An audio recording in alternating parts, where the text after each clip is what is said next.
All rise.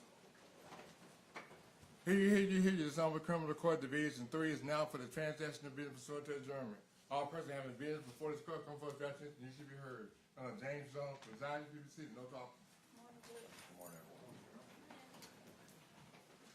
Are we ready to bring the jury in?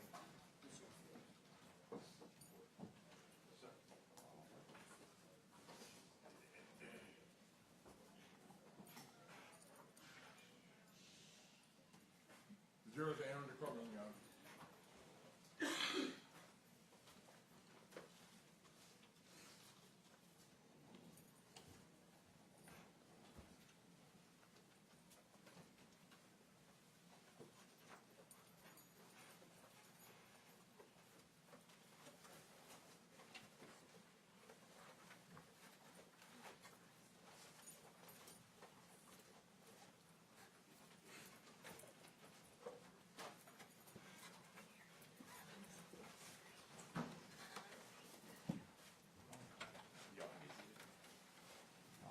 Good morning, ladies and gentlemen of our jury. As you can see, in Memphis, we operate on opposite ends of the spectrum. Sometimes it's going to be really hot, sometimes it will be cold. So if, as we did yesterday, if there's anything that we can do as far as your comfort, please let us know. We want you to be able to be attentive and not have any distractions. We are going to go ahead and proceed with the trial. State you're ready with your next witness. Tyre Miller.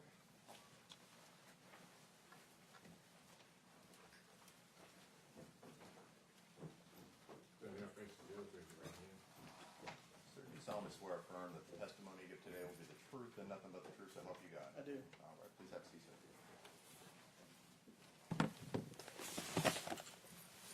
Will you state your name for the court and spell it for the benefit of the court reporter?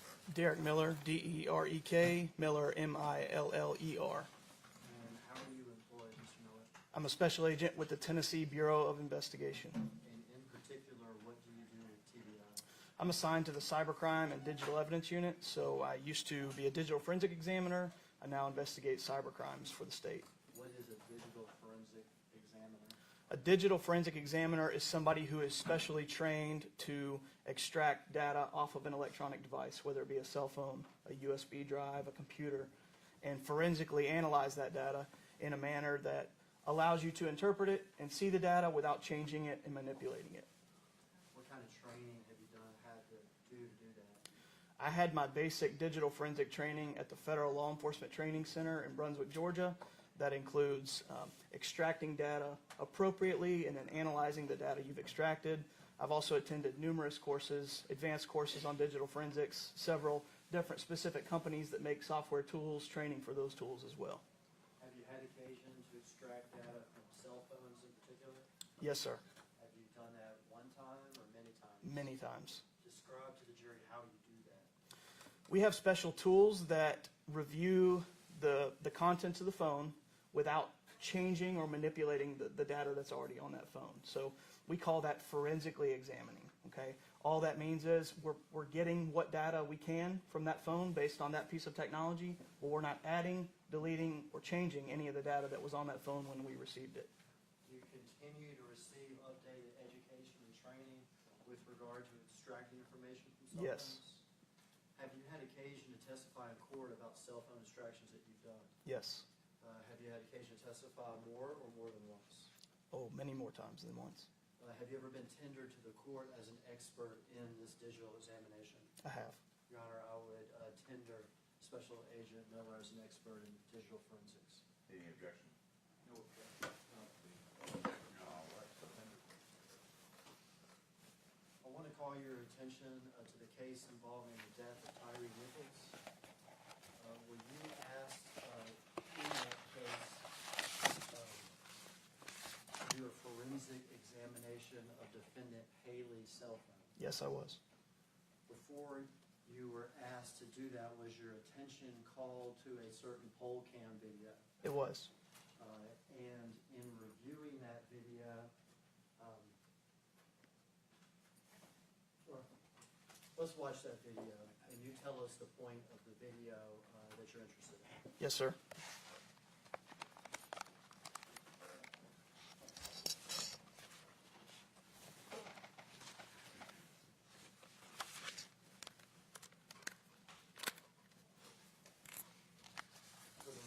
This is a bullet cam video from the incident location.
It's coming up here in just the next 30 seconds.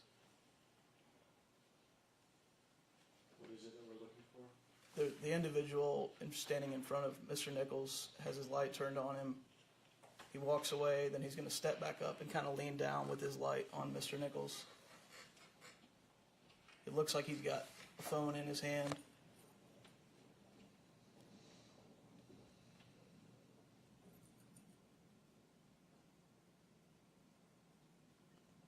Timestamp there is 20:40:10 for the record.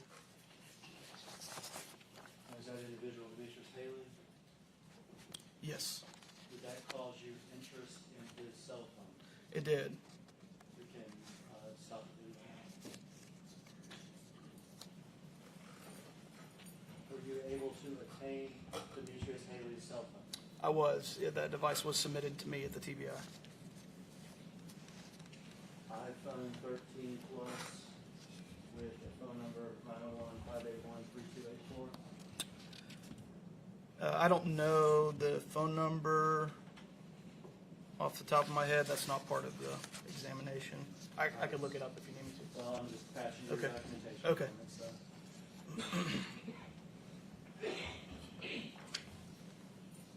Yes, sir. Yeah, tell me what that is. This is a property receipt from Demetrius Haley to TBI Special Agent Kim Covington for an iPhone 13 Plus with a phone number 901-581-3284 or 94. If we could introduce that as state six number exhibit numbers, 2 pages. Any objection? No objection.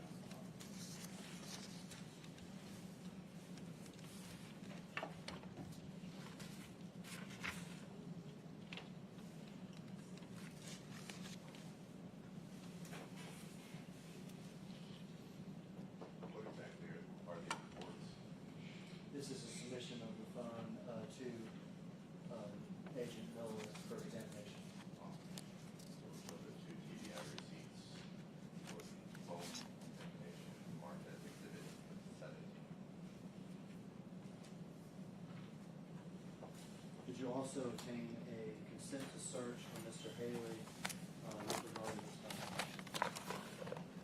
A consent to search was obtained. That was not something that I did. I passed you a document. I Okay. snuck it in on you here. I'm sorry.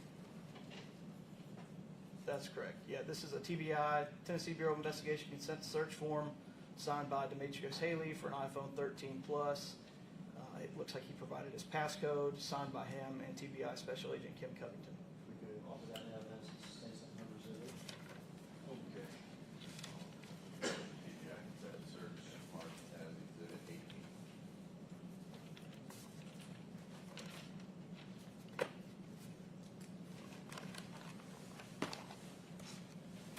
All right, tell us how you searched the phone and what you're looking for. For this device, we used what's called a gray key. It is a specialized tool that was invented to extract data in a forensic manner, as I described earlier, from Apple iPhones. In this case, we obtained what's called a full file system.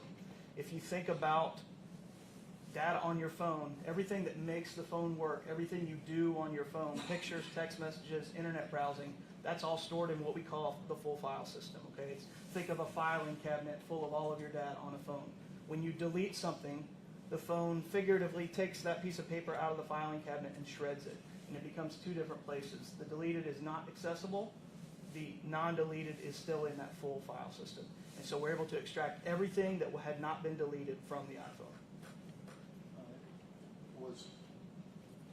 Did you find anything in the iPhone from the timestamp that we saw around 2040? Yes, Around 840 that evening? I did. I found one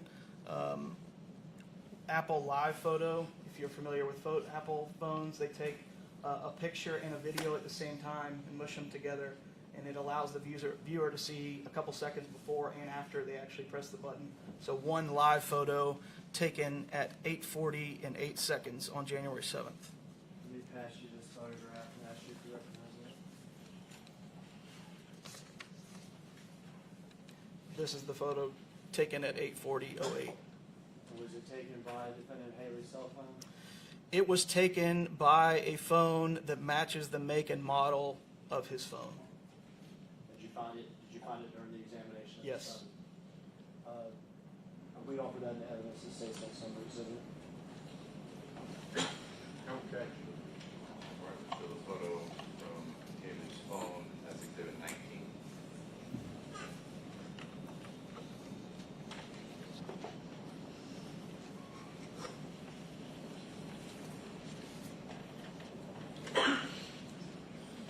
Can we publish this exhibit, John? Yes, sir. Publish an exhibit 19 for the record.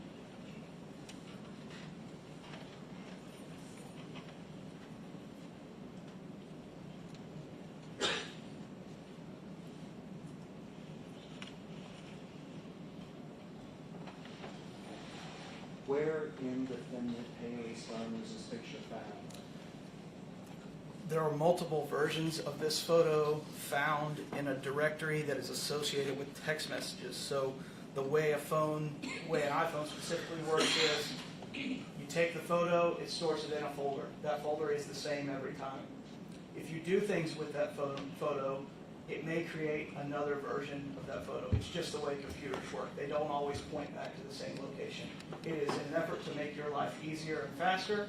And so these pictures are sort of considered duplicate versions of the original photo, that it's stored in a directory that it would only store if you sent it as a text message. That makes sense. So you take the picture, it stores it in folder A, you send it as a text message to somebody, it takes a copy of that and puts it in folder B.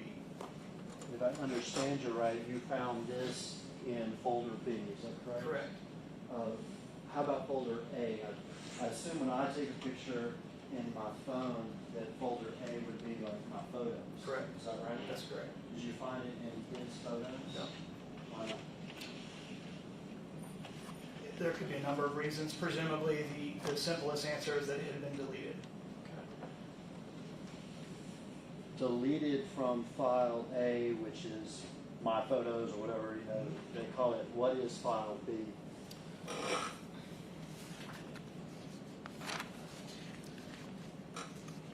File B is, it's called SMS.db. It's a database of everything about text messages. SMS stands for short message service. It's old technology. When you used to send a text message of literally just text, it was called an SMS, a short message service. The acronym remains, they keep the same naming convention. So SMS has its own little bucket. And when you send something as a message, it goes into the SMS.db bucket. And that's how we're able to know that this photo is associated with a text message, because the only way a file gets there is by sending an SMS or a text message. Take the photo, it goes to my photos, but I deleted it out of my photos, but I've sent it in a text message. You can still find that photo in my Correct. phone, it sounds like. Is that correct? That's correct. And when you find that photo in my phone, does it still have, I'm going to call it the metadata from the phone? Correct. Or from the picture? Yes. And when you found this picture in Lieutenant Haley's phone, does it still have the metadata associated with it? It does. And does it reflect the time that it was taken? It does. And what does it reflect? 8:40 and 8 seconds on January 7th, 2023, 8:40 p.m. Okay, so consistent with the video that we just watched. Correct. Was there evidence in the phone that, I guess you've already testified to it, that Mr. Haley shared the photo or sent the photo to other people? Yes. Is there evidence in the phone how many times he shared the photo with other people and when? Based on the number of files in the SMS.db directory, the folder B, as I mentioned earlier, it appears that the photo was shared at least 11 times, although we found conversation with 8 individuals about that photo. Shared up to 11 times, is that correct? Correct. But it says you found 8 people. Correct. In what time period is this photo shared? The first message relative to the photo is at 8:43 p.m. on January 7th, 2023. Okay, so that would be about two or 3 minutes after it's taken. Correct. How about when you said some of these shares have associated text messages. Yes. I'm not going to ask you about those associated text messages, so I don't want you reading Okay. those. But if you can tell me when each share occurred, I appreciate that. The first share, using your words, the first time that there's a conversation about the photo is at 8:43 p.m. That is a message with two individuals. The next message would be at 9 p.m. The next one also at 9 p.m. The next one would have been 10:19 p.m. Excuse me, 10:50 p.m. The next one 10:51. The next one 11:07 p.m. That's it.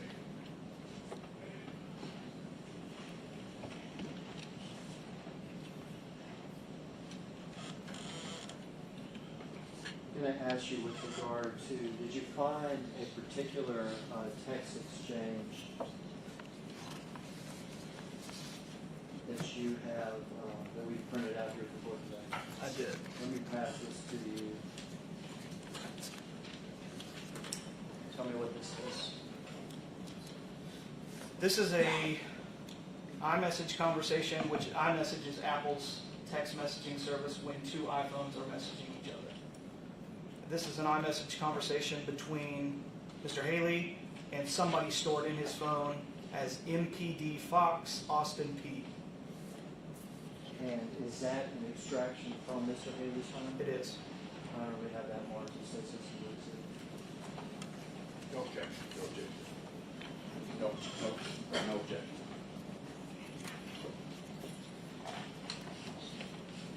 So the two-page text thread as exhibit 1.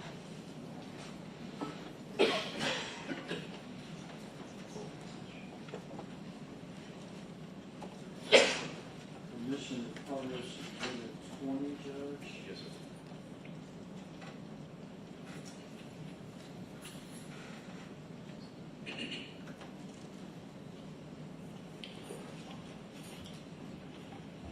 All right, tell us what we're looking up here.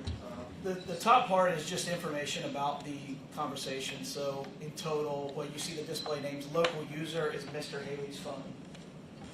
MPD Fox Austin P is the other person in the conversation. You see number of participants is 2. The number of messages, 87, is how many messages exist in total between these two people.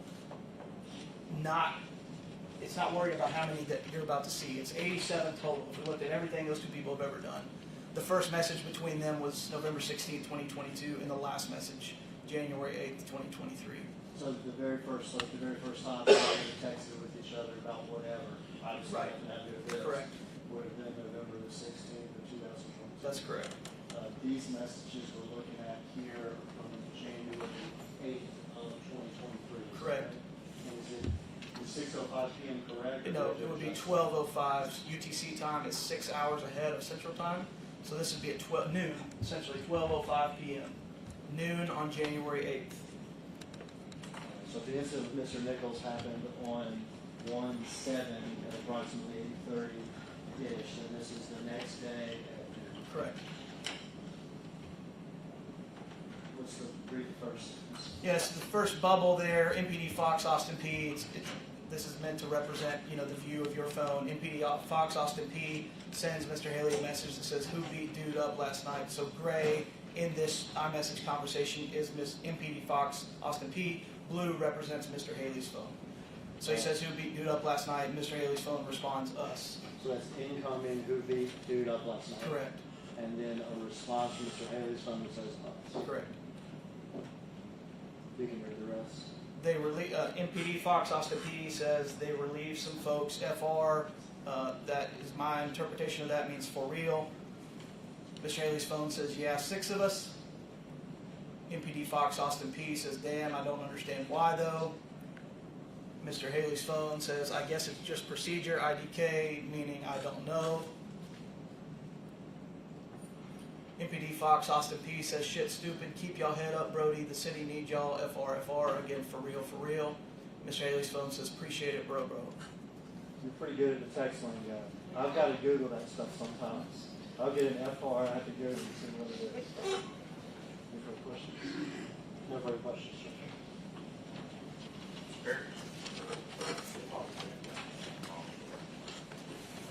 Interesting. Thank you, Governor.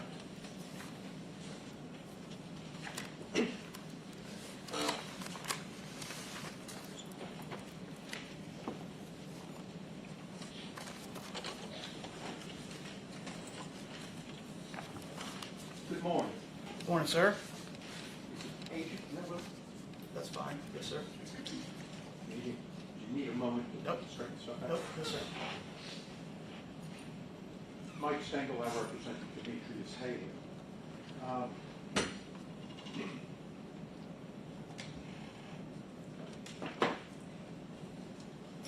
Am I correct that in analyzing, once you've dumped the messages associated with this picture, that you were also able, like we just saw with MPD Fox Austin P, you were also able to see text messages with respect to who that photo was sent to, Yes, correct? sir. And you were also able to identify, let me make sure I'm correct. For instance, talking about the text with MPD Fox Austin P. That identification comes from, that's how that phone number is stored in this phone, correct? That is correct. So that could be anybody. Yes, sir.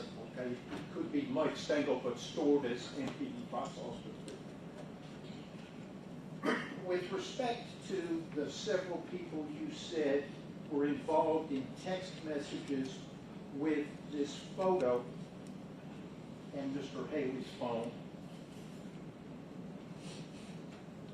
did you investigate who the recipients were? That is not something that I did. No, sir.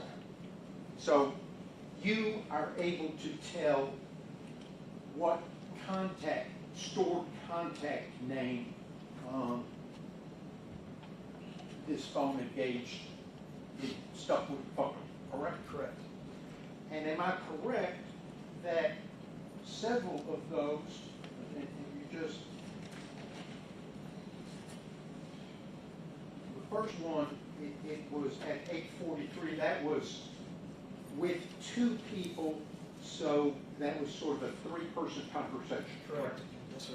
And later on, am I correct that some of those texts were sent to people that the phone identifies as MPD somebody? Correct. Okay. More than one went to somebody, different people identified by MPD, correct? That is correct. Were you able to determine, like with MPD Austin, MPD Fox Austin P, whether that meant Memphis Police Department? No, all I know is what's represented in the phone, just like you talked about a minute ago. Okay. And some of the recipients of that photo had questions or comments about, text questions or comments about, correct? Correct. And at one point, in response to one of those questions, Mr. Haley texted that he grabbed his partner's gun, correct? That is correct.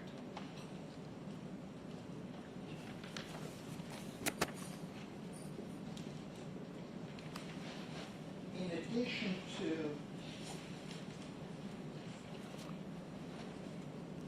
forensic examination of Mr. Haley's phone, in connection with this case, you also examined at least two other phones, correct? That is correct.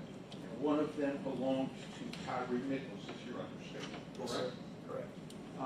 And when you did that, with respect to Mr. Nichols' phone, you were focused on GPS location of the phone during a time period 8:15 or 8:20 p.m. on January 7th for a while after that, Yes, correct? sir. And as a matter of fact, you plotted out a chart of the GPS location of that phone, correct? Yes, sir. And am I correct that several of the dots on your chart are at Ross and Reynolds? I'd have to see it, sir. I'm not sure. There was a photo of the totality of the dots as well as a video file which displayed the dots in chronological order. I'm going to approach your room, sir.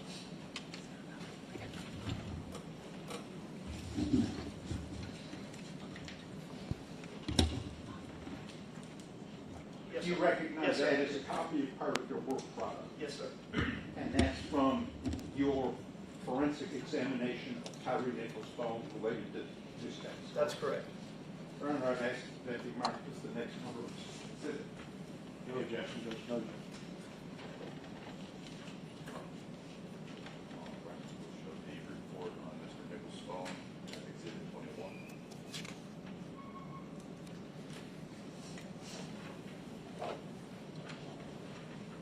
With respect to examining Mr. Nichols' phone, other than focusing on the GPS location, what did you examine?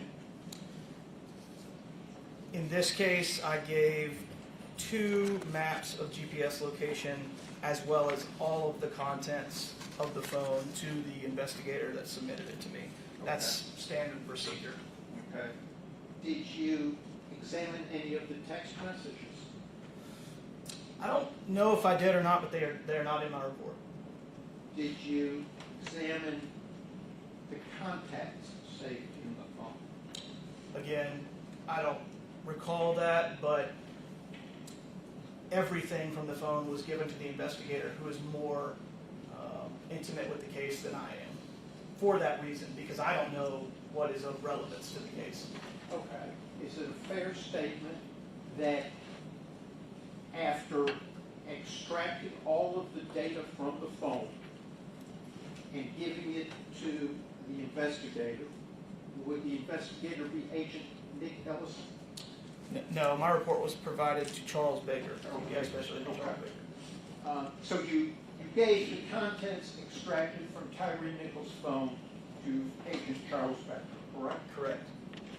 You prepared these 2 reports of GPS location, correct? That is correct. And those will be given to him. Correct. You didn't prepare any other reports? Correct. No reports on contact names, emails, text messages, social media, anything like that? That is correct. Online purchases or anything? That's correct. I'm going to have a moment with my client, Your Honor.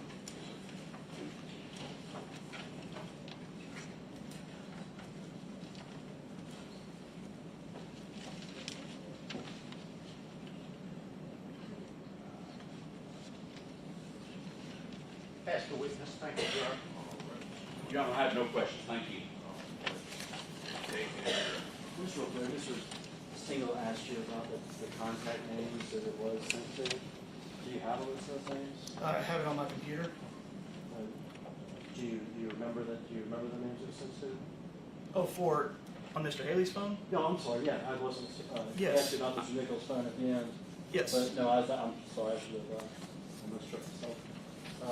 I was asking about Mr. Haley's phone. The contact names or contact information related to the photo, Yeah, who Okay. did a photo sent to in his list? I do have those. What are they? The first one is, let me summarize all of these. I have a name that is stored in the phone associated with a phone number. So for every one of these, I have the phone number, which is a factual thing, that is what it is, and then the name that Mr. Haley's phone associates with that number. So the first name is MPD Jazz, parentheses, Lil Sis, in parentheses, property and evidence. The second name is Brittany. The third name is, I may get the pronunciation wrong, Vashti, V-A-S-H-T-Y-E. The fourth name is Bree Beal, B-R-I-B-E-A-L-E. The 5th name is Shamika ATC. Number 6 is MPD Mike Mount Moriah Task Force. 7 is MPD Smith OCU. What's the phone number for that? 901-254-9333. And the last name is MPD McKinney SVO. That's all the questions. Anything else of this witness? No. Those are all the questions. Yes, sir. I think so.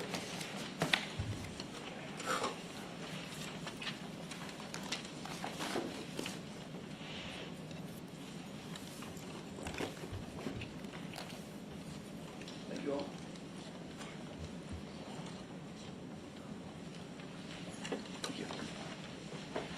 State, are you ready with the next witness? Yes, Judge. The state calls Ms. Radrisha Mackey.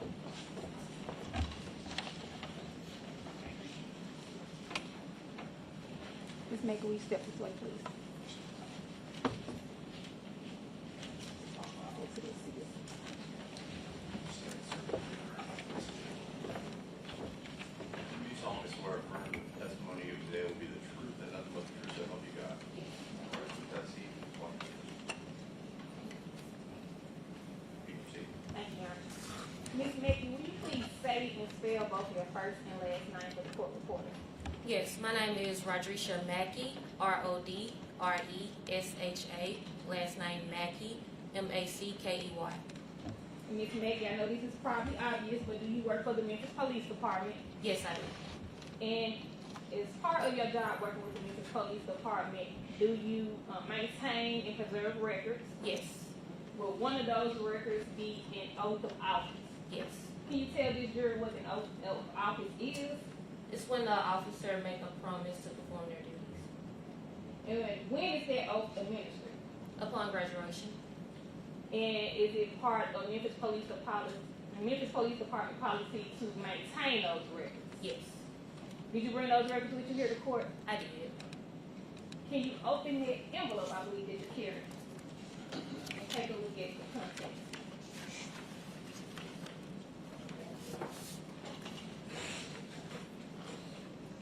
Yes, this is the oath of office.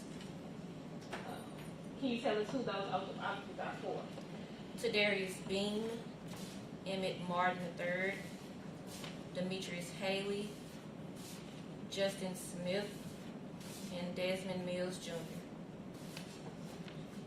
Your Honor, at this time, I would ask that Ms. Rodrisha Mackey be tendered as a keeper of records for those documents and acts that they be added as the next number exhibit. First, as far as any objection to being the keeper of the records?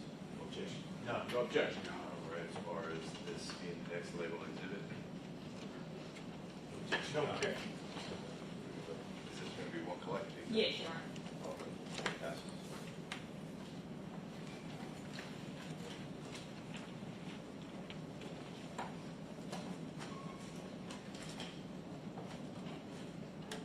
We'll show 5-page oath of office as exhibit 22.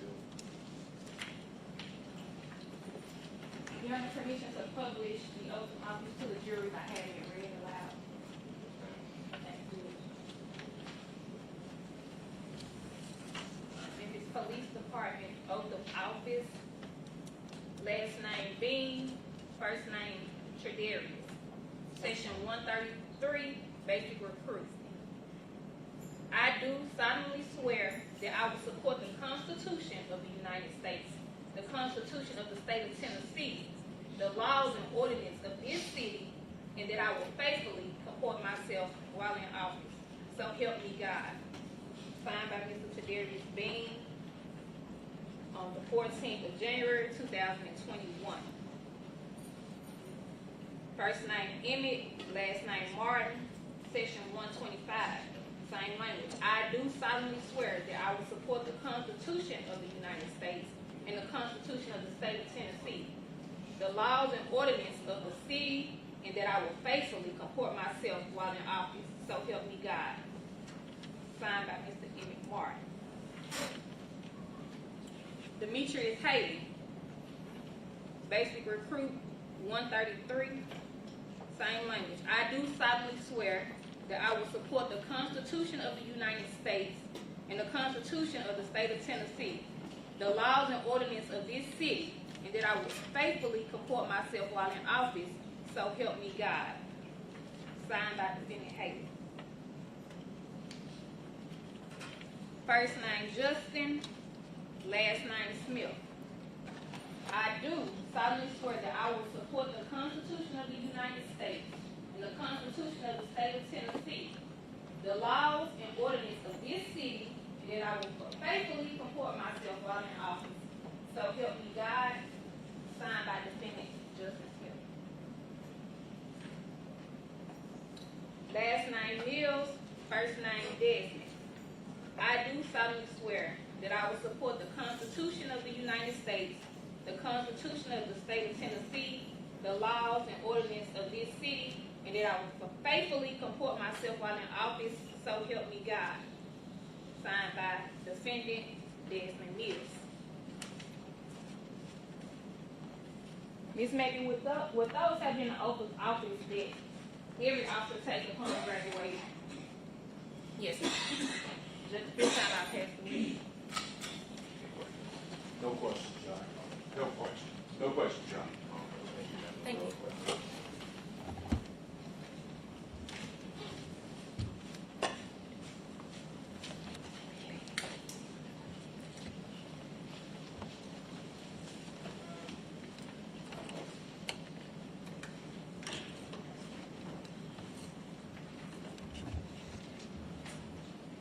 State, you ready with your next witness? Yes, sir.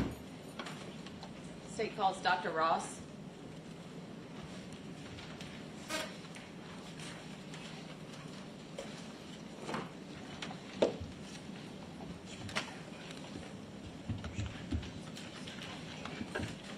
Step forward, Dr. Ross.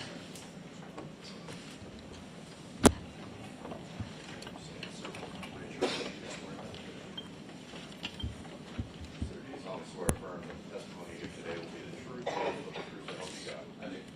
That's easy.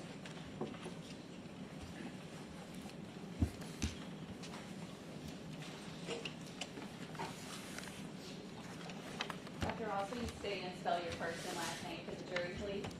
Marco, M-A-R-C-O, Ross, R-O-S-S, Dr. Ross, where are you employed? at the West Tennessee Regional Forensic Center How long have you been there?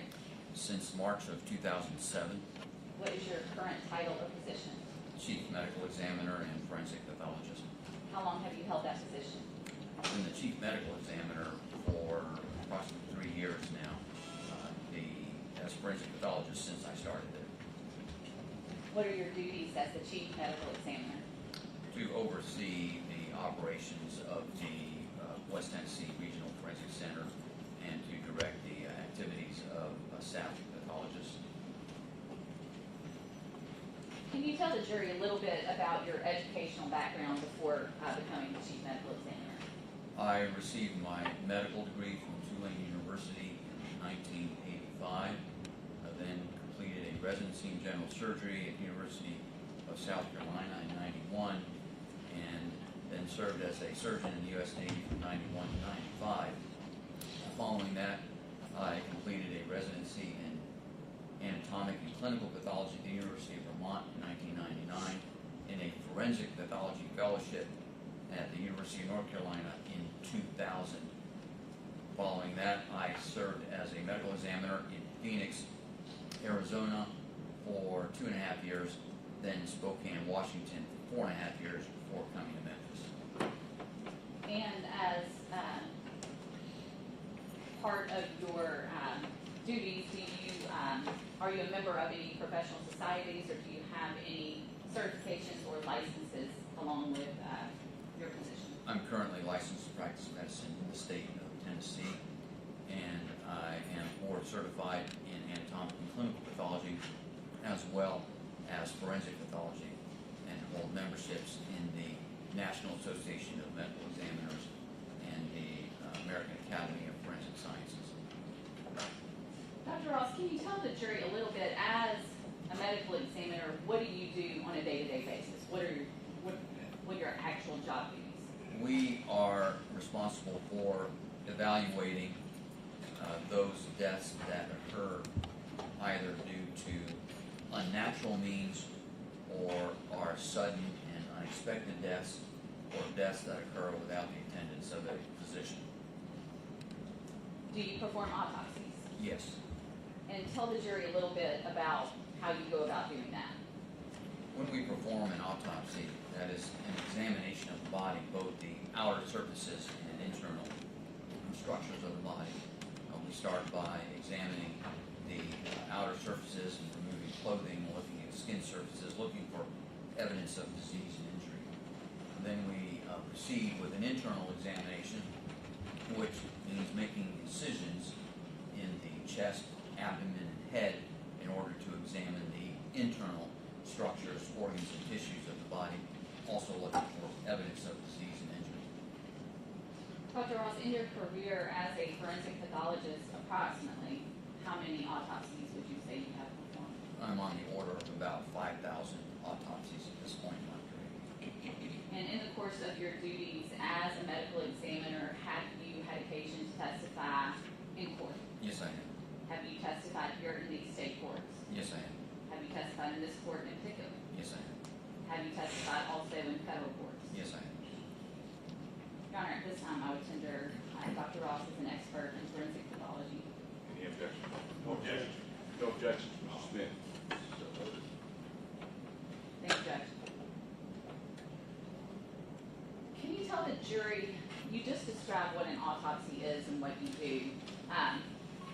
When you go about performing an autopsy, do you have occasion sometimes to review additional records? Maybe if the patient transferred to you from a hospital, on occasion would you look at hospital records? Yes.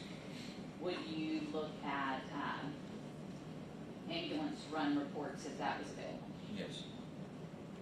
And does that information come to your office, or is that something you have to request additionally?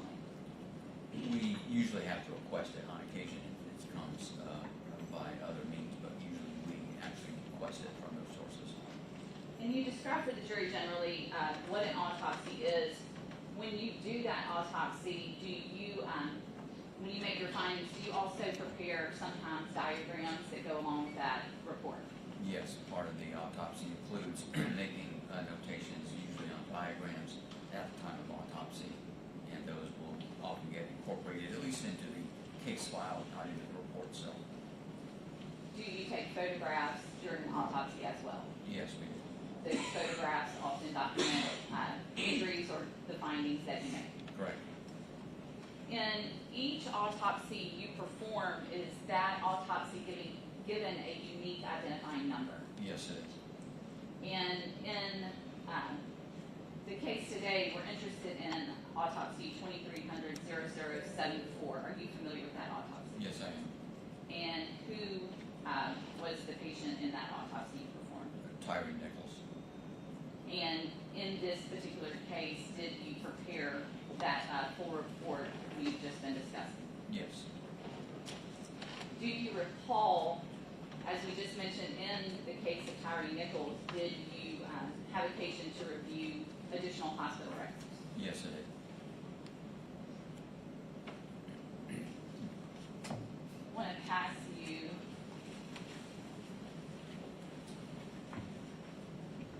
a document.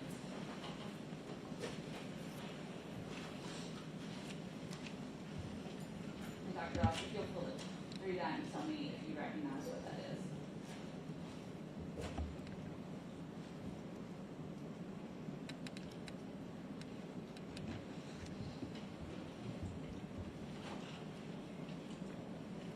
These are copies of our report of investigation, the autopsy report, the neuropathology consultation report, the toxicology reports, associated diagrams, as well as an evidence release report and a copy of the death certificate. Does that appear to be a full copy of the autopsy report for Tyre Nichols? Yes, it is. Your Honor, I would ask that this be marked as an external exhibit. Objection.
Dr. Ross, did you bring your own copy of that report with you for today?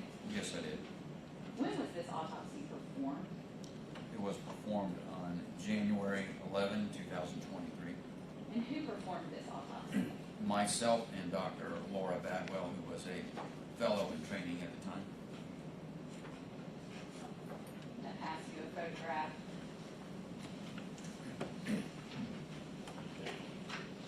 Sorry, Brent.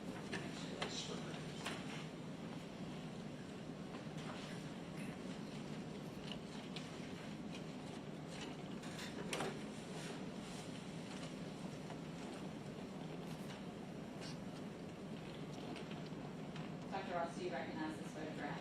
Yes, I do. What is pictured in it? It's a photograph of the face of the deceased Tyre Nichols taken at the time of autopsy. Does it also have that specific autopsy number that you mentioned earlier? Yes, it does. And does every photograph that's taken during the autopsy have that identifying number in it? Yes, it does. Your Honor, I've asked this to be marked as the next. Any objection? Objection. We'll show the photo of Mr. Nichols' face on autopsy as exhibit 24. Your Honor, permission to publish? Yes.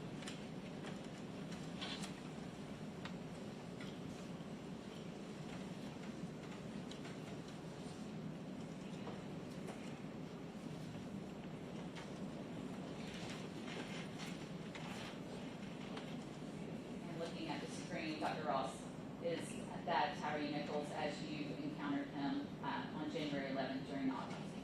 Yes, it is.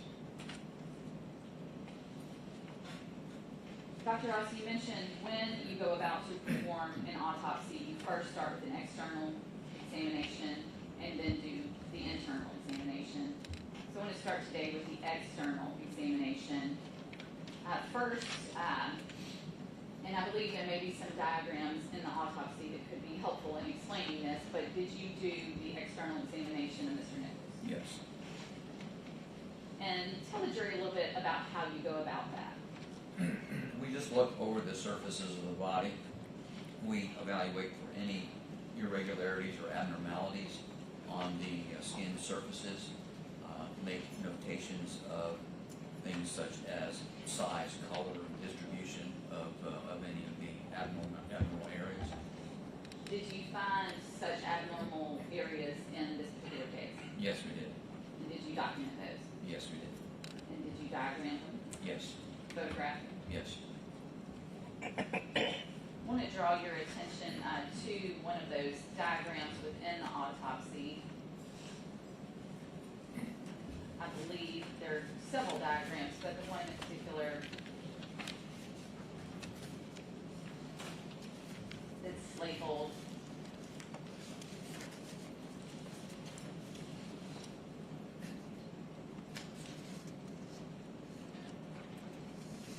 first, let's start with external evidence of injury.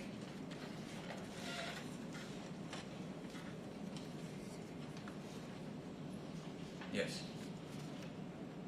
And Your Honor, this is part of the autopsy that's been admitted. I'm asking permission to publish that diagram so the jury can follow along. And if I could also pass Dr. Ross a laser pointer in case it may be useful. It surely works. Was Mr. And Dr. Ross, we may need to test that that's, I think we have to point it at the screen to see if it's working.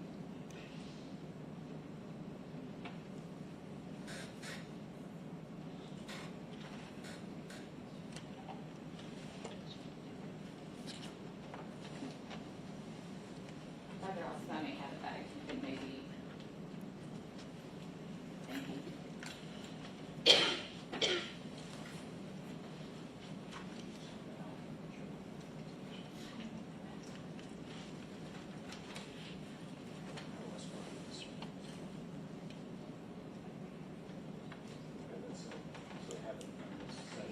A large circle, but not a red dot.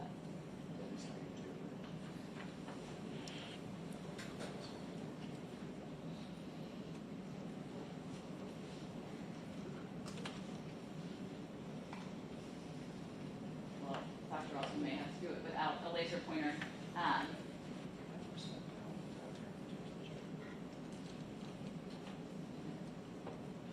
If you will, Dr. Ross, if you would step down, and I have a copy of that here, sort of discuss with the jury, and I apologize, the types of injuries we see here, and they can also see on the diagram behind me. What we documented on this diagram are the locations of abrasions, otherwise, or scrape marks on the body. Those are labeled with the letter A. And then we also noted the locations of contusions, also known as bruises, labeled with the letter C for contusion. So on this diagram, we can see several letters A and C referring to abrasions and contusions. There are abrasions on the right side of the face, on the top of the left and right shoulder, over the central chest region. There are also abrasions on the knees and on the fingers of the left hand, and there are, right hand, and then there are also on the elbows. And then there are areas of bruising on the right upper arm, the right forearm, the right hip and abdomen region, and also on the left lower leg and on the left side of the neck.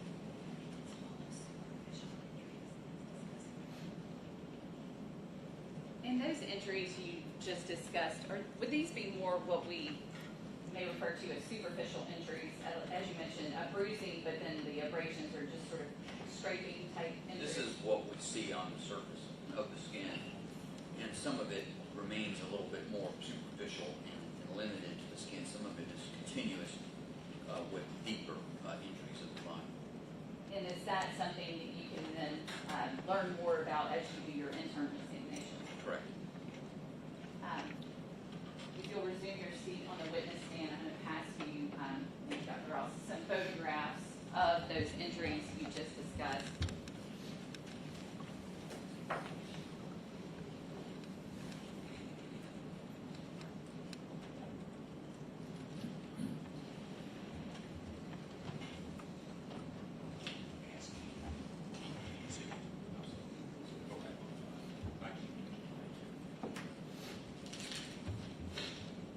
If I may pass all of these and then we'll admit it collectively, if it may just be easier.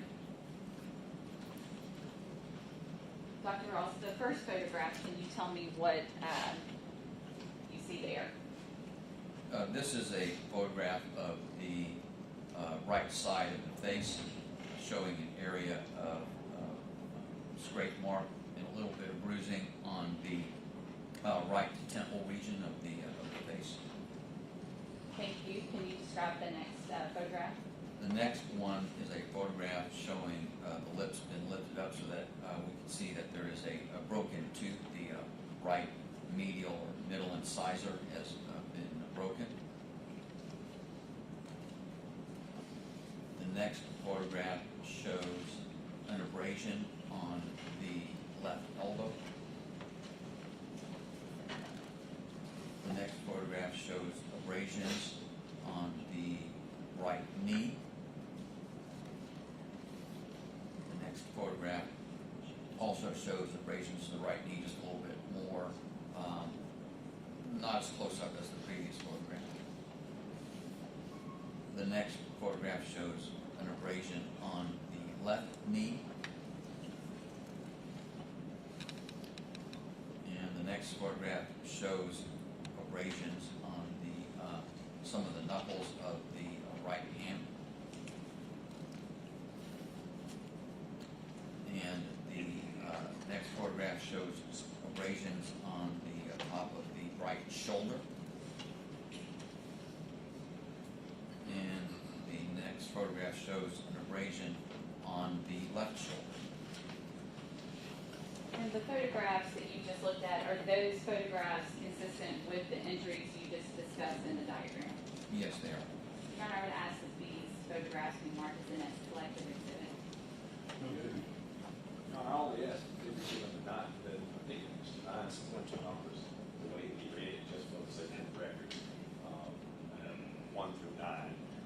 I don't mind again, it's a cumulative exhibit, but it should be, every time the situation. Well, if there is going to be a cumulative exhibit, there's not going to be a sub number for each of these. It will just be one part of the exhibit. And so if someone's going to reference it, you'll just need to reference exactly what the picture is. So we will 9 photos will show this as a selected exhibit, exhibit 25, the autopsy. Thank you, Judge.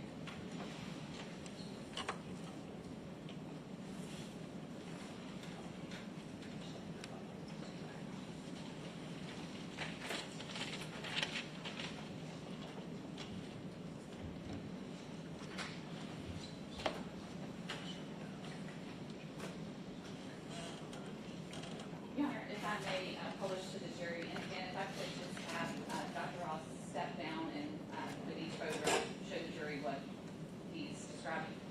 Thank you, Judge.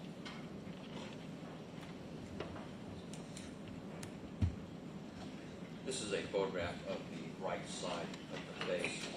You can see the eye is over here, and the ear is back here, right around here. And then right here next to the right eye on the right temple, there's this sort of darker area here, and then you see kind of a reddish, pinkish area down there. That represents an abrasion or a scrape mark on the right temple region. Some of it is just darker because it's healing or beginning to heal and scab over in some areas. There may be some associated bleeding underneath those tissues as well.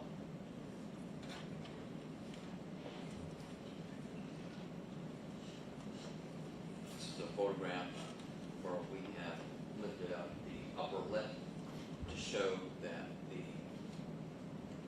tooth on the right side, the incisor tooth, has been broken. You can see that the one on the left side is intact, but the one on the right side is a broken tooth.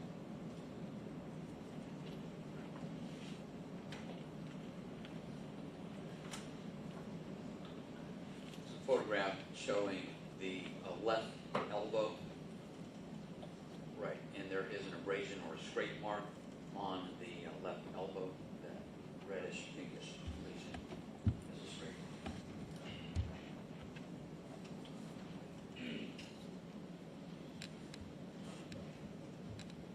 A photograph of the right knee. Several of those pinkish, reddish scrape marks around the right knee.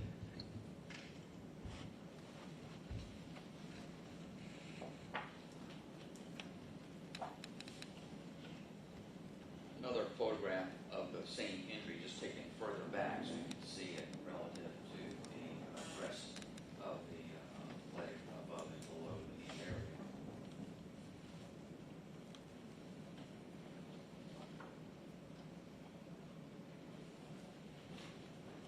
And on this one, you can see another abrasion, that pinkish area on the left knee.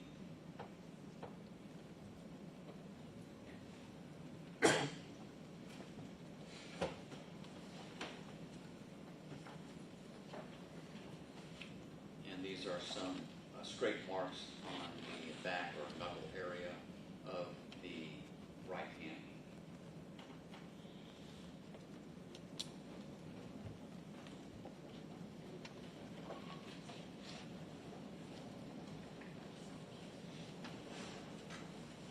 And this is a photograph of the top of the right shoulder, showing those kind of reddish brownish areas are additional abrasions or scrape marks on top of the right shoulder.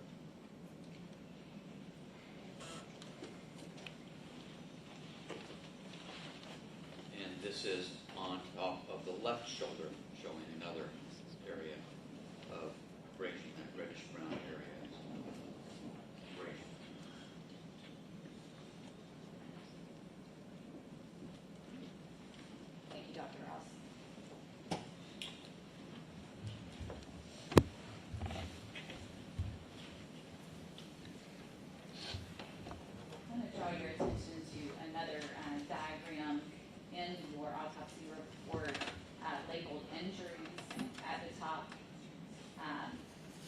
I could pass you, I know you have your report as well, copy.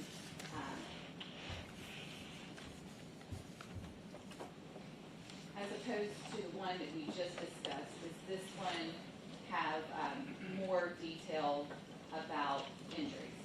Yes, the previous diagram simply showed the locations of the injuries. In this diagram, we are including a description of the injuries, primarily that of size and coloration of the injury. And is that what the notations, on several of these notations, there's numbers out to the side? Can you tell the jury what that? Yes, those numbers refer to the dimensions or size of that injury in inches.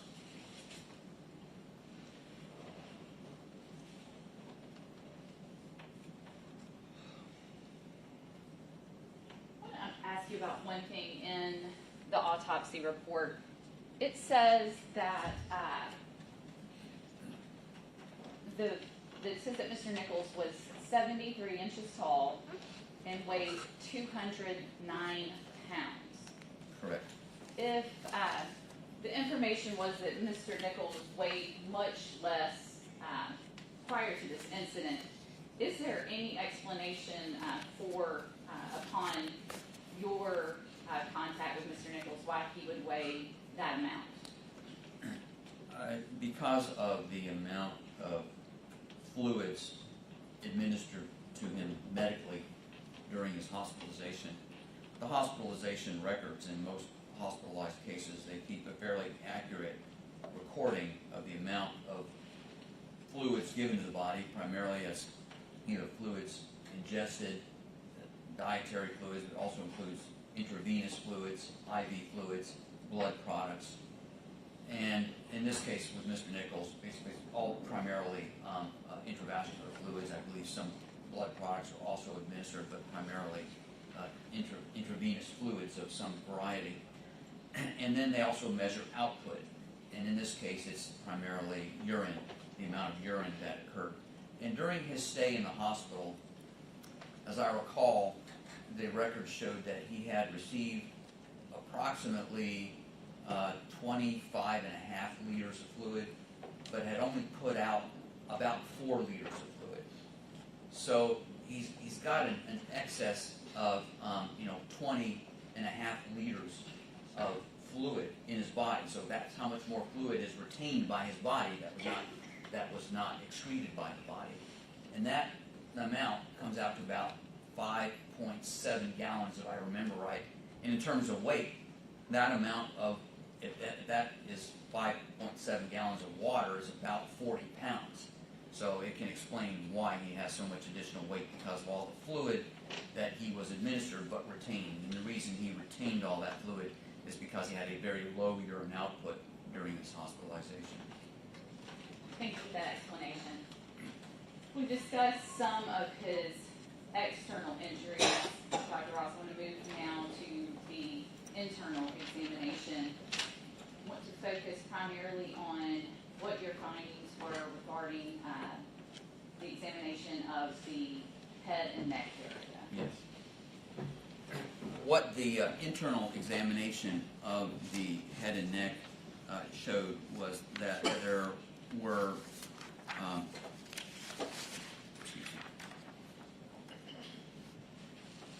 there were some injuries of the what we call subscapular and subgaleal tissues.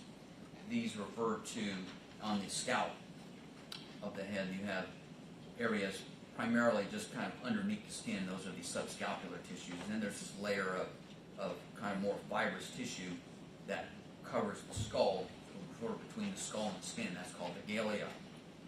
And there was blood both underneath that galea layer as well as in the subscapular tissues. And we noted that in the left back of the head, the left occipital region, the left frontal or the left front part of the head, and also in the very extensive area of hemorrhage on the scalp tissues on the right side of the head. In addition to that, there was a muscle on each side of the head called the temporal muscle, and there was a hemorrhage within that muscle on the right side of the head.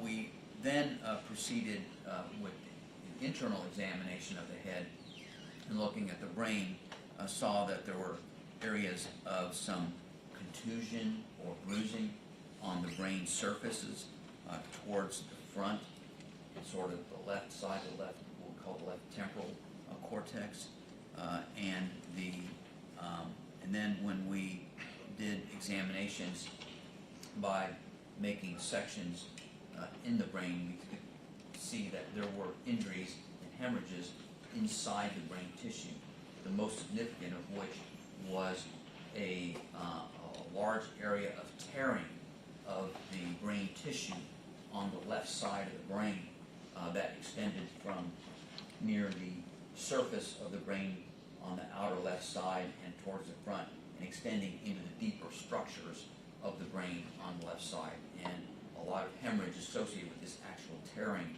of the tissue. We also noted a smaller area of tearing on the right outer part of the brain as well, also with hemorrhage in that lesion.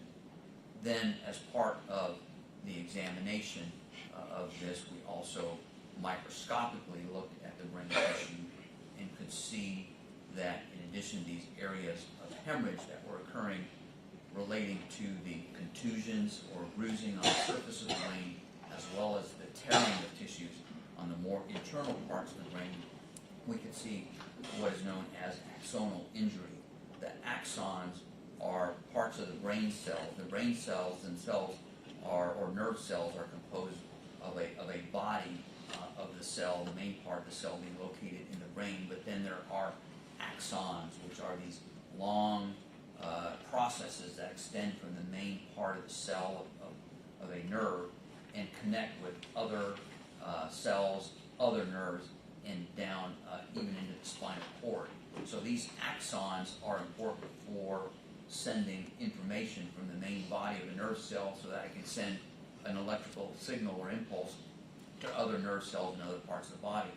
When there are injuries to those cells, you can disrupt those axons, and there are special stains we can use to look at those axons, and that is called axonal injury. And he had evidence of axonal injury in multiple areas of his brain. And based upon the distribution of those axonal injuries, we can determine if it's primarily because of traumatic disruption of those axons, or sometimes those axons can be disrupted by a lack of blood flow to those areas, and that's called more of a vascular type of axonal injury, or it has a vascular pattern. Because of lack of blood flow, you can also get some injury to the axons, but that has a different pattern. And then sometimes you just can't tell, and it's what's called an indeterminate. There were some areas of indeterminate pattern, but there were multiple areas of clear traumatic pattern of axonal injury, indicating that these axons had been disrupted because of the shear effect of traumatic forces being applied to the brain. You talked about the axonal injuries. When you discussed the hemorrhaging, but also the tears within the brain, I think in your report it's referred to as torsional injury. It's a type of torsional injury. It's evidence of a torsional injury, which would mean to indicate that the brain itself is not entirely fixed within the head. It can shift because the brain is surrounded by a layer of fluid called cerebrospinal fluid, which allows the ability of the brain to shift around a little bit independently of your movement of the skull. But if your skull or head is forced to move in a manner very rapidly, the brain may have difficulty sort of catching up with that. And when it does, you get different forces that twist on that brain, and that actually tears on the brain tissue. And that's what's called torsional injury. In your experience, Dr. Ross, when have you most commonly seen these types of torsional injuries where you have the twisting and the tearing of the brain within the skull? Most commonly, in my experience, I've usually seen those kinds of injuries like in car accidents, for example, or people falling off of a height of some sort. Can you explain to the jury why that would happen in a car accident? Again, it's the power of the forces that's involved with with the impact on the head. And a lot would have to do with the positioning of the head and where the motor vehicle might impact and how restrained an individual is and whether or not the head itself may impact or not with other parts of the vehicle or independently because of the forces of a motor vehicle. After you completed the initial autopsy portion, and I mean the actual examination of external and internal organs of Mr. Nichols as you described, was there some additional work that had to be done to make these determinations of the brain injuries?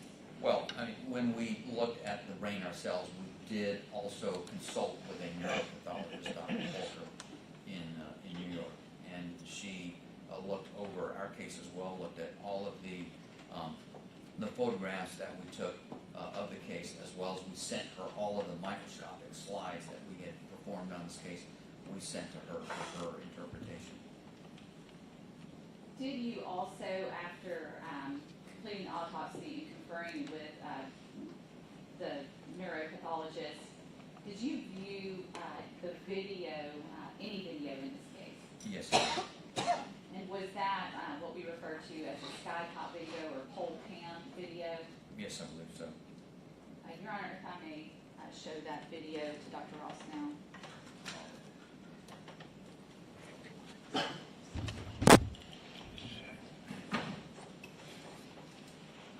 Dr. Ross, it takes a minute for the camera to get there, but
Dr. Ross, is that video part of what you reviewed in preparing the autopsy in this case?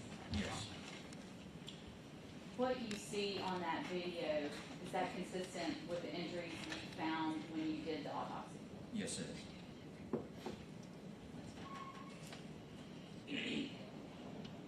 I want to talk a little bit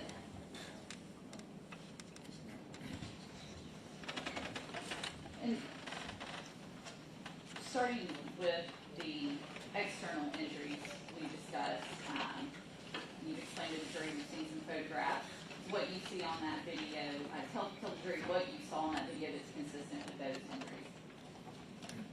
Primarily, all of the in blows that he received or from the other individuals. He received blows to the back, into the arms that would account for some of the bruising, as well as the areas of hemorrhaging that we saw deep in the muscular tissue during the autopsy. And then the impacts to the head, and both some kicking and fist punching of the head that caused direct impacting to the brain, which would lead to bruising of the brain surfaces, as well as some of those blows did result in sort of these twisting maneuvers of the head that would have resulted in the torsional injuries that we saw within the brain.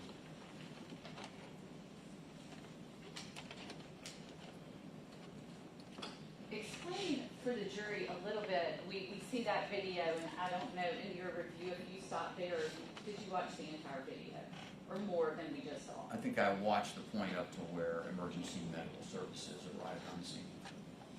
And if the video shows Mr. Nichols, well, let me start with this, Dr. Ross. What is the sort of chain of events, so to speak? You talked about these brain injuries as well as the injuries on his body from this trauma. What starts to happen physiologically within Mr. Nichols' body after he sustains these blows? Due to the injuries to the brain that were sustained, the brain itself responds by beginning to swell. Swelling is a normal tissue response to injury. Example, you bump yourself and you get a bruise really hard, and that area of skin and tissue around it can swell some. Well, the brain itself swells. The problem with the brain swelling is that it's swelling inside the skull, which itself cannot expand. So when the brain tissue swells inside the skull, there's increased blood pressure, increased pressure in the tissues of the brain. And what happens because of that increased tissue pressure inside the brain, it can affect the blood flow in the brain. And it can actually, that pressure itself can sort of squeeze down on some of the blood vessels. And so you actually get a loss of blood supply to certain areas of the brain. And the areas of the brain that can be affected by this include areas of the brain that can affect and control heart rate and breathing. And so head injuries such as this with swelling can lead to a cardiopulmonary arrest, which is what occurred in Mr. Nichols' case. He was transported to the hospital, and with resuscitation measures, they were able to resuscitate him to the point where his heart activity returned, but there was persistent brain injury. He remained comatose during that, even after resuscitation. There was some activity that made them concerned that he might be having a little bit of seizure activity. They used some seizure medications, but subsequently, over the next few days, he progressed to the point where they determined that he no longer had any brain activity and was pronounced brain dead. Typically, as part of an autopsy, is toxicology a part of that? Yes. And in this case, are there toxicology reports for Mr. Nichols? Yes, there are. Are there more than one? Yes, there is. When and what is used to collect samples of fluids, primarily urine if it's available, blood, and even vitreous fluid, which is a type of fluid from the eye, and we will send those to an outside laboratory for analysis. In addition, in a case such as this, or anybody who's been in the hospital, we try to also collect some samples near or around the time of hospital admission, also for testing if needed. And I should have started with this, Dr. Ross. When we say toxicology, tell the jury what that means. Toxicology testing involves the laboratory testing blood, fluid, and tissue samples for the presence of drugs, poisons, and other substances in the body. What, if any, substances did Mr. Nichols test positive for? The toxicology results revealed that there was ethanol that was detected, or alcohol, also caffeine, nicotine, naloxone, also known as Narcan, which had been administered by EMS, lorazepam, which is a benzodiazepine Valium-type drug, and levetiracetam, which is an anti-seizure drug. Both of those drugs were administered in the hospital because of concerns about possible seizure activity as a result of the brain injury. The testing also revealed the presence of cannabinoids or marijuana products, to include delta-9 carboxy THC, which is a breakdown product, and also delta-9 THC, which is the active ingredient of marijuana. Thank you, Dr. Ross. I want to go now to what were specifically, we've talked about a lot of these, but per the autopsy report, what specifically were the pathological diagnoses in this case for Mr. Nichols? The pathological diagnoses included blunt force injuries of the head and neck, which in that category included multiple cortical contusions, that is, contusions or bruising on the surface of the brain, as well as rotational or torsional injury of the brain manifested by the hemorrhagic tears and the axonal injury of the brain. Also cerebral edema or swelling of the brain, and acute hypoxic ischemic changes of the brain, meaning the lack of oxygenation of certain areas of the brain due to swelling of the brain. That's what hypoxic ischemic refers to. The subscapular and subgaleal hemorrhages of the scalp, and abrasions and contusions on the face and scalp. In addition, there were blunt force injuries of the torso of the body, which included abrasions and contusions, as previously discussed, and some intramuscular hemorrhages of the chest and the back. There were also blunt force injuries of the extremities, again with multiple abrasions and contusions, and areas of diffuse intramuscular hemorrhages of the extremities. There was also the typical sequelae that we see after an individual who has had a cardiac arrest and then is resuscitated, depending upon how long there has been a loss of blood flow to certain organs and structures. You can see the result of some type of organ damage from that. And in this case, there was hepatic necrosis, meaning within the liver there were areas of necrosis or damage to the liver tissue that had resulted from a lack of blood flow to the liver during the cardiac arrest. In addition, there was pulmonary edema or excess fluid in the lungs, which can have multiple causes, including a resuscitation phenomenon after cardiac arrest. I'm going to pause you there and take your attention back to an omitted question regarding the toxicology. You mentioned a number of substances, some of them the jury obviously familiar with, caffeine, nicotine, alcohol. What was Mr. Nichols' alcohol level? The alcohol level that we measured in a blood sample collected shortly after admission was 49 milligrams per deciliter, which is a .049 on the breathalyzer scale. 0.049. When was that sample taken? That was a sample that was collected at 11 p.m. on the evening of January 7th. The subsequent toxicology results, did they show any alcohol? There was actually the first sample that we had requested to be tested, which was actually a sample that was collected later, a few hours later, showed no alcohol in the blood. And that's to be expected. After a certain time period, the alcohol does degrade or metabolize away. The THC that is positive on that toxicology report, what were the levels of that? The level of the delta 9 or active ingredient of THC is 3.5 nanograms per milliliter, and the delta 9 carboxy THC, which is a breakdown product or an inactive metabolite of marijuana, was 47 nanograms per milliliter. And can you make any determinations, or what does that tell you?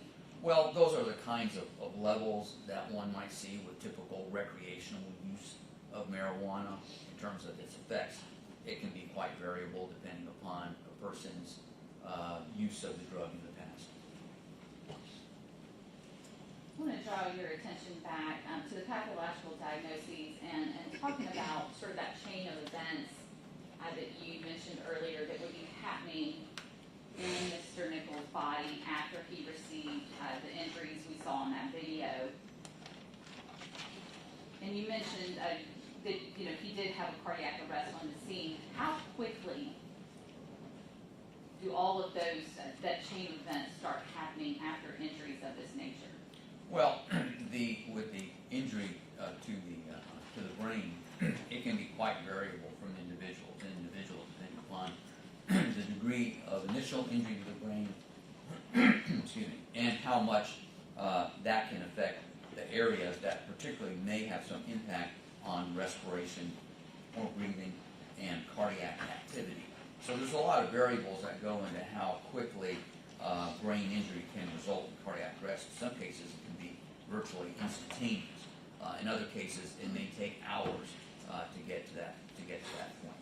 Once the cardiac arrest occurs and there's a lack of blood flow, then that further injures other areas almost immediately, such as in his case, it's a superimposed already on pre-existing injury of the brain, as well as impacting the liver and particularly the kidneys in his case as well. That's one of the reasons why he had such a low urine output during his hospitalization, is because of what's called acute renal failure, or kidneys were shutting down because they had been injured as a result of lack of blood flow during the time of the cardiac arrest. And so because we do know that he went into cardiac arrest on the scene, we do sort of have a timeline for what happened to Mr. Nichols. And then, as you mentioned, the next thing that starts to happen within the body is organ failure. Is that fair to say? Correct. What effect, if any, you described how those brain injuries begin to cause that chain of events. What effect, if any, do these other injuries, the blunt force injuries on the torso, or the blunt force injuries on his extremities, what impact, if any, do those injuries have on what's going on? Well, there are two impacts. Number one, there's hemorrhage into those tissues, so it's basically an effective loss of blood volume from what would normally be circulating and providing adequate oxygenation to his other tissues. In addition to that, when there's injury to muscular tissues, you get breakdown of that muscle tissue. It's called rhabdomyolysis, which releases a number of factors from the muscular tissues into the bloodstream. And those eventually get filtered out by the kidney, and that can be another factor that also contributes to kidney shutdown or renal failure when these substances that are kind of leaked out of the muscular tissues get into the kidney. Dr. Ross, based on your findings in this autopsy report, ultimately, what was the cause of death? The cause of death was certified as blunt force injuries of the head. What was the manner of death? The manner of death was certified as a homicide. One moment, please, Your Honor. Yes, I'll pass the witness.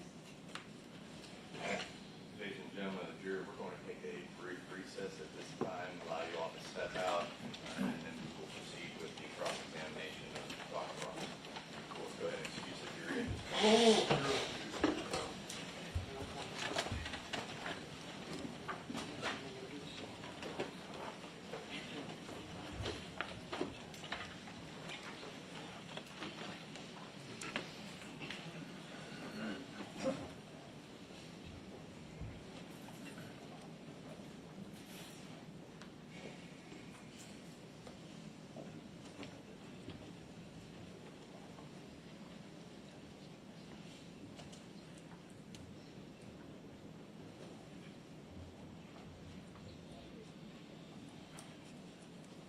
Jury's exited the courtroom.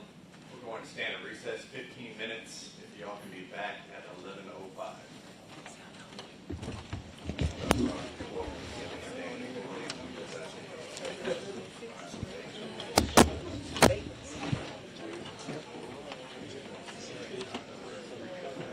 Court to recess, 11:05.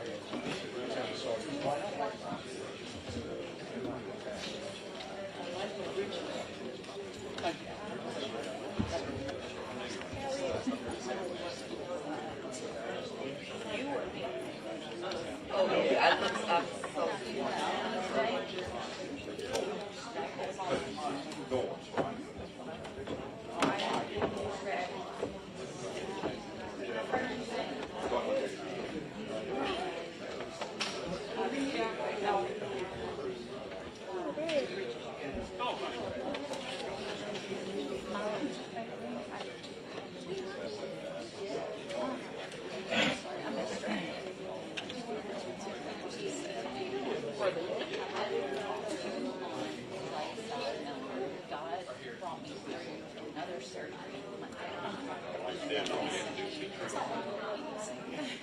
It's not God.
and they're the ones who actually do the testing.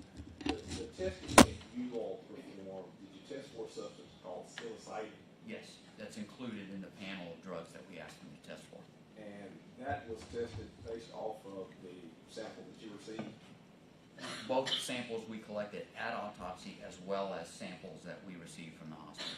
And what was the earliest sample time that you would have received?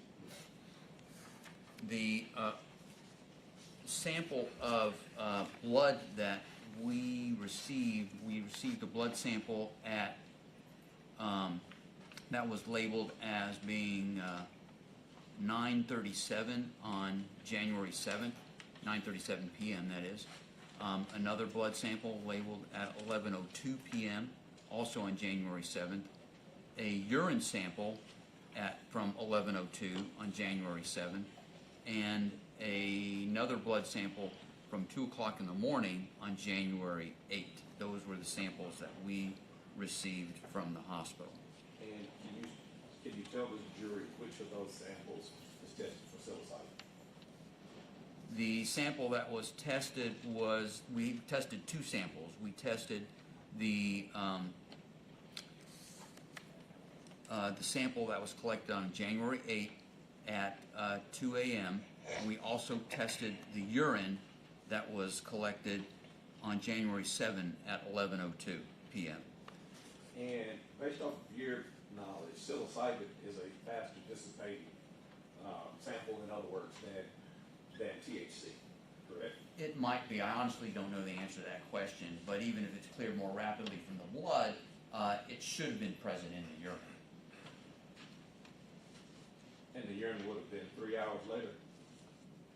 The urine was 3 hours after. collected, but that's urine that's from blood that has been circulating through the body for the previous several hours, most likely. No further questions.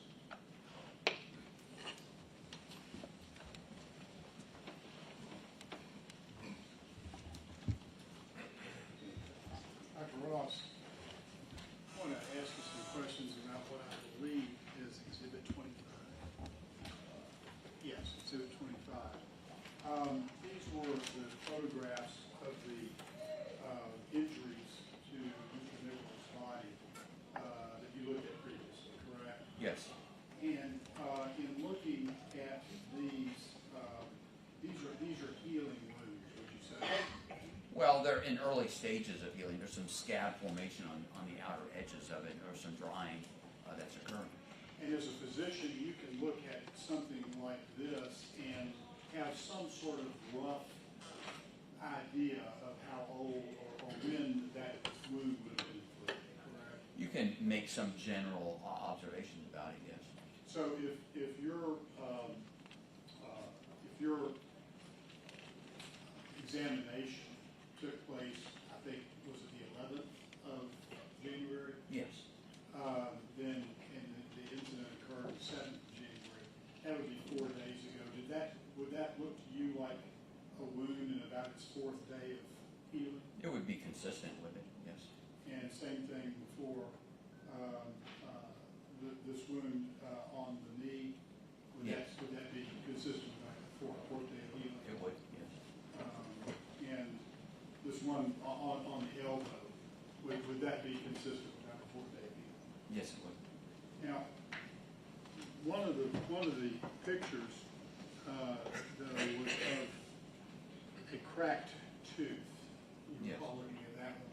Now, can you look at that cracked tooth as a physician and tell when that tooth was cracked? No, I cannot. Could have been a week before, could have been a month. Yes.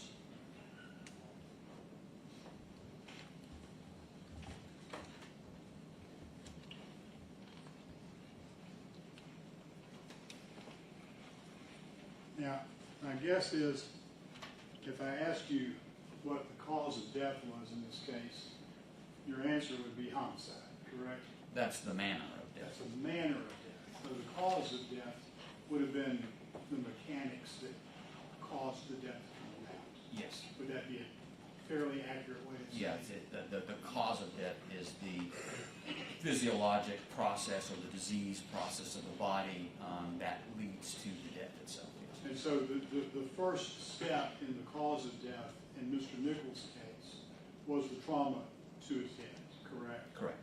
And you reviewed that video some time ago, and you watched it again today. Yes. And you saw the force of those blows to his head, correct? Correct. And the amount of trauma that you observed once you went into the brain, would that be consistent with the severity of those blows? Yes, it would be. And so that's the trauma to the brain, and then the next step in the process is that trauma causes the brain to swell, the brain tissue to swell. Yes.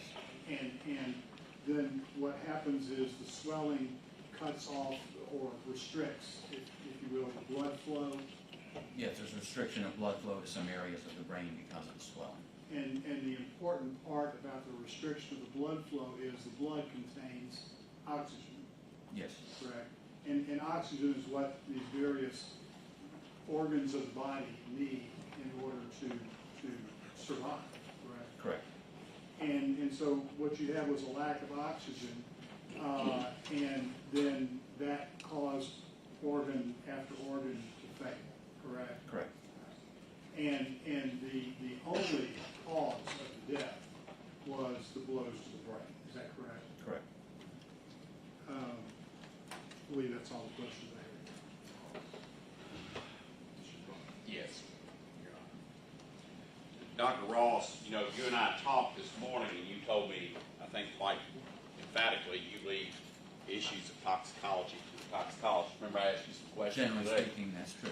But then I heard testimony about toxicology, so I thought I'd follow up with you. Sure.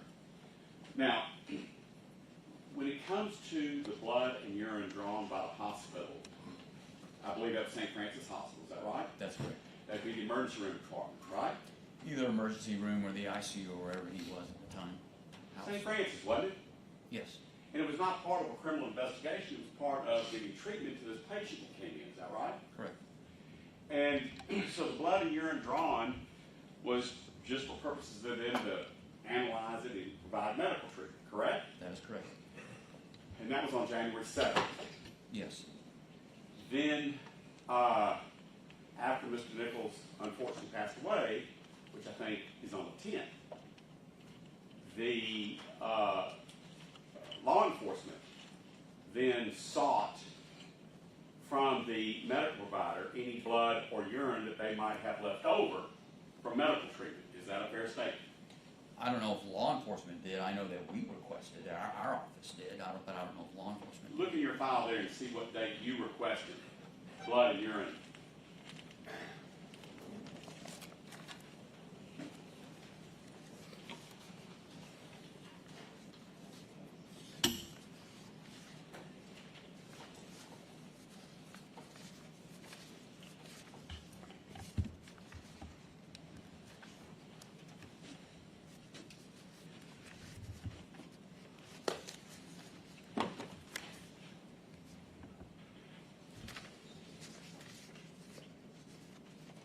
It doesn't appear to be documented in the records that I have as to when we requested that.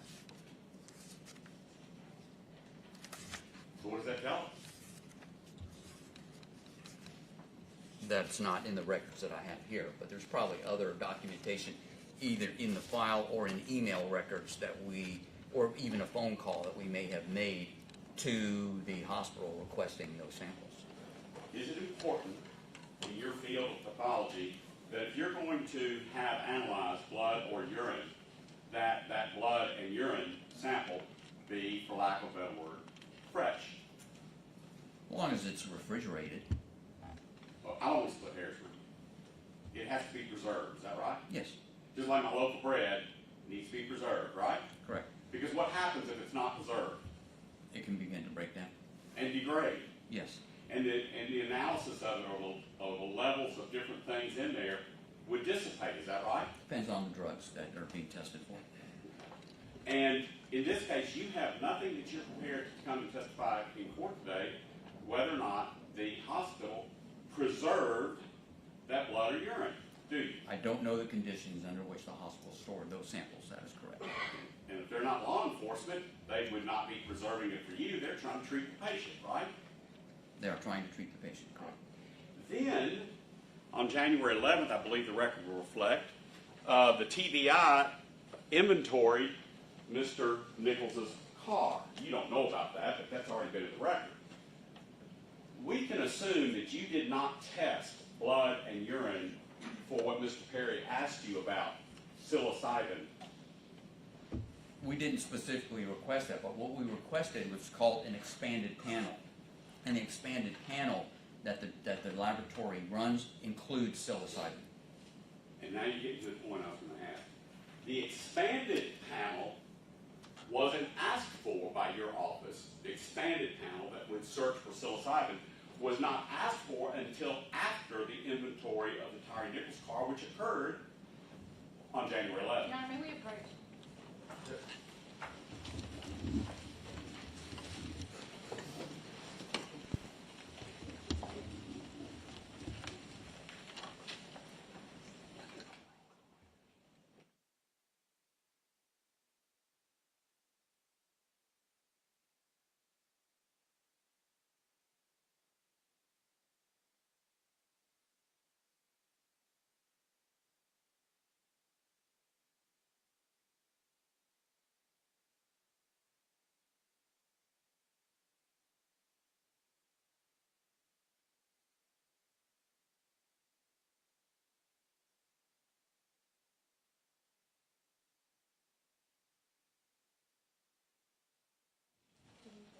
Master C? Yes, sir. Let's back into it another way.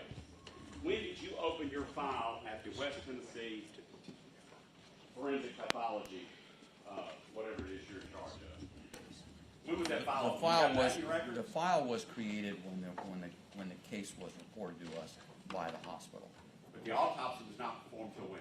The following day, Okay. The whole autopsy was performed the following day. on the 11th. Okay. So, can we at least assume that you did not have the blood and urine of Tyre Nichols before January 11th? That is correct. When was your autopsy completed? It was completed on the early afternoon of January 11th. When was the final autopsy, as you called it, certified? When was the final certified copy of the autopsy published? The report was signed on April 25 of 2023. 4 months later. About 3.5 months, yes. Okay, don't want to split hairs. All right, 4 months later, 3.5 months later. May I have a moment with? Yes, sir.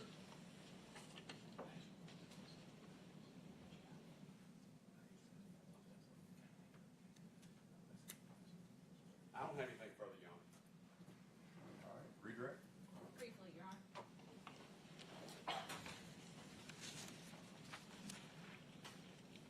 You had some questions there on cross-examination about a substance called psilocybin. Yes. What is that? That is a substance present in a certain variety of mushrooms. It's a hallucinogen. You were asked about blood samples or urine samples from the hospital.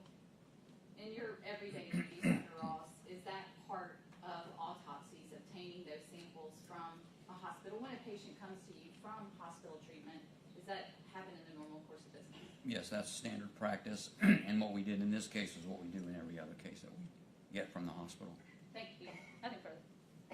Anything else from this witness? All right, so those are all questions. Step down.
bring you all back as soon as we can get you back in here to discuss further. All right, so we'll go ahead and excuse the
only person that presented any sort of eyewitness testimony regarding anything that would have taken place in that scene, being that of Mr. Mills. Desmond Mills testified that, and I want to be extremely careful because in addition to asking him questions in cross-examination regarding his prior testimony and inconsistencies, etc., I tried to have questions narrowly tailored specifically to the accusation and to trace the statutes regarding, number one, the knowing of it. I asked him specifically whether or not, based off of the information he had, if Darius Bean, prior to going to that scene, had any knowledge whatsoever about Mr. Nichols or knew anything about him being anything other than a suspect. He was a passenger in the vehicle driven by Mr. Mills, and when he sees the suspect, he then gets out and does what he is sworn to do. And I'm jumping in order, but of course, we heard testimony today from Ms. Mackey, and I can't remember her exact rank, but she's an officer with the Memphis Police Department, and she read that he was a sworn officer who had taken his oath of office and it, at that time, had not been in any way certified or suspended. So he's in the car acting in his status and capacity as a Memphis Police Department officer. According to the testimony from Mr. Mills, once he sees that suspect, there's not a lot of gray area about what he's supposed to do. He has to get out. After he attempted to speak with the suspect turns and runs, and according to the testimony provided by Mr. Mills, Mr. Bean did what he's supposed to do, give chase to that fleeing suspect. He attempts to apprehend that suspect. Mr. Mills did not find any, or did not provide any sort of commentary regarding that being in any way wrong on direct testimony, but on cross-examination, he in fact said that there were no sort of criticisms that he could give toward the actions of Mr. Bean.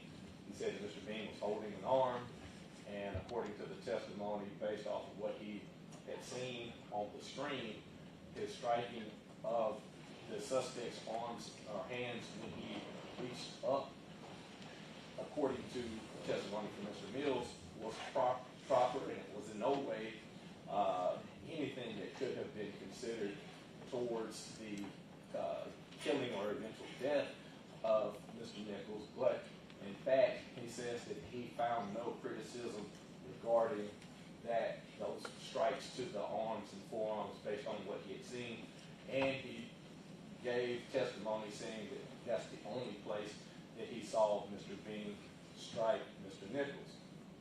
Furthermore, when asked about the blows that were administered by Mr. Martin, going back before the blows, I asked questions regarding any sort of a conspiratorial type of plot regarding Mr. Nichols, whether or not there was any sort of information regarding Mr. Nichols having done something that they were going to try to exact any sort of revenge or try to gain any sort of advantage based off of their position and power regarding Mr. Nichols. Mr. Mills' testimony was they did not know him, and he had no information that Mr. Bean in any way knew him. He also said that there was no kind of conversations indicating that Mr. Bean was in any way angry, agitated, anything along those lines. He also indicated that his criticisms seemingly were towards his actions regarding the baton, but when he was cross-examined regarding the use of the baton, he indicated that he did give the strikes to the shoulder area, between the shoulder and the wrist area. So seemingly Mr. Bean would not have any reason based off of training, NPD training, to have thought that those blows in and of themselves could in any way have been something that could have caused the death of Mr. Nichols. Likewise, he talked about the fact that in holding one arm and in holding the other arm being held by Mr. Smith, they were doing this because there was one handcuff on and another handcuff on, and you have a suspect attempting to walk away. He testified that you don't have an option to let one of those arms go. That was his testimony. So based on that, how have they met any sort of burden as it relates to presenting one scintilla of evidence that the jury can consider regarding second-degree murder, it being a knowing killing? There's nothing that Mr. Mills offered in that regard. Likewise, if you go to the next, just looking at the elements, aggravated assault, there was no testimony that Mr. Bean's actions in any way were taken to, or in any way went towards attempting to cause injury to Mr. Nichols. To the contrary, the testimony was that once the actual handcuffs went on, number one, everything stopped. The videos show that once the handcuffs were definitively on, that everybody seemingly scattered like insects when the lights come on. They got away from the body of Mr. Nichols. But after, and I counted approximately 40 seconds or so, Mr. Smith, who had some medical training, says, hey, let's set him up. Who helped him set him up? Mr. Bean, so that he could get air. And he sat in that position. Nobody did anything to aggravate or agitate Mr. Nichols at that point that he's sitting up. Now, I know that it was characterized, at least in opening statement, as dragging him, but consider this, Your Honor, they had, and I think the testimony was clear, Mr. Bean had run from approximately 80 yards with his 40 pounds worth of equipment to try to apprehend this suspect, and had been engaged in wrestling with him while having himself been contaminated with pepper spray. And during that time, even Mr. Mills' testimony was he was getting his own air together and things like that. So at a time that he was exhausted, his eyes are blinded, he's agitated, he thought to at least help Mr. Nichols sit against the car. That is not a person that's trying to cause injury or in any way do anything illegal or improper to Mr. Nichols.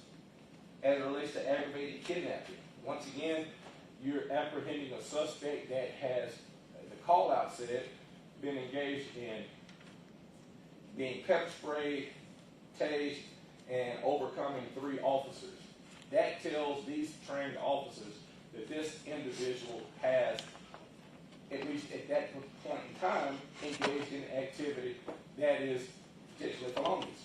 Now, we'll come to learn eventually that it was, but we know that if you're engaging in that type of activity where you overcome these officers and you have that call out, Mr. Bean does not have the luxury, in retrospect, to say, hey, we don't need to try to apprehend this suspect. There's no way that he would know that this man would not in any way give his hands up for the period of time that he did.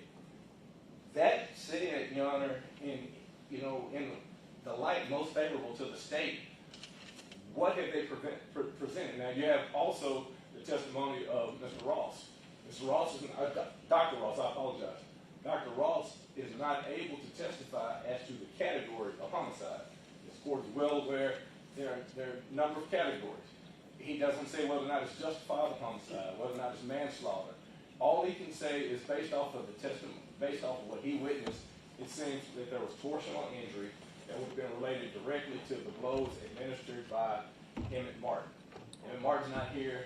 There's no testimony that Emmett Martin in any way directed anybody towards actions or actions towards Mr. Nichols. There's been no testimony regarding anything that was apprehended as far as communications that could have presented information if they had it, saying that there was somehow some plot or something together via text messages or via communications that we are going to pull over a random suspect and torment them. There's nothing along those lines at all. There's absolutely no testimony from anybody that they knew the mental condition of Mr. Martin, that Mr. Bean would have known the mental condition of Mr. Martin whatsoever. He testified that until the last trial, I think this is from Mr. Mills, we didn't know that he was, his mental conditions or what have you, and any kind of pre-existing conditions that would have put our lives as well as the public's lives in danger related to Mr. Martin. That was not conveyed, and there's been no proof at all that it would have, should have, or in any way could have been conveyed to Darius Bean. So based on that, Your Honor, looking at the light absolutely most favorable, this is a common law murder case. And as a common law murder case, a common law aggravated kidnapping case, a common law aggravated assault case, there's been no testimony that should take this case out of the purview of this court and put it in the purview of the jury. And that's I know that it is a rare occurrence. I know that it is a burden that they have to, at this point, it is not beyond a reasonable doubt or what have you, but there's not a scintilla of evidence that they should be able to consider as a jury that would in any way say that this man should be able to be considered guilty or not guilty at this time of any of these elements. Second. Thank you, Your Honor. On behalf of Demetrius Haley, pursuant to Rule 29, we move for acquittal of all of the charges because the state has failed to prove the charges and no reasonable, rational juror could find Demetrius Haley guilty of these 7 charges beyond a reasonable doubt. What I'd like to do, the beauty of going second, is to the extent Mr. Perry's recitation of the testimony applied to all 3 defendants, I'd like to adopt that rather than repeating it. But I'd like to focus first on the second-degree murder charge and the knowingly killed element, which there's simply, there's no proof of that. No juror could convict, find beyond a reasonable doubt that Demetrius Haley knowingly killed Tyre Nichols. The proof on this essentially comes from 2 people. It comes from Dr. Ross today, who made very clear that the cause of death is the trauma to the head of Tyre Nichols, and he focused on Mr. Martin's initial kicks and Mr. Martin's punches to the head. There's also video evidence demonstrating those traumatic blows. Yesterday, Desmond Mills testified, and his testimony on this issue, he's an eyewitness, he was a participant in this altercation, and he was there interacting at Castlegate and Bear Creek with Mr. Nichols much longer than Demetrius Haley. Mr. Mills made clear that that Martin's initial kicks, to quote Mr. Hagerman again, the soccer-style kick to the head and the second follow-up occurred before Demetrius Haley got to Ross and Castlegate. And all of Martin's punches to his head occurred before Demetrius Haley got to Castlegate and Bear Creek. And today, Dr. Ross is clear, as the medical examiner, that was the trauma that caused Tyre Nichols' death. And so there is simply no evidence by which any of these jurors could rationally conclude that the state has proven second-degree murder. Moving to the 2 kidnapping charges, again, there's no removal, so certainly can't be an unlawful removal. The state has to be pursuing these charges based upon confinement. And there is absolutely no evidence of an unlawful confinement. Testimony, again, going back to Mr. Mills yesterday, when he saw, along with Darius Bean, in that 2-man car at Ross and Castlegate, they saw the person they believed to be the suspect that had run from Mr. Haley, Mr. Martin, and Officer Hemphill at Ross and Raines. He was wiping his face. They knew he had been pepper sprayed, and Mr. Mills said he met them. They said, hey, and he took off running again. Mr. Mills also testified that at that point, they had a lawful basis to detain and confine that suspect.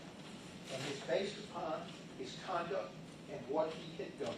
There was a lawful traffic stop, and from there, he resisted arrest and he fled.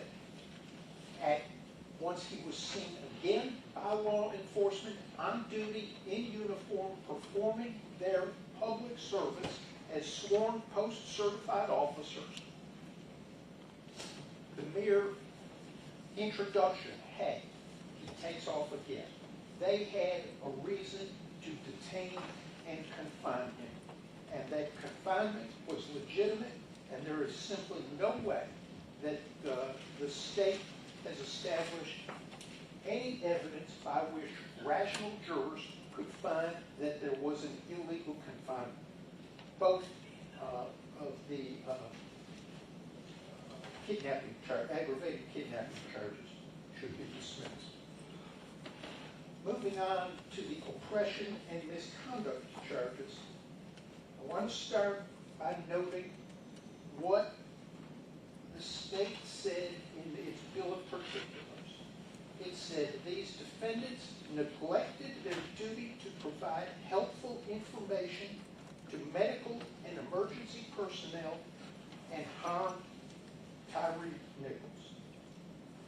Well, Judge, in order to provide helpful information, you have to have the information. And again, not only the video evidence, but the testimony of Mr. Mills makes clear that Emmett Martin's blows, Desmond Mills' use of pepper spray, Desmond Mills' use of a baton, the ass baton, at Castlegate and Bear Creek all occurred before Demetrius Haley arrived. That testimony is substantiated by the videos that the state has put into evidence. An element of the oppression is that the public servant knew that the conduct was unlawful. We're here in this courtroom 2 years later with 20/20 hindsight, watching a lot of video and putting it together. When Demetrius Haley arrived at Castlegate and Bear Creek and saw that Mr. Nichols was not detained at that point, he used a hard hands technique trained at the academy, authorized and within MPD policy and procedure. Hit him one time, single leg strike in the upper arm, a muscled area. It was proper. It did not cause any trauma to the head, and Mr.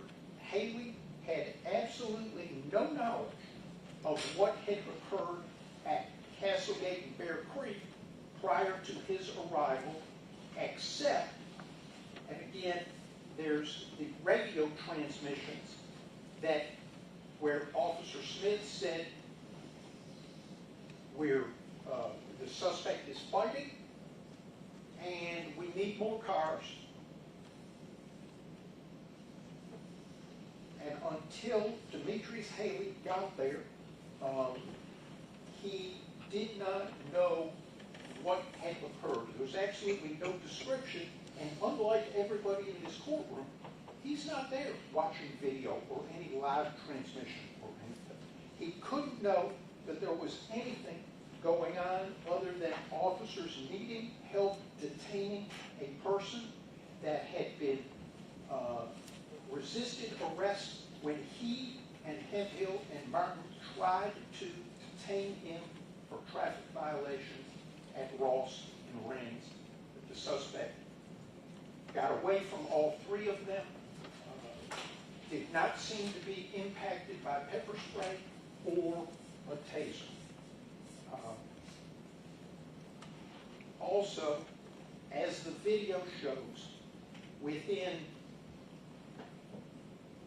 roughly 1 minute it's right at 1 minute after Mr. Haley uses that trained, hard hand technique, the single leg strike. He's on the radio to dispatch, fulfilling his training and duty to get medical help. He's calling for an ambulance. And I think that the state, again, has not put on evidence by which any rational juror could find Mr. Haley guilty of misconduct or oppression.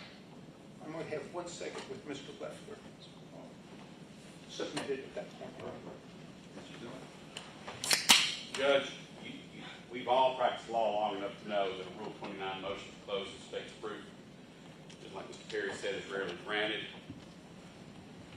But you've been here for all of the proof. And the question, as Mr. Sneed said, is whether or not a reasonable juror, considering the evidence in favorable, most favorable to the state, could find beyond a reasonable doubt the charges. And I think, many times we don't say it, but I think if we are honest with ourselves from the standpoint of intellectual honesty as well as moral honesty, the proof is woefully short of even being presented to the jury. The state only presented one witness who was there on the scene, and that was, of course, Officer Mills. And you heard his testimony. He didn't see a good bit of the action in order to intervene himself. There's been no proof other than grainy video of what went on that night. Now, we have to judge, as you know, the case law is pretty clear. You have to judge the conduct of the defendants, in this case, law enforcement officers, of what was being presented to them at that instant, not later in 2020 hindsight, with what they're faced with there on the scene. Mills was crystal clear that based upon pain tolerance, pain threshold, etc., Mr. Nichols was out of control. The only evidence we've heard is that of all the years he's been doing this, it's the most difficult arrest he's ever made. So you have to say, okay, where did Justin Smith go wrong? Where did Justin Smith divert from his law enforcement duties? We have to concede that the arrest was lawful. We've mentioned that, so I'm not going to replow that ground. But the arrest itself was lawful. In order to make the arrest, you have to handcuff the suspect and search him. That came from the state's witness. And that wasn't done until they could get Mr. Nichols under control. I think policing is very rough looking.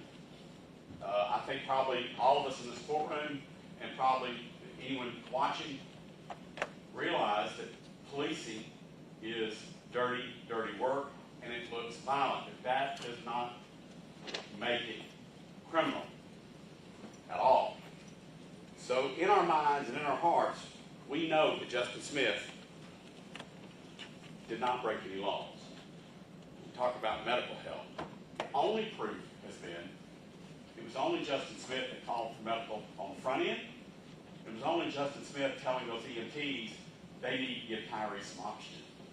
It was only Justin, and I'm not saying only to the exclusion of these other men. I'm just saying that Justin Smith, who's a defendant, to be judged in his own right, Justin Smith was doing more for Tyre Nichols than the trained paramedics and EMTs there, trying to get this man some help.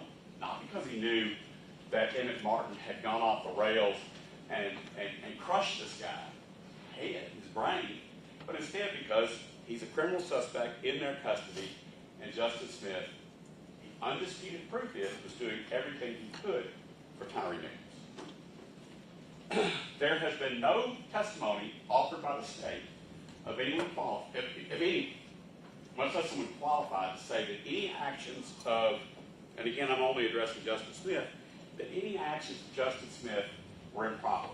In other words, beyond the scope of what they were trained to do, beyond what a police officer is supposed to do to get someone in custody. No one, Mr. Mills did not testify to anything critical of Justin Smith in his attempts to get Tyre Nichols in handcuffs. In fact, just the opposite. And so to present it, to say we are going to put this criminal case charging all these 7 charges, starting out with second-degree murder, in the jury box, when you've heard the proof. I just don't think that's. I think this is the appropriate Rule 29 case as the judge sitting as the, for lack of a better word, 13th juror, looking at what could a reasonable juror find, even in a light most favorable to the state. It's going to take courage, but the bottom line is there has been no proof presented by the state at all that Justice Smith violated any laws. And again, I think this is probably the one case that we'll all run across that Rule 29 is appropriate as it relates to Justice Smith, and I will of course leave it to the other lawyers as it relates to their clients. Steve, you wish to respond? Let me begin with Mr. Perry's first point, and I thought we talked about this when we picked the jury. These defendants are not charged with having a plan to kill anyone. They are not charged with first-degree murder. They're not charged with conspiracy to commit first-degree murder. So that is simply irrelevant. They're charged with second-degree murder. What counsels ignore is 2 things. First, a video in which the jury can certainly find that they're watching 5 Memphis police officers beat a man to death. Is a beating to death a second-degree murder? Is it knowing? Of course it is. Can be. That's a jury question that is the clear province of a jury. Ignores the law. And we spent so much time talking about the law of criminal responsibility. Emmett Martin delivered the worst blows, no doubt about it. But this jury can find that these defendants assisted. They can find that Mr. Haley, like we watched on video, nobody wants to talk about. Mr. Haley gets out of his car, yells something, and then kicks Tyre Nichols while he's on the ground. And then watches Emmett Martin kick him again while he's on the ground. Mr. Bean and Mr. Smith can be seen on top of Mr. Nichols, pressing him down, while Emmett Martin takes the first soccer kick to the head, and then the second. Then they can be seen at his arms, holding his arms. Their face is literally less than half a foot from Tyree's when Emmett Martin's punched him in the face, not once, twice, 3, 4, 5 times. And that whole time, as Mr. Mills testified, not a single one said, stop, don't do that. Why is that important? Because the second half of criminal responsibility is if you have a legal duty to intervene, you got to do something. They're Memphis police officers. They had to do something. Instead, they watched it happen right in front of their face. And what they do afterwards? Put them on the side of the car and didn't tell anybody about any of this head trauma. This confinement, Mr. Single talked about it, absolutely could have started out lawful. Absolutely could have started out lawful. But at some point, this jury can find that lawful confinement became unlawful. And whether that's after soccer kick number 1 to the head, or soccer kick number 2 to the head, or punch 1, or punch 2, or punch 3, or punch 5, or kick 1 by Haley, or kick the final one by Emmett Martin, or they can find it while he's sitting there at the car handcuffed, and these officers are lying to medical personnel about what happened. Not a single one telling medical personnel he's taking impacts to the head. So the lawful confinement can absolutely become unlawful. These officers have a duty, both under the law of criminal responsibility, but also in the official misconduct and oppression counts, and they violated that duty that night. We have issues for the jury. I understand that Mr. Zuma, Mr. Perry, Mr. Stingle are going to argue and have. Well, Mr. Bean, for instance, couldn't see X, or Mr. Smith couldn't see Y. Understand that. But those are jury questions for the jury to determine what Mr. Bean saw or couldn't see, or what Mr. Smith saw or couldn't see. We have a video where we can clearly see Mr. Bean's face, Mr. Smith's face, Tyre Nichols, and Emmett Martin kicking them right in front of them, hitting them right in front of them. We can clearly hear that nobody's ever said stop. We have the testimony of Desmond Mills. No one ever said stop. We can hear the body cam when the medical personnel is there, and no one ever says impacts to the head. They say, oh, he must be on drugs or something. From that proof A reasonable jury can find the defendants guilty of all counts, and ask all counts to go to the jury. Anything else on this one? No, Your Honor. Very briefly on behalf of Mr. Hagman. Mr. Hagman just emphasized the video where defendants were watching these blows happen. Mr. Haley did not see any of Mr. Martin's soccer kick, second kick, or any of the punches to the head.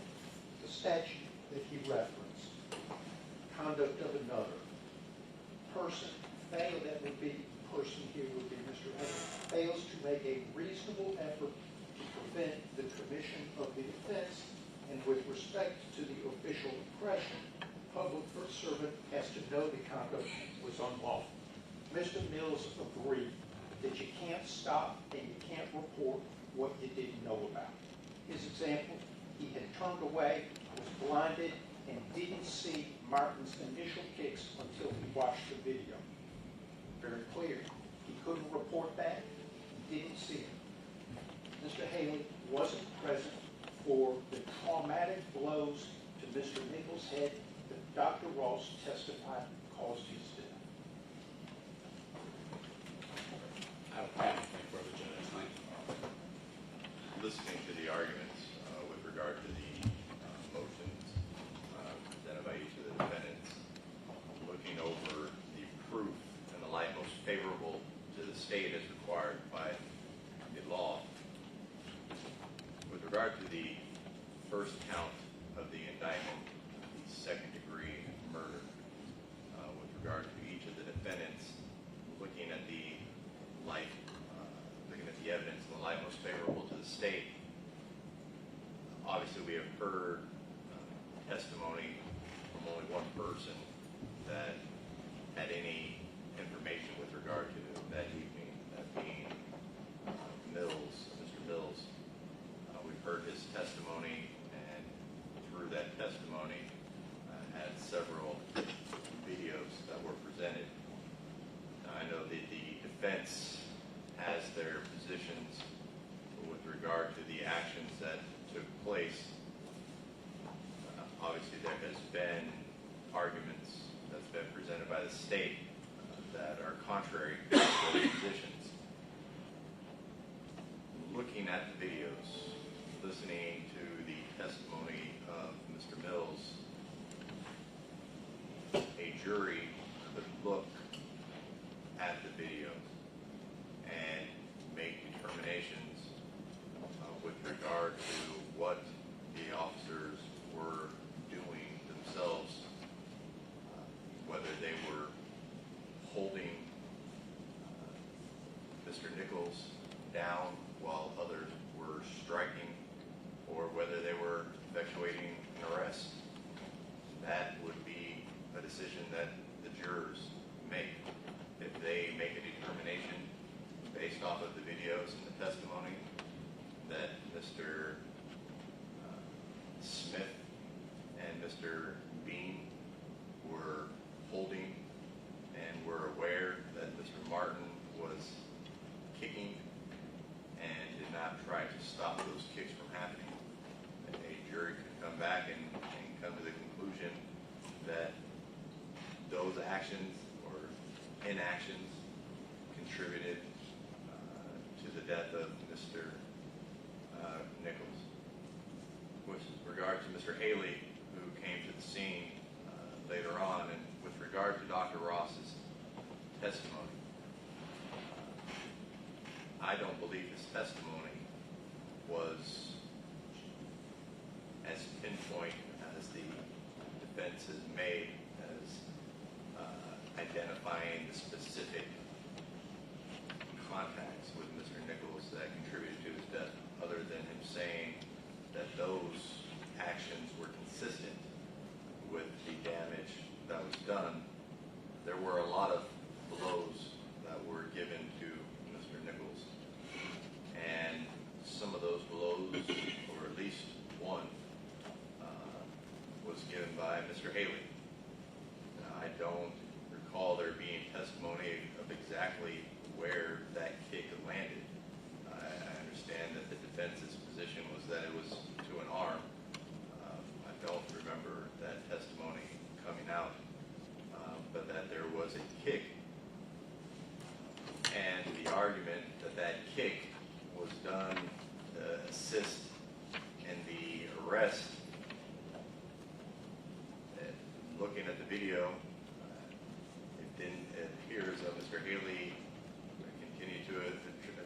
assist in that arrest. It looked like he walked up and he kicked him.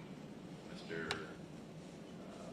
Martin walked up and kicked him, and then they both walked off.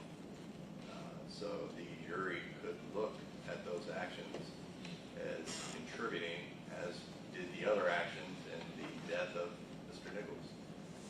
That would be a decision for the jury to make, to determine whether they were effectuating an arrest and continuing to do so, or whether it escalated and folks were just holding him up to be hit or taking kicks while he was being held down.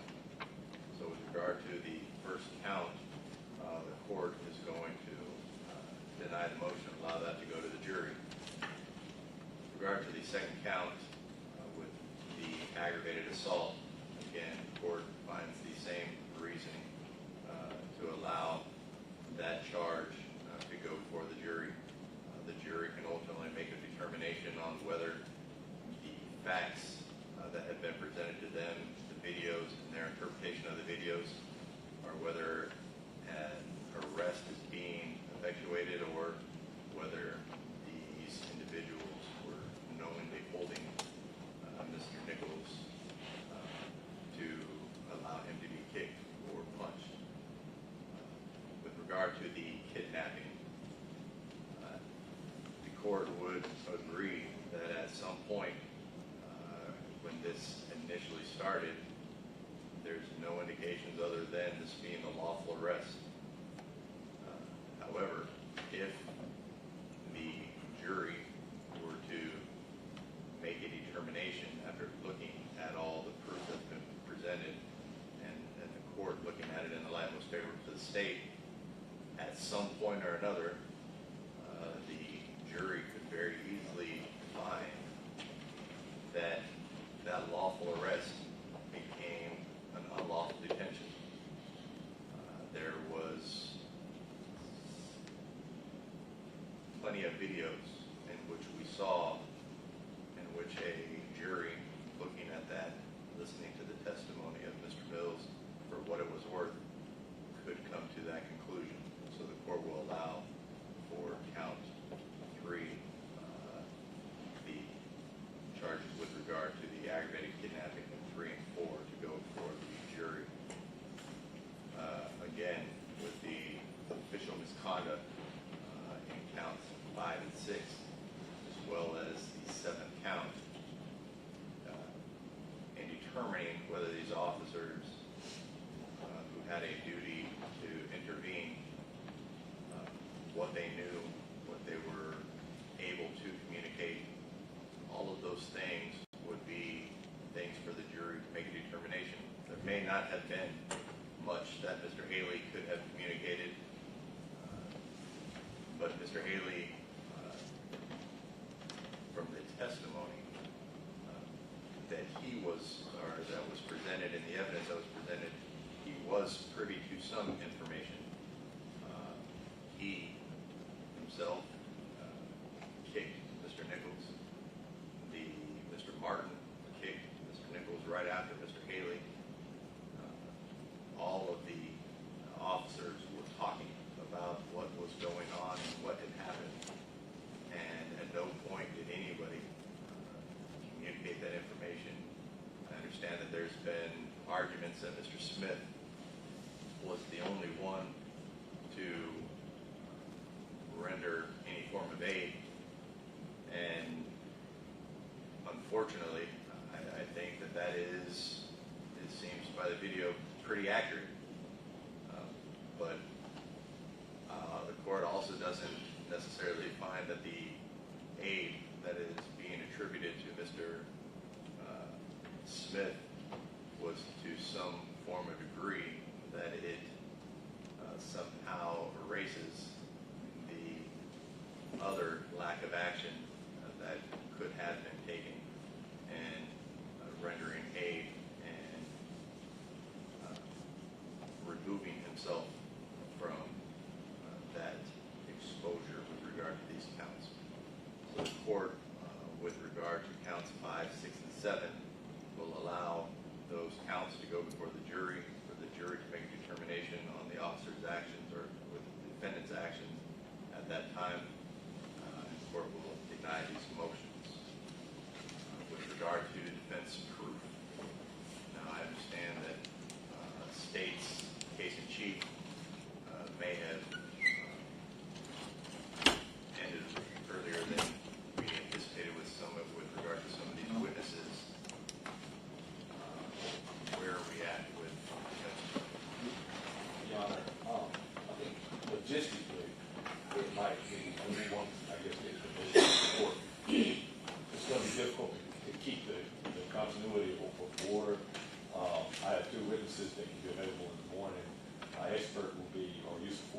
expert will be available Friday. He has to have a calibration on his pacemaker that was scheduled prior to this.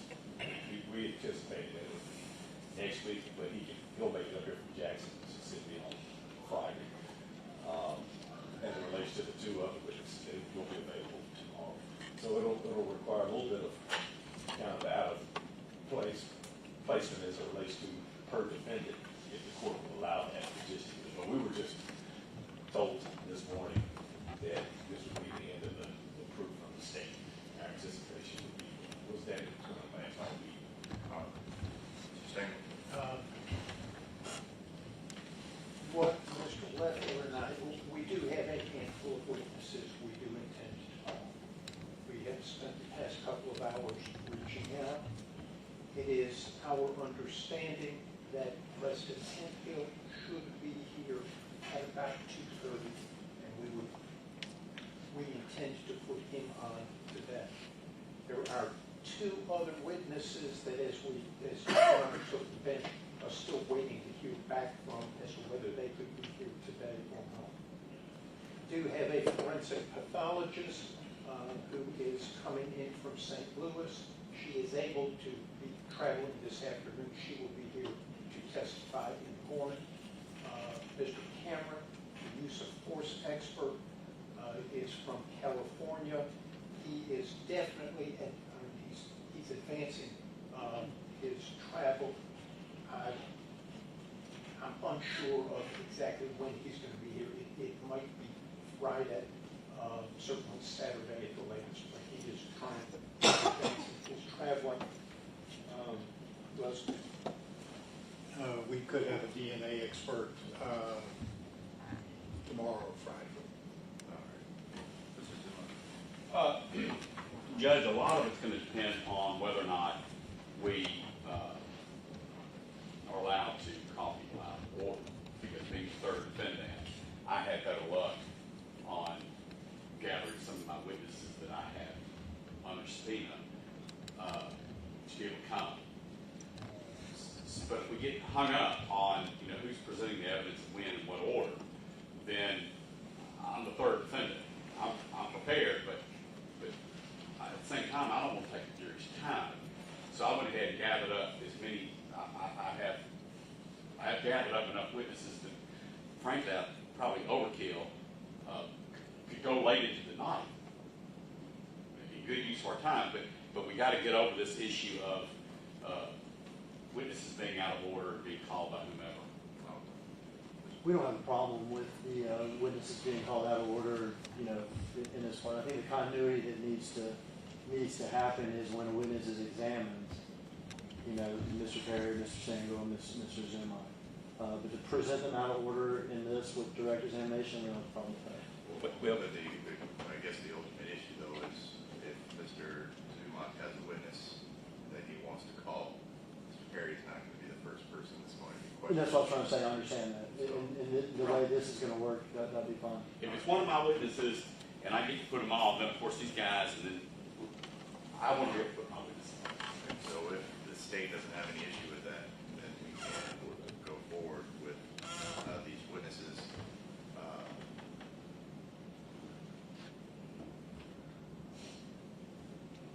right. What we will do, we're going to take a brief recess. Why don't you all discuss which witnesses you all have available? You all can talk with the state and see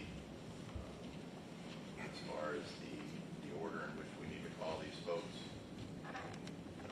Let's come back. The good news, Judge, is we did that during lunch break, and I've already told the district attorney's office that if this is the route we ended up going. I do have a witness that's at the hallway now. Whenever you put the jury in the box, we can start. All right. Is that fair? Is that right? No, the first one would be Kelly Rogers, then TDI. All right. Stand at brief recess. What's the recess?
because the acoustics aren't that great in here, if you could speak up the best you can, that would be great. For the purpose of the record, could you please state your first and last name and spell it for the record? Kelly Rogers, Kellirogers. And what, instead of giving your specific numerical address, could you please state to the court and the jury what street you live on? Preserve Woods Cove, And is that where, ma'am? Arlington, Tennessee. Is that Shelby County? Yes. All right, ma'am. On October 31st of 2022, were you a victim of a crime? Yes. Could you please tell the jury what the nature of that criminal activity was? So, I believe I woke up November 1st to a lot of credit card alerts that I had that my card was being used. Your what was being used? My credit cards. So, I went out to the car and my wallet had been stolen. And so I called the police and... Before we go there, so we understand, you were getting credit card alerts. What does that mean? that my car was being used, and they were asking me, was it me? Okay. And those charges were not you. Is that what you're trying to tell us? It was not me. And that was in the late at night of Halloween night into the morning of November 1st. Yes. So with these alerts, did the alerts tell you where the cards were being used? I believe it was like gas stations. It was I had various cards, so I can't remember exactly, but I did see like a couple of gas station attempts. That's what I do remember. And you knew that you had not been at gas stations that night. Right. So you went after your car. What did you find? My wallet was gone. Was your car damaged? The car was unlocked. The glove compartment was up, and the doors were up, like the doors of the glove compartment, like the middle console, and that was like open. And so your wallet was gone. Yes. And what was contained in your wallet? My military ID, my children's military IDs, credit cards, driver's license, and yeah. And did you call law enforcement? Yes. And who responded to this call? The people from the Arlington that are right up the street. Shelby County Sheriff's Office. May I approach, Your Honor? Okay, they see the call.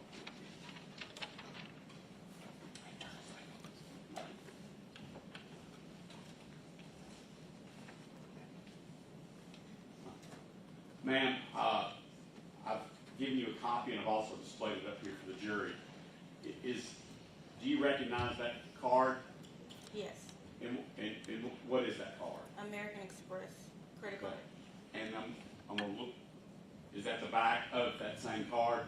Yes. All right. And you own that card, is that right? Yes. All right. First, before I forget, I'd like the images of this card marked into evidence of the next numerical exhibit. And here's one that's not so rumpled, Judge. We'll show the front and back of this credit card, exhibit 26.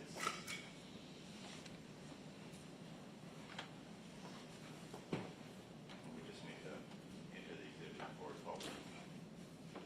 Enter the exhibit Before it's published. Oh, I'm sorry. I won't do that next time. Now, that's the card. Ma'am, you reported this to the Shelby County Sheriff's Office, correct? Yes. Did they make a police report? Yes. Prior to 2 weeks ago, let's just say 2 weeks ago, prior to 2 weeks ago, did you have any idea where that American Express card was? No. Who was the first person to tell you where that American Express card was? You were. And you've received no phone call from any law enforcement agency that your card had been found? No.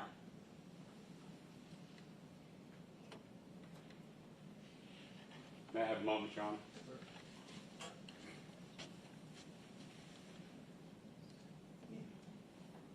Right. Your Honor, as far as my examination of this witness, I've concluded.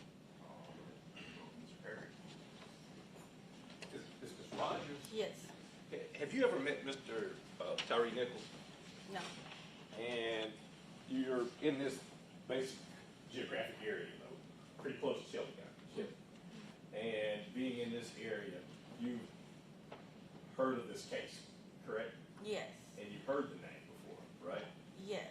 And prior to being contacted a few weeks ago, had you had any contact from anybody from TBI? What is Regard, Tennessee Bureau of Investigation? No. Anybody from Memphis Police Department? No. No detectives, nobody told you that you would be in any way connected to this case today? No. I don't have anything further.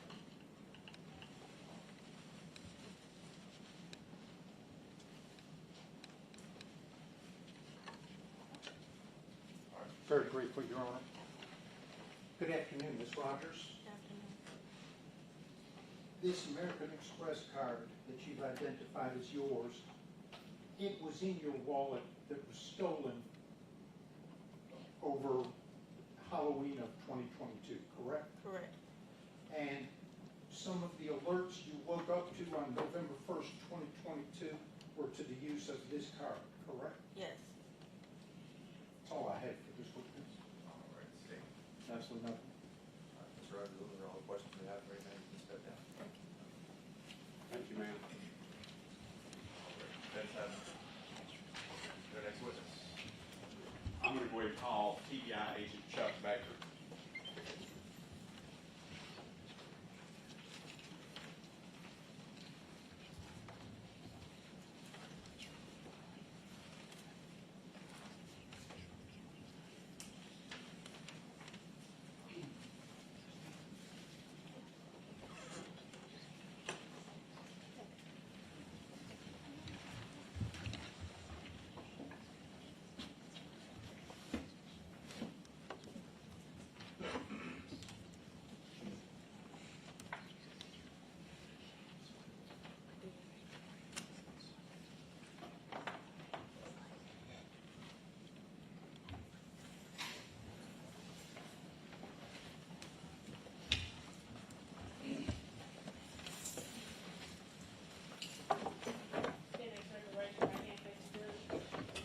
Please tell me, sir, affirm that the testimony given today will be the truth and nothing but the truth. Yes, sir. All right, let's have the presentation. Thank you, Parker. Could you please state your full name and your title for the record? Charles Baker, also go by Chuck. I'm a special agent with the Tennessee Bureau of Investigation, also known as the TBI. And how long have you been a special agent for the TBI? I've been with the TBI since September of 2013. So the better part of 12 years, is that right? With the TBI, yes. And before that, what'd you do? I have been a police officer here in the area. I've been a special agent with the Department of Revenue for an old drug unit that's now been abolished, and I've also was a special agent for a railroad. All right. Now, if I slip and call you Chuck, it's because I've known you a long time. Is that right? Yes, sir. All right. How many murder investigations have you conducted in your history at TBI?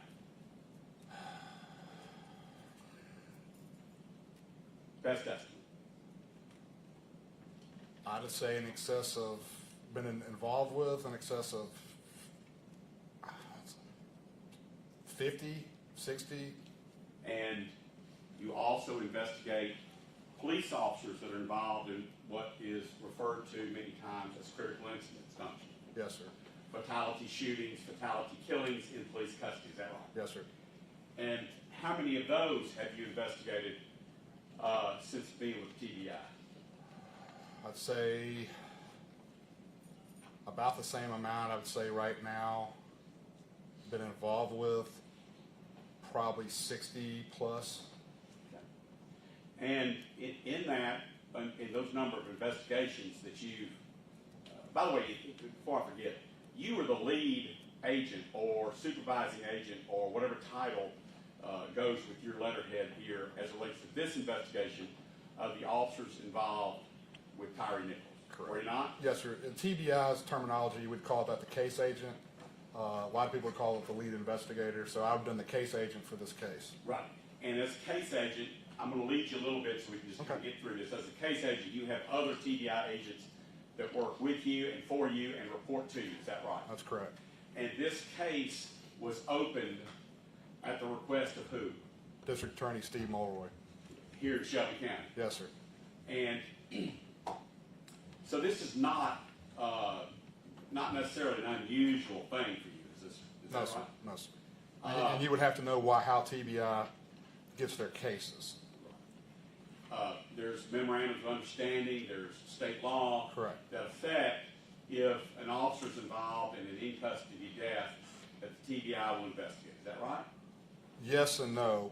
We have to still have if it's an in-custody death, we have to have an actual official request from the district attorney of that judicial district. Right. And that's what happened in this case, right? Yes, sir. And when was that request given to the TBI? By DA Mulroy. It would have been given, I believe, the day after officially, or that early morning hours of the date of the incident. Would it surprise, this happened on January 7th. The original stop was around 8:30 p.m. They went to the hospital, and then would it surprise you, or were you present at Flicker Street as a TBI agent when these officers were returning to their office space? No, I was not present at the time. Were there TBI agents present? Yes, sir. Yes, sir. Reporting to you, is that right? No, sir, not at that time. I was not made the case agent till a little while later. I was actually out sick with COVID when the incident happened, and I actually came in a little bit later. But that's why. There was a TBI agent there representing the agency. Oh, absolutely. Yes, sir. That night. I believe so, yes, sir. Right. And so, as part of your preparation for testimony today, did you go back and review the case file? Yes, sir, the best I could. It's a very large case file, so. Right. And on the night in question, by the way, do the defendants normally have you come to court, or does the prosecutor normally have you come to court? Remember, first of all, it's an improper question. I was It's drawing. irrelevant, and I was they- drawing. I'll withdraw it. I issued a subpoena for you to be here, is that right? Yes, sir. All right. Now, on the night in question, when this event happened, TBI representatives were at the Flicker Street address where the Scorpion team and organized crime use it as a headquarters. Is that right? I'd have to look at the actual Take your time. report. Huh? I'd have to look at the actual report to know names, who was there, times, and so on. Yeah. I won't be asking you names. I won't be asking you names, okay? What I'm asking you is, TBI was present at Flicker Street on the night of this incident, were they not? I'd have to look at the report once Take again your time to give and look. you, I don't have, you'd have to hand me a copy of the incident report. Can y'all be looking for that while I'm examining the witness?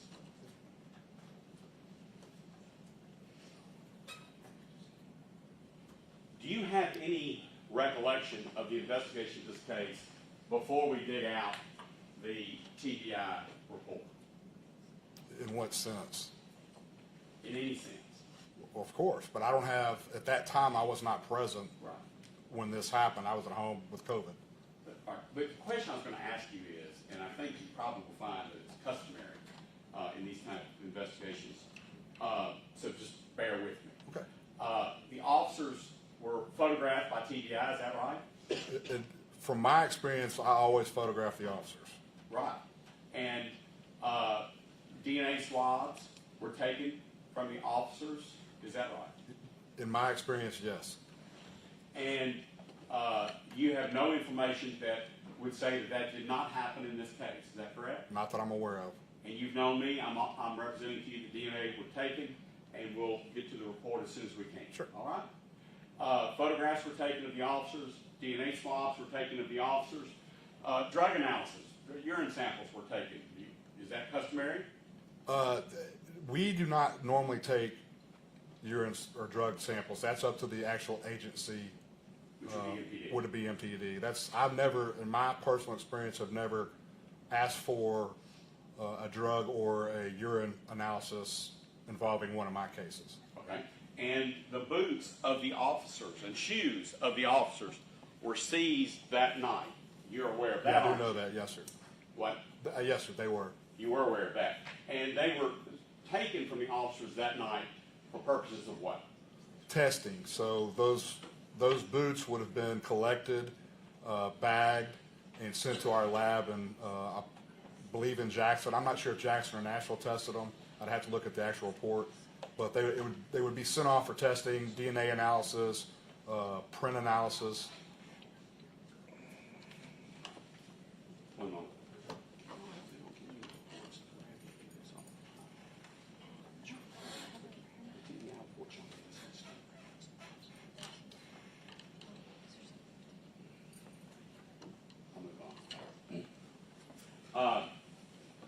The TDI agents then began a canvass of security cameras and skycop cameras in the area.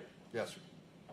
And there was one particular skycop camera there at Castle Gate and Bear Creek, is that right? Yes, sir.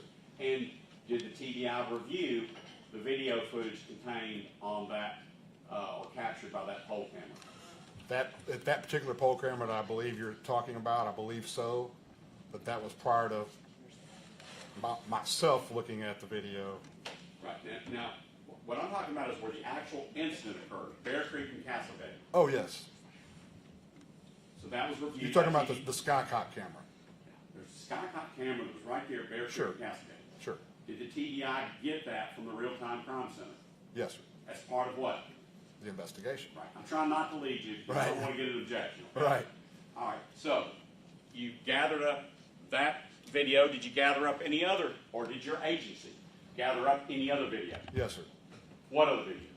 So you Best have, of your recollection. so you would have the camera you're talking about specifically.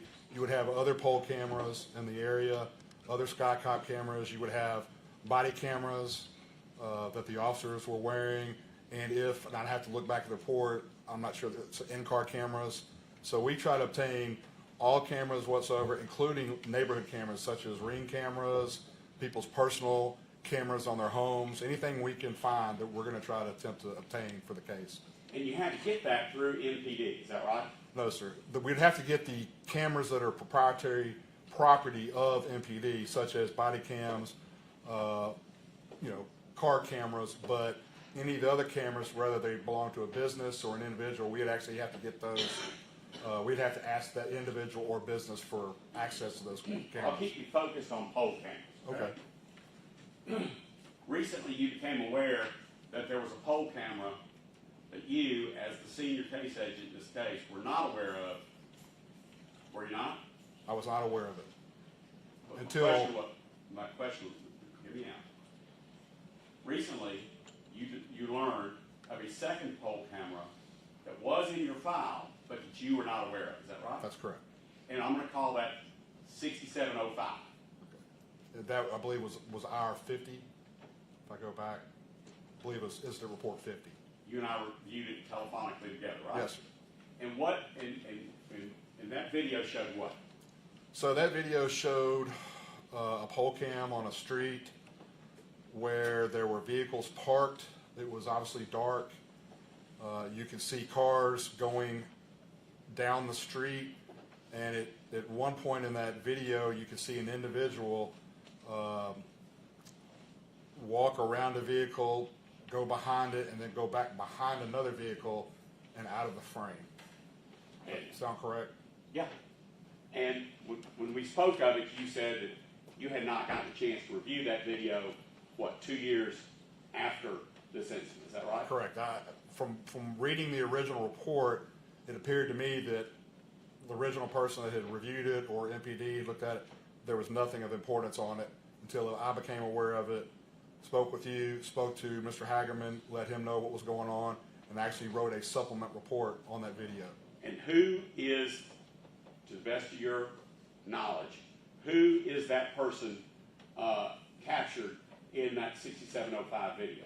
So I can't specifically say who the person is, but I can say I believe that person resembles, based on what I believe it was, it resembled Mr. Nichols based on what I know he was wearing on the night of the incident.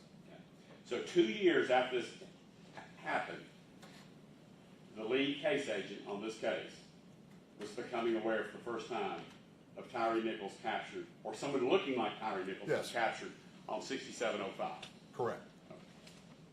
Now, from January 7th to January 11th, I'll offer to you that Mr. Nichols passed, I think, late on the 10th.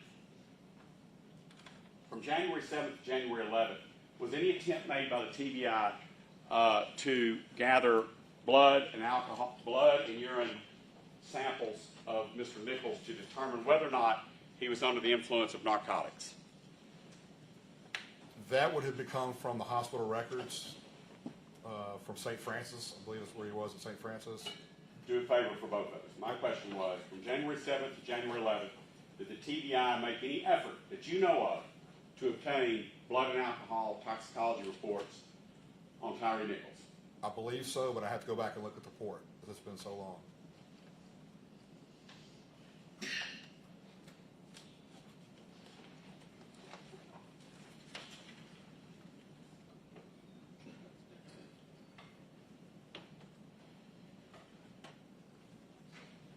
When did you come off of COVID and begin taking an active supervisory role in this investigation?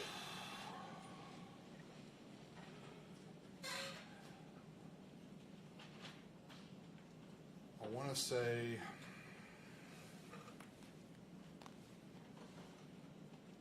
I'd have to go back to my report, but it was several days after. It was probably After what? The death? no, after the incident. I believe I was told on a weekend when I knew I was able to come back to work. Probably 5 or 6 days. It was several days. But you have reviewed the file before coming, because you received your subpoena to come testify at trial. Oh yeah. You've reviewed the file. To the best of my ability, because it's a very large file. So it's hard to memorize everything. Nobody's asking to memorize, okay? Were you aware, or were the TBI agents aware, that on the night in question, 5 or more narcotics-trained officers suspected that Tyre Nichols was under the influence of heavy narcotics? I have no idea about that. You had no idea about that. Trained narcotics officers? Did you have any idea, or did the TBI have any idea, that officers felt Tyre Nichols was under the influence of narcotics? I can't tell you how they felt because I wasn't there. I don't know. Did TBI agents review the body cams of the officers involved? Yes. When did that happen?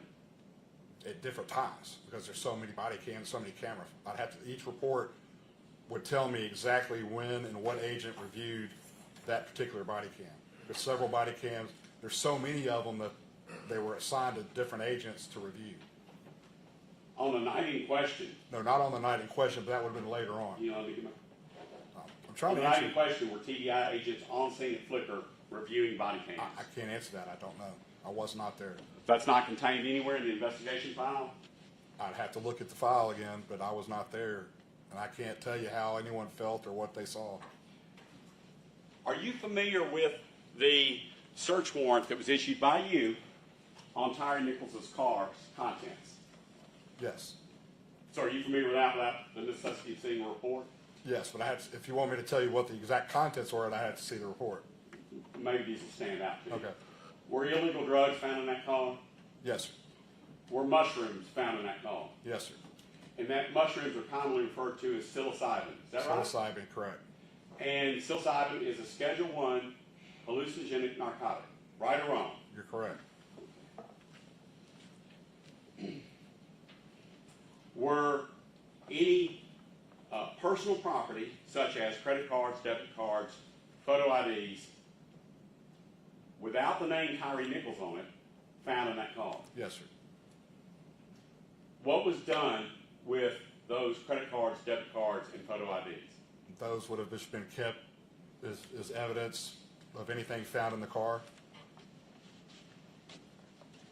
While I may not have the thousands of page reports, I do have a letter. Did you coordinate with MPD and Mr. Hagerman to return Mr. Nichols' car and contents to him? Yes. Or to his family? Yes, sir. Okay, so I don't need to look. So is that customary to return evidence to a family member, Yes. including credit cards in someone else's name? If the district attorney asked me to do it, we do it. So in this case, were you asked by the district attorney's office to return the credit cards that were found in that car? I was just asked to return the vehicle and the contents to the Nichols family. But the contents included credit cards, debit cards, and photo IDs of other people. And so I'm just asking, was that your decision or was it the DA's decision? That would be the DA's decision.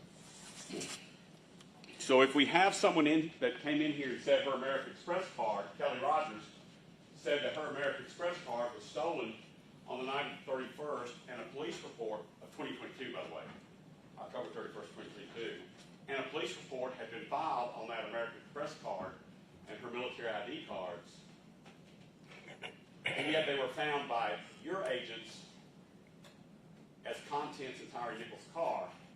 Can you explain or justify how that card was given to the Nichols family? So like I told you earlier, the TBI is requested to work certain crimes. In this case, we were requested to work a case of, at the time, an aggravated assault, which turned into a homicide.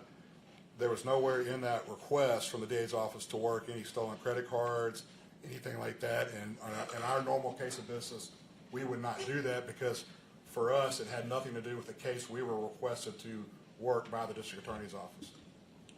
Okay, maybe I'll stumble upon something. You were asked to investigate an aggravated assault charge. An aggravated assault of who? That may sound like a dumb question, but an aggravated assault on who? On Mr. Nichols.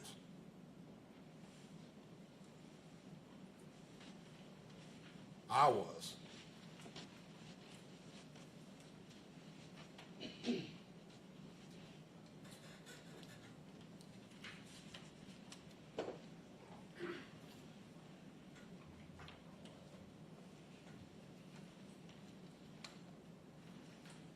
As the case agent in charge of this investigation, did it cross your mind at any point, when you got back from COVID or whatever, to get original blood and urine from Tyre Nichols in order to run toxicology screens?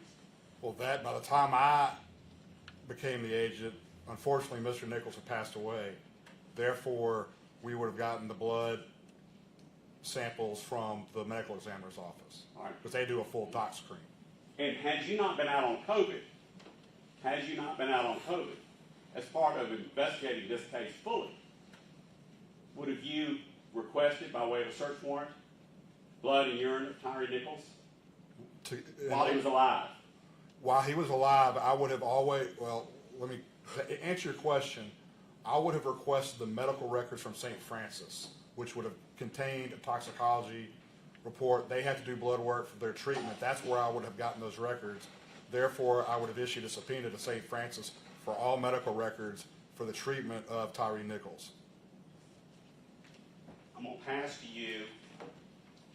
One moment, Judge, if you don't mind.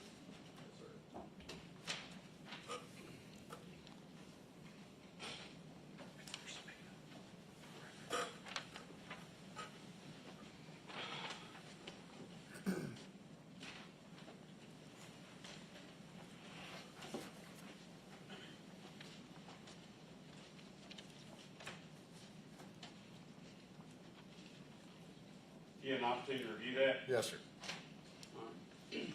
What's the date of that subpoena? That subpoena is dated the 11th of January, 2023.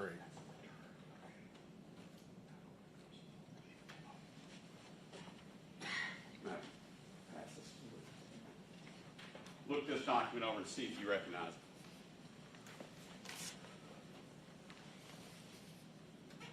it. Correct. This would be the actual receipt of the medical records from St. Francis based on the subpoena that I hold in my hand here. Right. The date of the subpoena is January 11th. Correct. What does that memo say from the TBI that St. Francis gave you records? What's the date of that?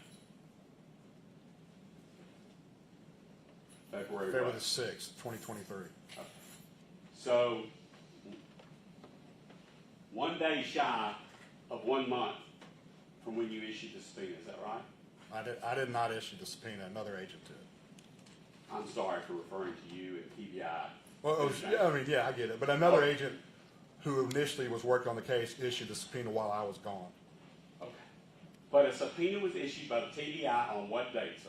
The subpoena was issued on the 11th of January, 2023, and I received the records on February the 6th, 2023. Did you receive them or TDI? Because we've got to be careful on this IU and TDI.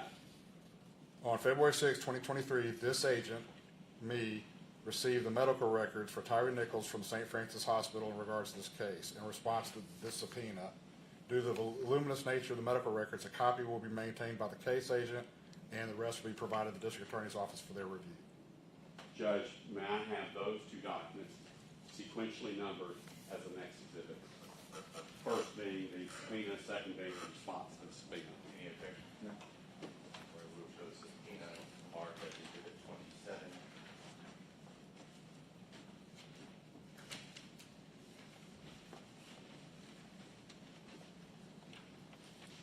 We will show the subpoena return as exhibit 28.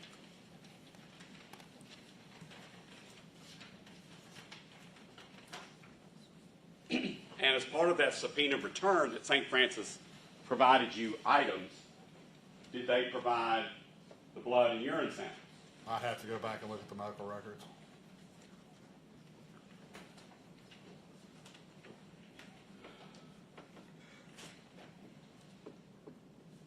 Would you agree with me that, let's see if I can do it this way. How many agents did you have from the TBI Jackson office, or any office of TBI, working the Tyre Nichols case while you were out on COVID? Kim Covington? Is that one of them? Yes, sir. Mr. Chu, is that another one? Yes, sir. Mr. Ellis, is that another one? Yes, sir. How many more? Several more. You know, you've got the lab, you've got admins, you've got analysts. No, agents. I asked Talking about about agents. commissioned agents. Okay. And I'm talking about people who weren't even there that reviewed body cams, so you've got to add them. I'd say at least 10, but once again, I'd have to go back and report to give you an exact number. See if this sums it up. The TBI was investigating these cops. I call them cops not out of disrespect. These cops alleged aggravated assault on Tyre Nichols, correct? Correct. And that investigation was with the end goal in mind of prosecuting these officers for that alleged aggravated assault. Is that right?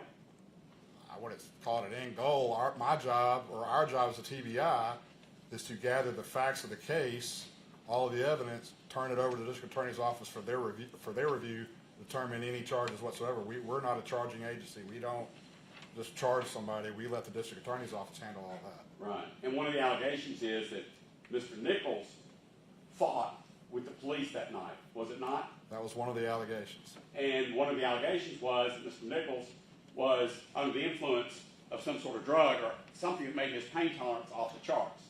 That was one of the allegations made, right? That was something that was said, yes, sir. Did you or the TBI look into that? Yes, sir.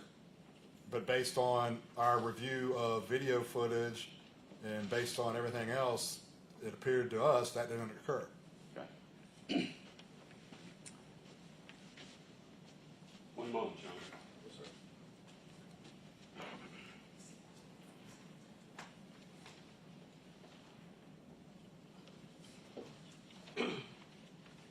You were a cop at one time in Germantown, weren't you? Yes, sir. You've had to arrest a number of people in Germantown, haven't you? Oh, absolutely. And I'm 63 years old, not great shape. You're a big man. How tall are you? 6'4". If I don't want you to put my hands behind my back, do you believe you can do it? Everybody's different. I've learned that from the smallest guy you would think you couldn't to the biggest guy. I mean, everybody's different. Right. But if a suspect, one suspect, Okay. and only one officer, doesn't want his hands cut, how much of a fight is it? It's always a fight. Oh. That's all I have. Very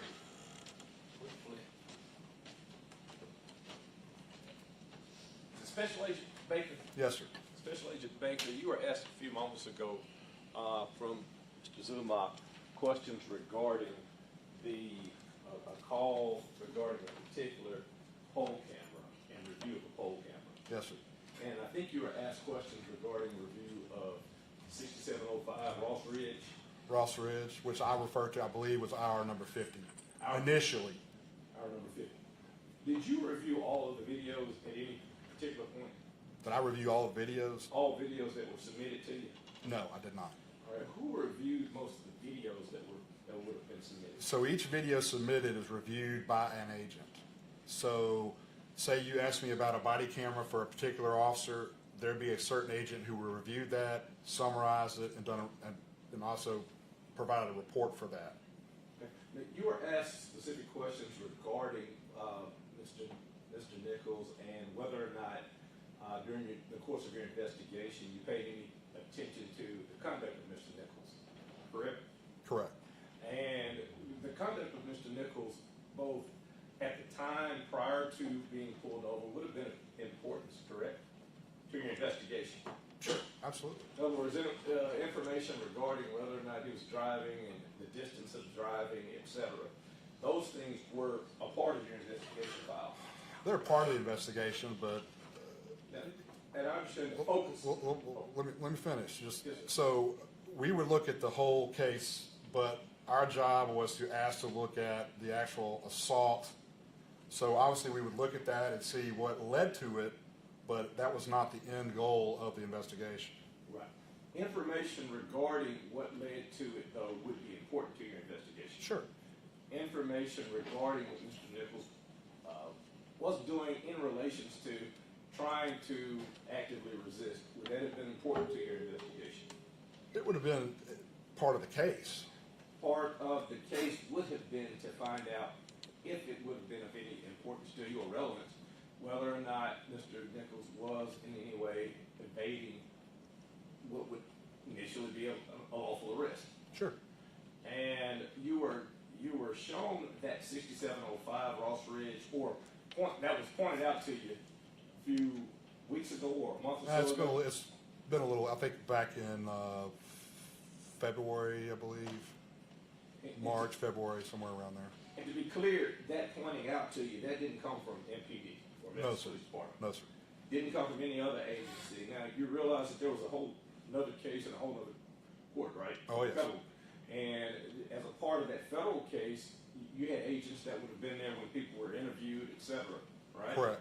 And as a part of that investigation and during the time frame related to that, did that 6705 Ross Ridge video ever come to your attention? No, sir. Did it ever come to your attention that it needed to be a part of a supplement? Once I was aware of the video and what I observed in the video, I mean, obviously, Mr. Zumock told me about the video. Not that I don't believe Mr. Zumock, but I still want to see it with my own eyes. Once I saw that with my own eyes, I contacted Mr. Hagerman. I said, hey, this is an issue. I need to do a supplemental report because it needs to be, that's the right thing to do. Right, and just stepping back a little bit now, I don't know you like Mr. Zumock, right? Y'all have known each other over the years, as was stated earlier, correct? Sure. And you still said that, hey, just because Martin said, look at it, I didn't necessarily take his word that this was something worth me calling Mr. Hagerman about, right? No, I would take his word, but I have to, in order for me to write a report, I have to see what the allegation is or what was on the video. In other words, this is your job. This is not just you and, somebody Oh, telling you no, something. absolutely, it's my job. And so as a part of your job, just because the defense counsel says, hey, look at this, you don't automatically write a supplement, right? No, sir. And you wouldn't have any problems on the other end of the phone saying, hey, Mark, this ain't worth my time, right? If it was something to do with the case and had evidentiary value to it, I absolutely would. Same as if you called me and said, Mr. Baker, I saw something in this video. Do you mind taking a look at it? I would do the same for you. No, I understand that. Let me be clear. You, because you looked at it, thought it was important enough, just like you just said, Right. to have written a supplement. Absolutely. Regarding it. Absolutely. And in that video, you said that you remember looking at the person walking behind cars, right? Correct. Walking in between cars, right? Correct. Did you make a note in your file regarding a particular point in the video where there seemed to have been something that look different about the condition of the vehicle or the back of a vehicle after Mr. Nichols walks off of the screen in the video. So the condition of a parked vehicle or a Parked vehicle vehicle. driving by? Let me ask you this way. Do you remember the vehicles and the locations of the vehicles in the video? Yes, And there appeared to be at least two different vehicles. correct. Those vehicles did not appear to move during the course of the video. They appear to be stationary parked. Right, and it appeared that Mr. Nichols walked at first to the front of the vehicle that would have been the eastmost facing. I don't know if you would know the directions. Right, so they've been pointing east. Right, and there was a vehicle that would have been the eastmost facing vehicle, the one Correct. that was in front. Correct. He walks to the front. Correct. Then he walks to the middle of the two vehicles. Of the two vehicles. Right. The void in between the two. Right. And then he eventually walks off screen west of the vehicle. Correct. When he walks west, does the condition of that westmost facing vehicle, the rear end of that vehicle, does it appear to have an instrument placed at the bottom of it? So I reviewed that video, and I know where you're going with this, and let me give you my view on that. So when he walks off back to the west, you can actually see a lighting change. And I believe that to be like a ring camera or a motion type camera or light, I'm sorry, that went off. That light caused a reflection that looks like an object, because once that light goes off, it disappears. So once you look at that video, it's a glare, not an object. That would have been a good premise, but we got the video. Right. And I'm not sure. And I could be happy to show you. Yeah. You were trying. It's in evidence. Right, it's just an evidence, I don't remember the exact number, but it's already been marked. Yeah, but I have it here.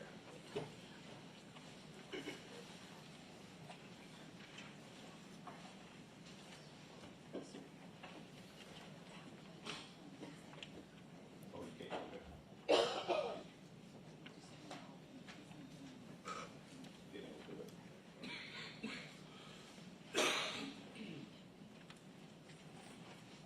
Well, he's getting that, can I have the attorney's report?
Your Honor, do you mind if I stand over here, because I'm old and blind, and do you have a pointer by any chance?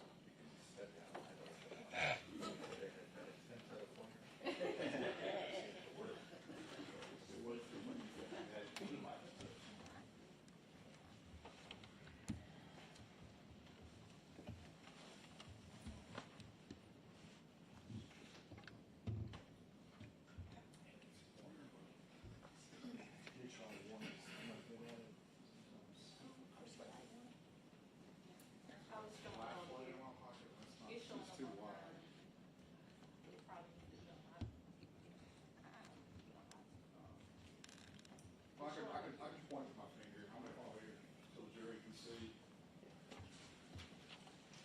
Actually, you might want to stand up here. So go ahead before you. Yeah, I'm not sure if the court wants to license them or what have you for it, but. Well, I'm gonna allow you to ask the questions, and then I'll allow you to respond to the questions and indicate as you need to with your testimony. But I need you to speak loud to make sure that the court reporter can get your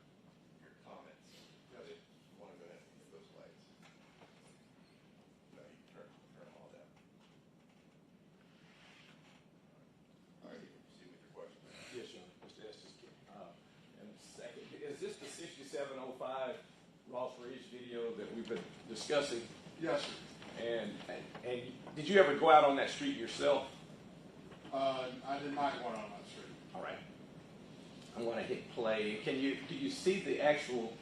We're going to go just with the number at the top. It's 20, 27, 50, 55 when we're starting.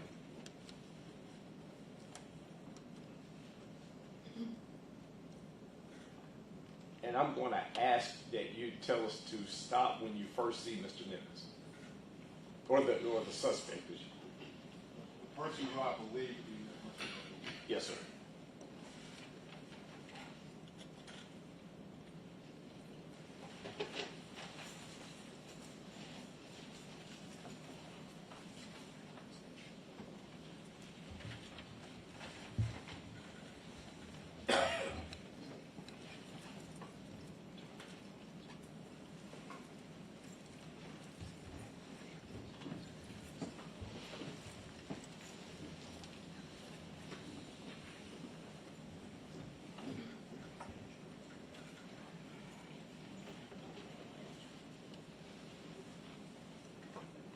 right there. All right, pause.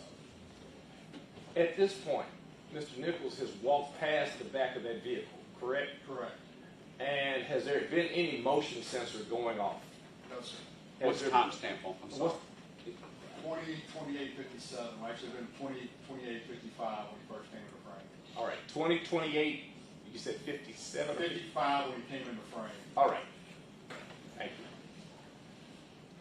you. Okay, we're going to continue.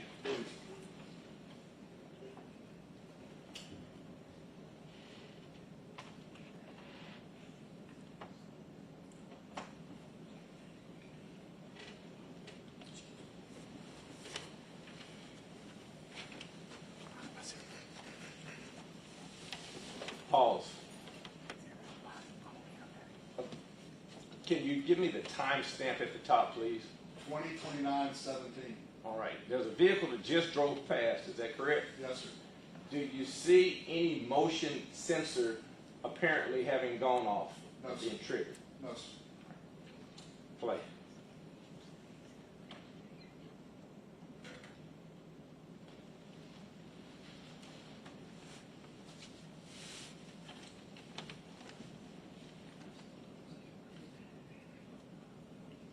Pause.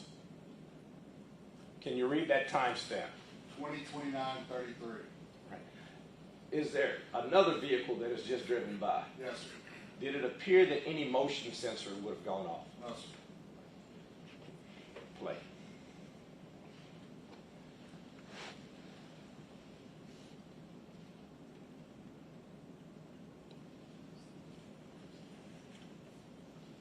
Do you see Mr. Nichols again? I do. Pause. What time is it? 20:29:49. Where approximately is Mr. Nichols at this point? Right here, behind the right rear of this minivan. And if you continue, Back it up just a little bit before you continue. All right. Right now, you see him in between the vehicles, correct? I do. All right. And this is 29:46. Correct. All right. Now hit play.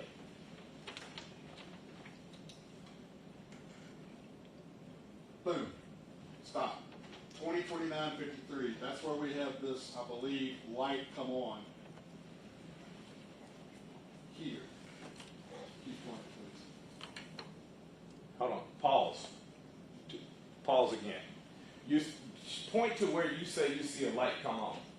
You're going to have to go back about 2 seconds. All right. All right, now hit play again. You're going to see something pop on. Now let it play.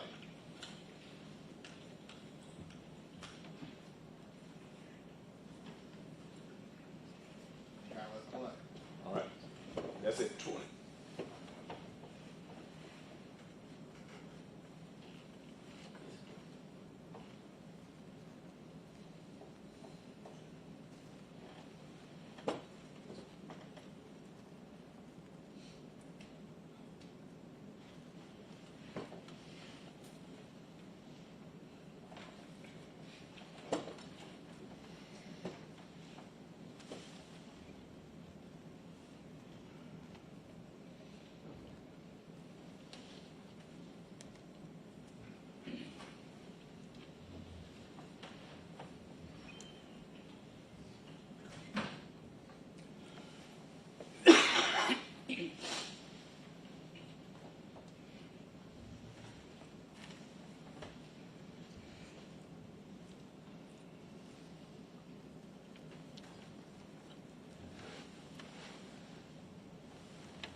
another car come by. Correct. Notice that light's still on.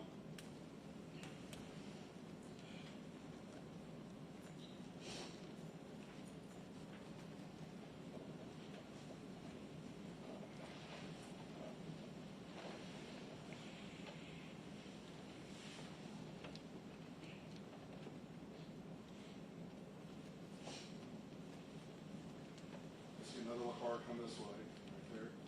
All right.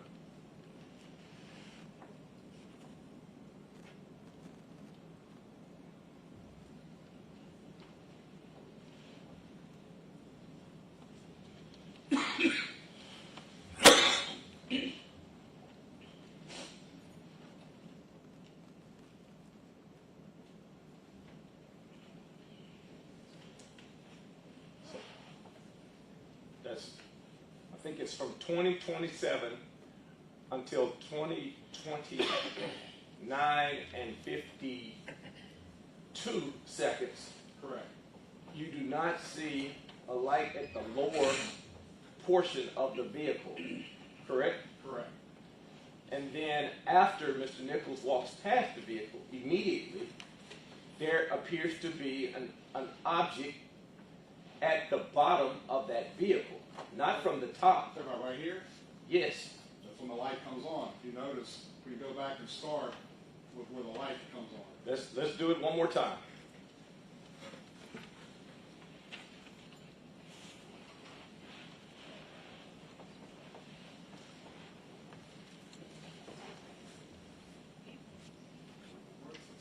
What time is the light on? 2029:53. We not just get close up to the. And what we're going to do is stop at 2029:51, just to give you that second. Fast forward it to that Can't, I'm just scared. All right, go back. Okay, the light comes on. Go back 10 seconds. And I want you to keep your eye focused right here. Once that car passes, and when this light comes on, when he walks by and gets over here, possibly up in this yard, I want you to keep your eye focused right there when that light pops on. Not the car light.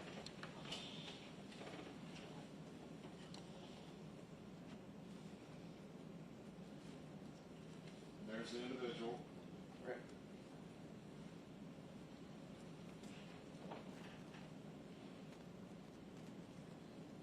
Stop it on 51. He's Stop going right off now. the light. Bingo. Right. That light comes on, that right there pops on. In my experience from cameras and lighting and stuff like that, that's going to be a reflection based on what I believe to be some sort of motion sensor light, probably closer to the house, which leads me to believe that that individual, rather than go straight down the street, he probably went further into the yard, causing that light sensor to go off. And you, 2029:53, that's when we see the light pop on. Yes, sir. You will, I guess, admit that there is a reflection at the back of that vehicle, correct? Correct. And you will also tend to the fact that there have been two vehicles that have passed that vehicle, right? Correct. I mean, passed that Correct. van. And you also will agree with me that the direction that Mr. Nichols walked from would be from the south side of that vehicle. In other words, the passenger side of the vehicle. Correct, on this Not side. the driver's side, right? But I don't know where he went once he went there. He could have gone that way, he could have come this way, I don't know, because the camera doesn't show us. But you do see a dot at the back of that vehicle, yes or no? I do. And you can cut the light on and you can go back to your seat if you like, at this point.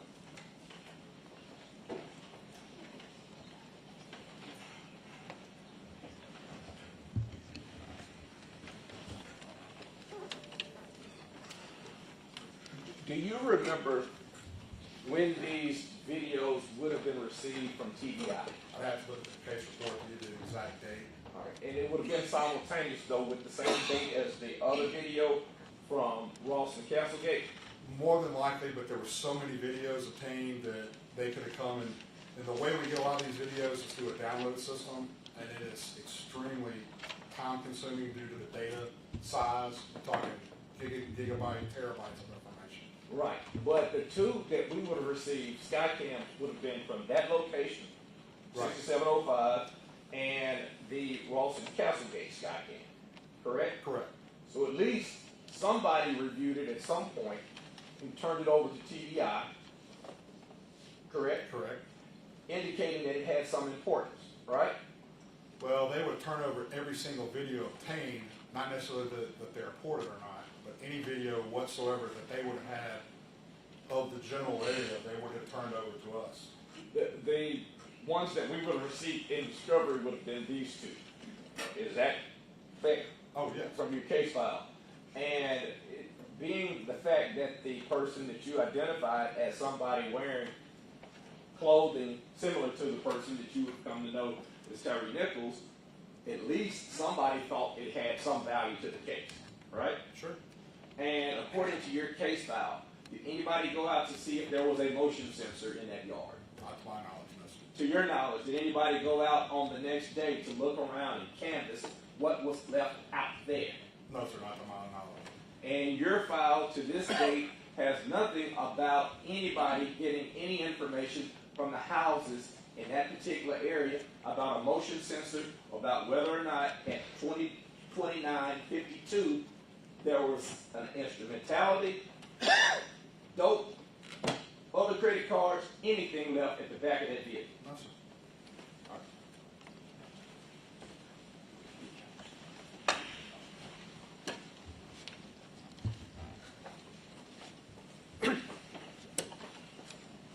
All right, Mr. Sting.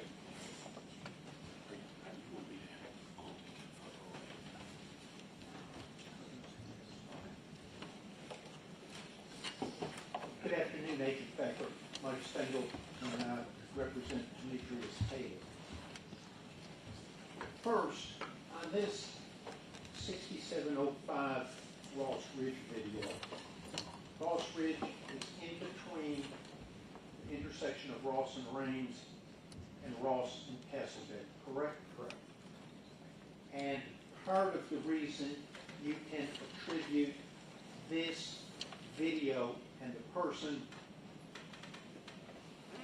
slinking around those two cars as consistent with Tyre Nichols includes the time of this video, correct? Correct. It's in between him fleeing the officers at the traffic stop at Ross and Rains Correct. and him running from officers at Ross and Castlegate. Yes.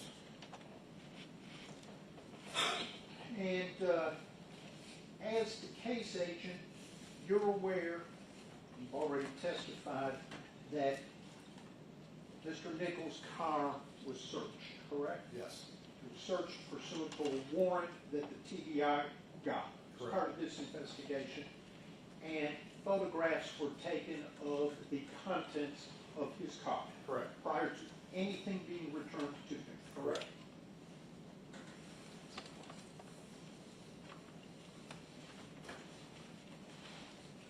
I'm going to show you 8 or 9 pictures and ask if you recognize them as some of the pictures. There were. Sure.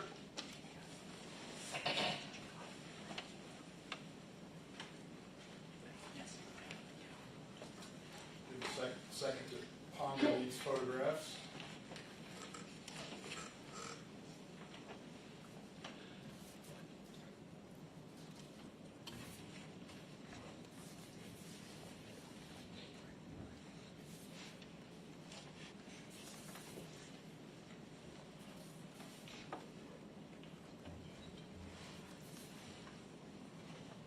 Sure, these were, I believe, things that were photographed from the contents of the vehicle.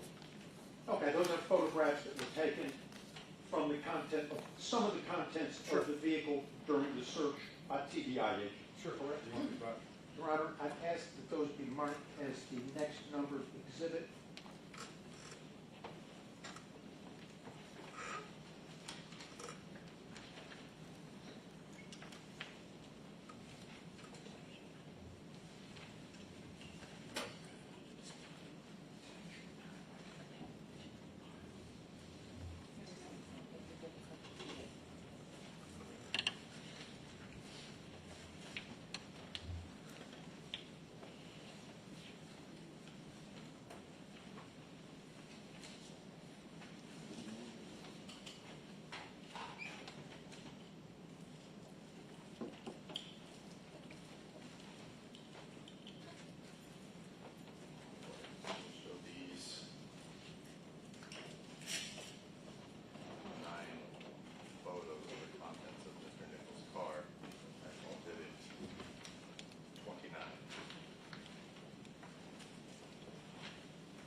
before I get permission to publish these Agent Baker, they were of credit cards, debit cards, correct? Yes. That were found in the car. And when law enforcement took the pictures, some of the names and numbers were blanked out, correct? I believe so, yes. If I may publish that. Is this a photograph of a Visa commercial card that was in Mr. Nichols' car when it was searched? I believe so, yes, sir. This is the back. Yes, sir. Here is another picture of a credit card that was in his vehicle when it was searched, correct? Correct. A picture of the back of that Yes, car. sir. Yes, sir. And here is a picture of a learner's permit for an Oswaldo Garcia Pena that was in his car at the time it was searched, correct? Picture of the back of that learner's permit, correct? Sure. The picture of a Inquis debit card that was in his vehicle at the time, correct? Correct. And a picture of a back of a MasterCard that was in his vehicle, correct? Correct.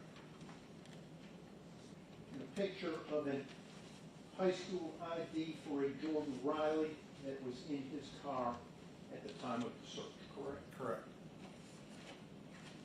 And to your knowledge, those documents were returned to the Nichols family as part of the contents of his car, I correct? believe so, yes, sir. Now, you also testified that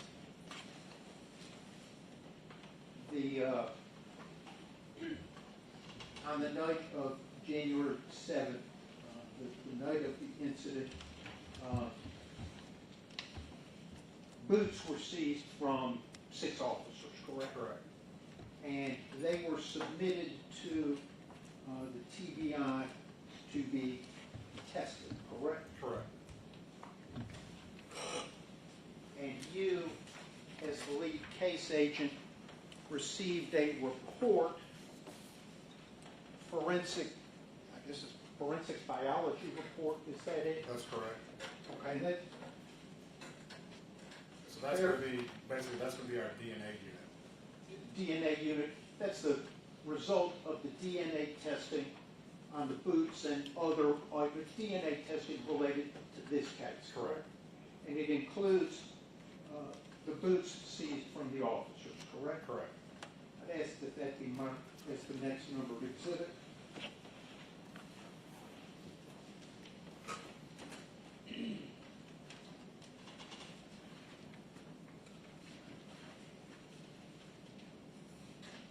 All right, we'll show the TBI forensic biology report, 7 pages, as exhibit 30.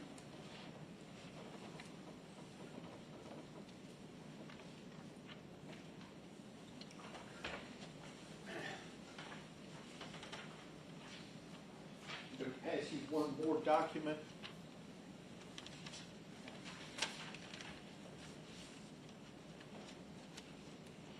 You testified that there were psilocybin mushrooms seized from during the search of Mr. Nichols' car, correct? Yes, sir. And of course, that being a Schedule I narcotic, it was not returned as contents to the family, was it? No, sir. It was seized and sent off for testing, Yes. correct? And you, as the case agent, received a report on the testing of those items submitted, correct? Yes, sir. And in addition to the mushroom, there was also some plant material and paraphernalia sent for testing, correct? It was. And that's a report from those items sent for testing. Yes, sir. And it confirms that seized from his car during the search was plant material containing psilocybin, the mushroom, Well, let me read you what exactly was sent, so we're all on the same page. So there were 4 items sent: the mushroom material, charred residue, plant material residue, burnt substance. Item 12A was the mushroom material.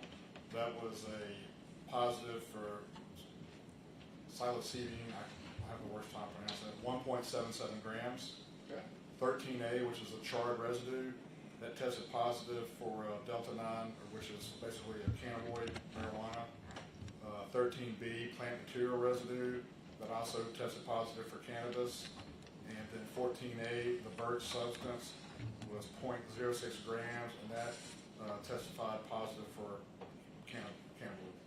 Let's get that remarked for next one.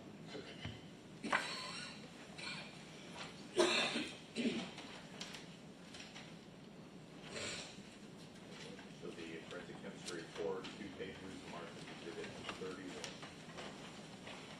No, we have stipulated to that, even though the toxicologist and the DNA expert's not here. There's an agreement we reached with Mr. Single and everybody early on. All right, thank you. Pass the witness, Your Honor. All right, state. All right, first, we told you a couple days ago that the air conditioner was out of here, didn't we? You did, and I'm very thankful for, I'm I not. know the jurors are thankful as well. They don't know how thankful, because I'm not gonna tell them what you threatened to wear if the air conditioner was off. Right, well, they don't want to know. So that we keep secret, okay?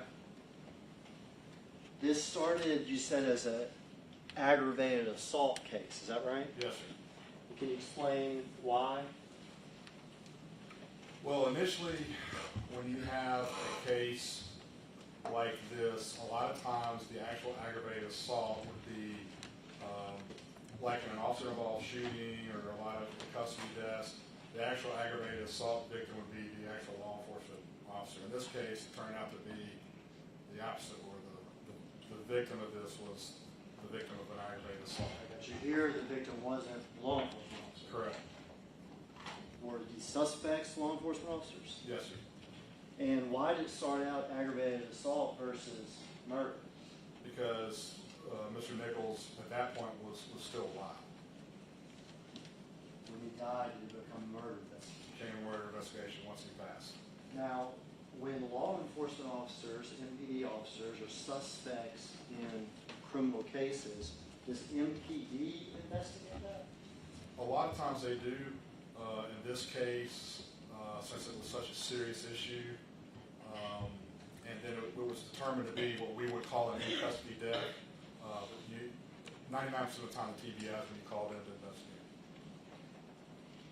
TBI, in that situation, MPD makes a late night phone call to the district attorney, is that right? Correct. District attorney makes a late night phone call to TBI, is that correct? Calls TBI. And then y'all take over the investigation. Take it up. And that's how this works? Correct. You, though, were out. I was out doing the first several days of this.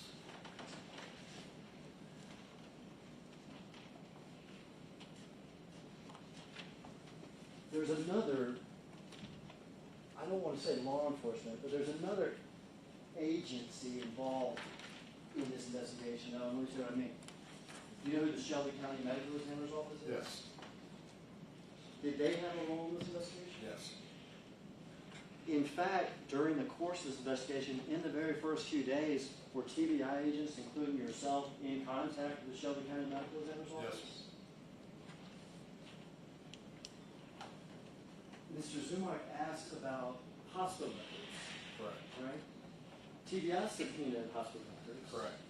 Were you aware that the medical examiner's office also got hospital records? Yes, sir. They don't have to subpoena. They have full access to any record they want. Because they're actually the highest ranking of anybody on the scene. Technically, yes. When it comes to a death. They have the ability to obtain the hospital samples Absolutely. directly Directly. and don't have to wait for you. No. Were you aware that Dr. Ross had actually obtained the samples from the hospital? Later. But knowing Dr. Ross, that I know how he operates, and that's what he's going to do. And had you spoken to Dr. Ross in the few days after this, after Mr. Nichols unfortunately passed, about how the autopsy was done? Yes, sir. About what his initial impressions were? Yes, sir. And did he tell you that his initial impression was that this was a homicide? Yes, sir. That it was trauma to the head? Yes, sir. But did he tell you that he's going to send brain slides and everything else off for look by other experts? Yes, sir. There's an expert in New York. We have particularly unfortunate cases like this that they will send off, and I apologize to the family and attendants, but they take brain slices and they send those off to a pathologist who specializes in that field in order to do a further study that the MD's office here can't I won't say can't handle, but it's a much more comprehensive exam. And you were talking to Dr. Ross and his people as it went. Oh, yes. And relaying that to us. Absolutely. Mr. Nichols dies. It's a homicide investigation. Homicide. And you, TBI, wanted to obtain all the video they possibly could, correct? Anything, turn over every stone. Body-worn cameras of the suspects, Correct. of the ones that had body-worn cameras. Correct. Any sort of poll cameras or thing like that? Anything that the MPD says that they have, we ask for. So we say we want the poll cameras and any camera you have access to for a specific area. And get that. And when you ask for it, they're supposed to get it to you, right? Yes, sir. Are they supposed to be trying to investigate themselves and doing their own review of tape and stuff? No, sir. Not at all. Because that's the whole point. They have a conflict.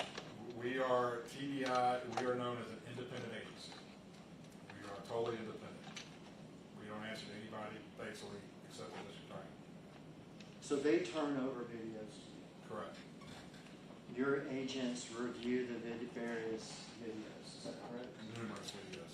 And was there one video in particular that got everybody's attention immediately?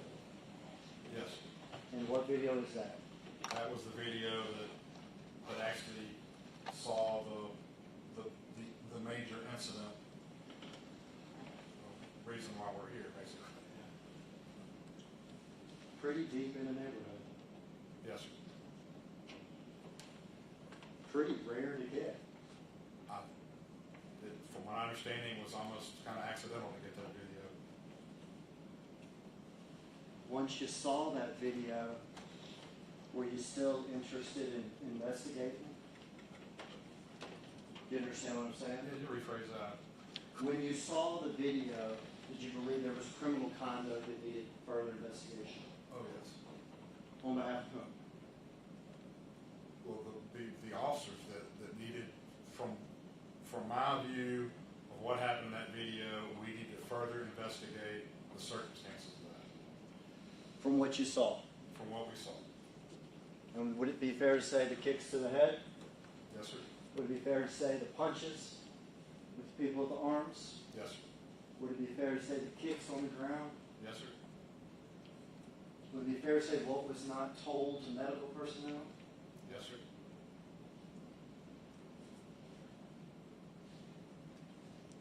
Well, did you still want to investigate that after you found, like, how many grams did you say? Was it 1.77 grams of mushroom material? Did you still want to investigate that after you found 1.77 grams of mushroom material in his car? Specifically in the trunk, so no. In the trunk. Right. So you find 1.77 grams of mushroom material in the trunk, and y'all say, hey, he had some mushrooms in his car, let's forget this whole thing. That's not how we operate. Is that how anybody operates? Not to my knowledge. When y'all found some gift cards and debit cards and a credit card and a school ID or whatever in his car, at that point, did you say, let's just not investigate this? No, No, sir, because honestly, the cards that actually we just saw, to me, look like gift cards. I don't know whose those are. I assume they were his. The ID, I don't know if it's stolen. I don't know if it was a friend, if it was left in the car. But to me, it had no direct bearing on what I was asked to investigate. Yeah, and let's assume they are stolen. Let's say there's some stolen cards in his car. Let's say that. Say if they would say everything in that car was stolen, it still has, to me, no bearing on the seriousness of the case I was asked to investigate. I was not asked to investigate stolen credit cards or contents of the vehicle. Because you have a little bit of mushroom material in your car, what happens next to you is still a crime, right? Yes, sir. Because you have some cards, gift cards or credit cards, whatever you want to assume they are in your car, what happens next to you is still a crime, right? Correct. And if I'm right, y'all found this, obviously, after all this happened, correct? Yes, sir. These police officers here on trial and the other two, they hadn't found it. No, sir. They didn't even know about it. No, sir. So is it fair to say that what happened on that poll cam, the surprise, the coincidence, the luck of catching them, has nothing to do with the mushroom material in the car, the cards in the car, or anything else these officers didn't even know about? No, sir. So you just keep investigating. No, sir.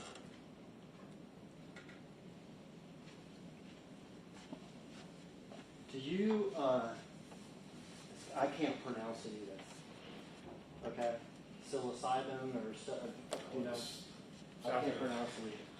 But you know it's mushrooms, is what Right. people, you know, call it. Like psychedelic. Yeah, it's like a recreational drug that people take, and maybe it's a. Objection, Your Honor. He's testifying. We've gone far afield when it comes to leading. Objection. Leading, testifying. Well, this is cross-examination, so I'll allow for the leading questions, but I'll go ahead and just ask the question. Is it some type of recreational hallucinogen, like something like that? Oh, yes. And let me pass you this picture here. What's that right there?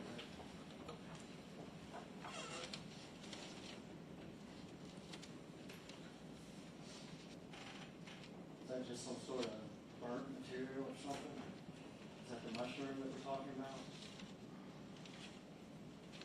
I don't know what that is. Yeah, because it's just hard to say. Right. Because 1.7 grams is how much of something? I mean, I think a dollar bill weighs a gram. So a dollar, You can put it down. Have you had occasion to arrest people for having mushrooms before?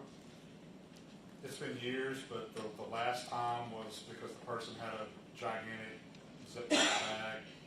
Oh, big huge bag. Huge bag, yeah. But I've never arrested anybody for a mushroom or anything like that. Sounds like you sell almost. Oh, yeah, there was definitely, it was a distribution ring. The guy with the gigantic bag of all those mushrooms, did he have superhuman strength? Oh, a little bitty guy. Your experience, have you ever found mushroom use associated with superhuman strength? Not to my, from my experience, not. It's a psychedelic. Correct. You ever found marijuana associated with superhuman strength? You know, I'm going to predict his qualifications. He's not qualified as an expert in any of these areas. He can testify to his experience, but he's not a pathologist. He's not been attended by this person as any sort of pharmacologist. He doesn't have any sort of testimony to or any sort of credentials that we can rely on. Pharmacokinetics, nothing along those lines. I'll let you know. He's not testifying. He's not testifying as an expert. I'll withdraw that and lay a foundation. Have you arrested people with marijuana before? Yes, sir. We'll remember this, don't we? Yes, sir. You arrested people under the influence of marijuana before? Yes, sir. Have you found those people that have superhuman strength? Not one time, very peaceful.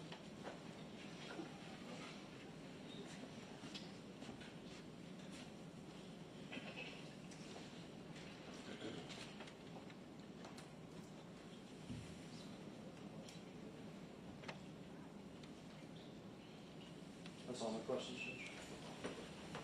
Agent Baker, Mr. Hagerman went through a series of scenarios with you. Oh, we found this small mushroom. Stop investigating this death. No one suggested to you to shift your sights over to Tyre Nichols and away from the death. Right? No one suggested that. No, sir. Okay, so those questions about, gee, you should have stopped what you were doing, but the police officers didn't go look at Tyre Nichols. No one suggested that to you, right? You gotta rephrase that. Okay. I didn't phrase the question, sir. It was a ludicrous question. No one asked you to stop investigating Tyre Nichols, and no one told you to stop investigating the police officers when you found these things. No. My question to you is, in conducting an investigation, it's a very broad investigation to determine what was going on when this incident happened, right? Correct. There was allegations of resisting arrest, right? Correct. So you have to look into why this, I think you called him a victim, why the victim was involved with the police that night anyway, right? Correct. And one of those very reasonable conclusions would be that the victim, as you call him, had evidence of crime in his car and was attempting to get away from that car. Isn't that a fair assumption? It could be, or And if you were investigating it, you would pick up the phone and you'd call someone named Kelly Rogers or Pena Garcia or Jordan Riley and say, can you explain to us, sir, how your IDs and credit cards ended up in this car? If you were investigating. yeah, but I wouldn't investigate that. That's right. That's all I'm asking. I've noticed when this side of the table asks questions. Your Honor, object to this question already. Can we approach?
Not at the time that you were out for COVID, but at some point you became the lead case agent on behalf of TDI.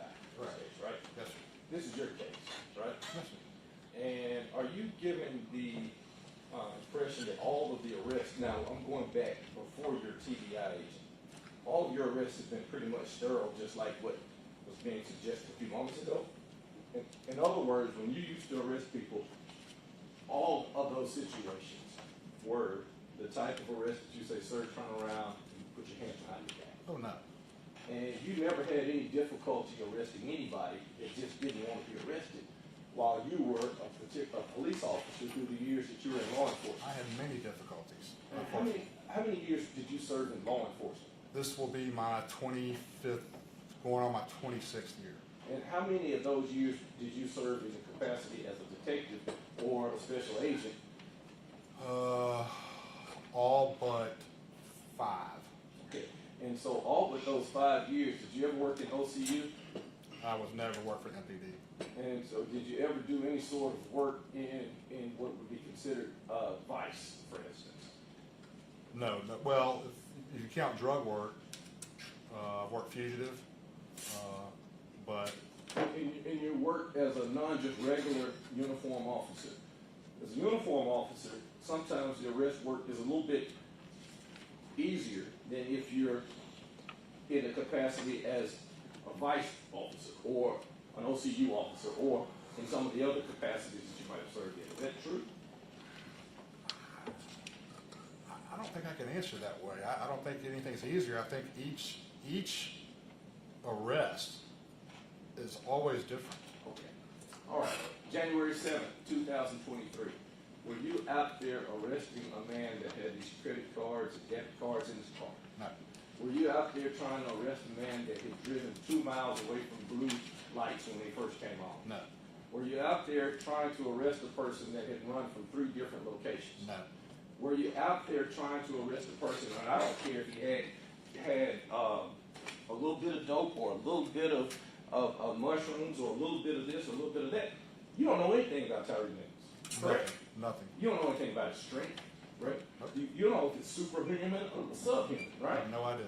And out there on that particular night, you could not place yourself in the position of either Darius Bean or anybody sitting here on trial. Absolutely not. So your testimony regarding superhuman strength and all that stuff, that is what he's asking you. What we're asking you about is your conduct in this particular investigation and what your file has. You did not investigate Mr. Nichols as it relates to why he would have been motivated to run, right? No. You didn't investigate Mr. Nichols regarding why he did not want bracelets put on him. No. And you don't know anything about his strength, about how much he resisted, any of that, right? Well, I mean, I can see on the video how he resisted. He was actively resisting in the video. But I No, can't. no, that's let me that's finish. the question. Let me finish. No, excuse me. He's gonna ask a question, make sure you give him the opportunity to answer the question. Yes, sir. So go ahead and ask the question, let him have the opportunity to answer. Yes, sir. Now, you can see. Yes, sir. You just said he was actively resisting. Correct. From the video that you watched. Correct. Right. And you weren't out there to know how difficult it would have been to get him to stop actively resisting. Absolutely not. That's all we want. Nothing further, Your Honor. You were going to complete your answer and you didn't get to. You were asked about his resistance in the video. You know, that I'm not there. I can't put myself in those officers' shoes. I mean, I think he's trying to get that. You know, you want to put yourself in the officer's shoes. You know, I want to know what they did, what they saw, but based on the investigation, this is what I saw. But I can't tell you Mr. Nichols' strength. I can't tell you anything about his past because I don't know. And that's what I want you to know, or the jury to know, that I have no idea about Mr. Nichols' history. I was asked to work a case involving the death of Mr. Nichols. And what was the reason behind it, and who possibly caused it. Turn over that information to the district attorney and let them decide how to move forward. And what you turned over included that poll cam footage Yes, that you consider crucial. absolutely. Anything else of this witness? No.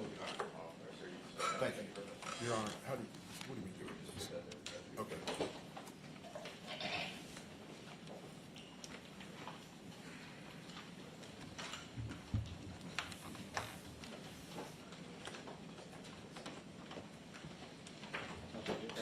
Wasn't introduced.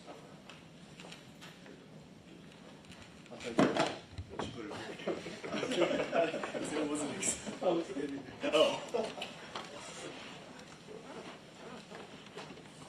Your Honor, at this time, we would call Preston Hemphill to the stand. Before we bring that witness, is there anybody that needs a break? All right, we need to take a brief recess. Court standing in recess. Jury.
call Preston Hemphill to the stand, Your Honor.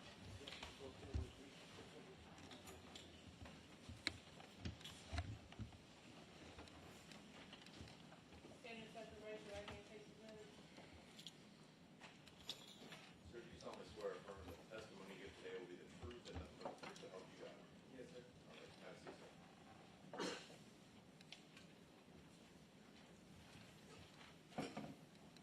you can proceed. Good afternoon. Good afternoon. Would you state and spell your first and last name for the court reporter, please? Yes, sir. First name is Preston, Preston. Last name is Hemphill, Hemphill.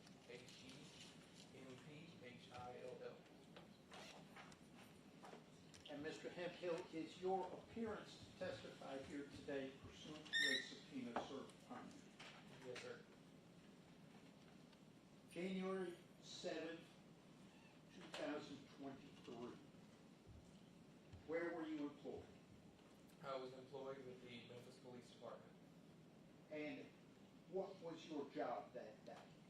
I was with the Scorpion 1 team. And what was the Scorpion team's purpose back then? The purpose for the Scorpion team was to go to high crime areas and look for anything illegal. And how did it go about? How did officers of the Scorpion 1 team go about that at that time? We would go into areas, either see people like loitering at gas stations for an extended period of time, cars with reason to pull them over, and just go from there. What do you mean by reason to pull a car over? Tags expired after so long, of not using, or a brake light burnt out, or not even turning your headlights on. Just, Traffic violation. yes, sir. And what was your uniform that day? It was a pair of black uniform pants, a black t-shirt that said police on the front, and my external vest that said Memphis Police across the chest with my body cam. And did you carry any weapons as part of your uniform? Yes, sir. What weapons did you carry? I had a taser, my duty issued pistol, pepper spray, and an ass baton. And were you required, as part of your employment as a police officer, to carry those weapons? Yes, sir. And that included your duty service revolver, correct? Yep. Pistol, yes, sir. What was your shift that night? I believe it was 6 o'clock at night till 2 in the morning. And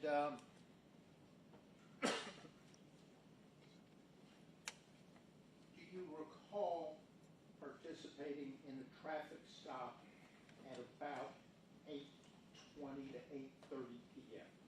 Yes, sir. Okay. And describe the car that was stopped? It was a blue Nissan, I believe Sentra. I'm not familiar with the model. And at the time that the stop was made, did you have any idea who the occupants were? No, sir. Did you even know how many occupants there were? No, sir. Why not? I couldn't see through the tinted windows and just didn't have time to see any other people. Where did that stop occur? Can you elaborate which? Let's start. How did you become involved in making a traffic stop of that car? Myself, Haley, and Martin were all single file traveling down Riverdale. Martin said he saw a car speeding. Martin attempted to pull the vehicle over. The vehicle refused to stop, and we found the vehicle at Ross and Raines. Were you in radio communication with other Scorpion officers? Yes, sir. And you used the names Martin and Haley. Do you recall first names?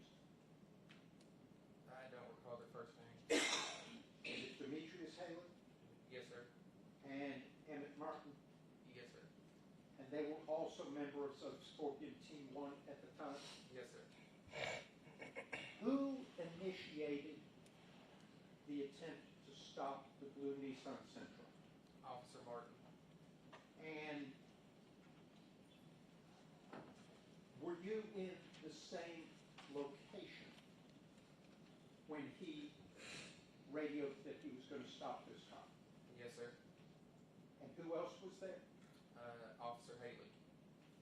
So 3 members of Scorpion Team 1 in the same general area, correct? Yes, sir. And how did Martin attempt to stop the vehicle? He turned on his blue lights. He activated his siren to initiate a traffic stop. And at that time, he keyed up on the radio saying the vehicle was fleeing. Okay. And are you familiar with the phrase getting little? Yes, sir. What does that phrase mean in police talk? He's running from the police. Did Martin use that phrase on the radio? I don't recall. Where were you when you first saw this blue Nissan Sentra? We were southbound on Riverdale, coming out from under 385. Okay. And is that where you were when you first saw the blue Nissan Sentra? Yes, sir. And is that where you saw Martin activate his blue lights? No, sir. Where did you see Martin activate his blue lights? He activated his blue lights right after we went through Winchester. We were still on Riverdale. Okay. Southbound down Riverdale, correct? Yes, sir. Do you recall the speed limit on Riverdale? I believe it's 45. Did you observe the blue Nissan Sentra commit any traffic violations? At which time? Well, on Riverdale. After Martin lit him up, yes, sir. What traffic violations did you observe the blue Nissan Sentra commit on Riverdale? Changed lanes twice without a blinker and fleeing from the police. Were those traffic violations, to your understanding, a legal reason to pull over the blue Nissan Sentra? Yes, sir.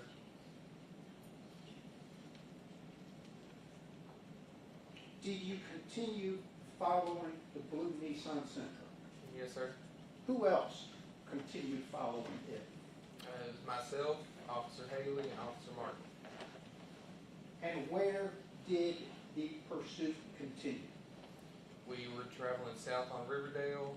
They turned right to travel west on Ross, and at Rains, not Ross. They were traveling west on Rains, and they came to a stop at Rains and Ross. Were you able to observe the Sentra the entire time you were following it down Riverdale and Rains? No, sir. Why not? Officer Haley and Martin passed me, and I was in the back. How fast, well, you said it was 45 on Riverdale, correct? Yes, sir. What's the speed limit on that section of Rains? I believe it's 45 as well. Okay.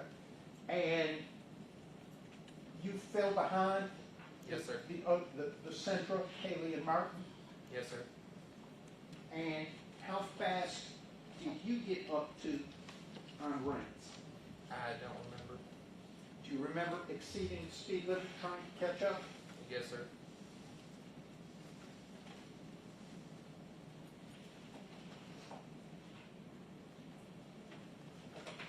Did the blue Nissan Sentra's actions on Riverdale increase the risk of the traffic stop? Yes, sir. Why and how? Reckless driving, getting away from the police, and just fleeing from the police increases the risk of the traffic stop.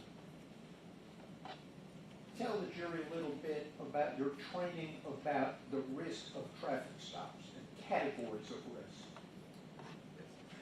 So we had roughly two categories. You know, you had the normal, to an extent, traffic stop where, you know, someone pulls over, possibly give them a ticket, probably just a warning, let them go. You also have what they call high-risk traffic stops, where it might be someone with a warrant, someone that wants nothing to do with the police, and you just need to stay on your toes on that type of traffic stop. So that would be called high risk, correct? Yes, sir. What's the other type called? I don't remember the specific name, but I would just say just a normal, low-risk, run-of-the-mill traffic stop. Okay. Before you pull a car over, how do you determine whether it's run-of-the-mill low risk or high risk? You just get the sense after you've been an officer for a little bit. If the person's moving around a lot inside the car, if you can't see inside the windows, just little things for you to, you know, I need to pay attention to this. And some of those things you saw on Riverdale, correct? Yes, sir. And that included fleeing and not pulling over. Yes, sir. Continued, you described it as reckless driving, Yes, sir. and those switching lanes Switching without and speaking, yes, sir.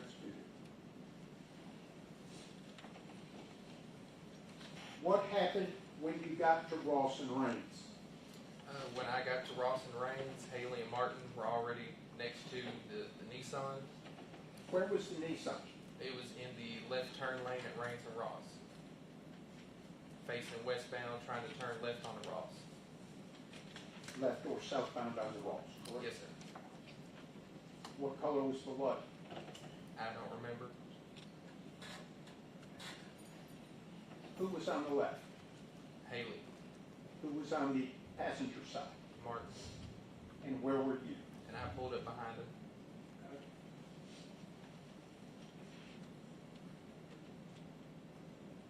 Did, at the point that you arrived, was there anything else that elevated the risk of this traffic stop from your perspective? The fleeing from the police, and I couldn't see inside the vehicle because of the tinted windows. Which windows were tinted? If I recall, it was the back window. And you were approaching from the back, Yes, correct? sir.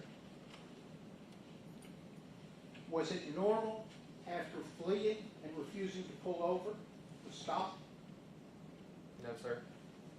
Did that concern you at the time? Yes, sir. And was that a factor in the risk of the traffic stop? Yes, sir. What did it do to the risk? It lets us know that, hey, he's already run before, but why is he stopping? What are we fixing to get into next? Did that ever happen to you before? No, sir. At the time, how long had you been a police officer? At that time, I was a police officer for about 3 years. And how long had you been on the Scorpion unit? About 3 months. And how long, how often, if you can estimate, had you pulled over cars? Probably every day. Every work day? Yes, sir. For 3 years. Yes, sir. And this was the first time a car had fled and then stopped. Yes, sir.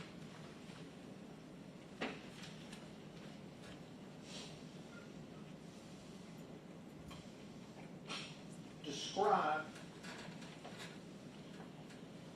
what happened when you got there. When I arrived, I saw Haley and Martin approaching the car.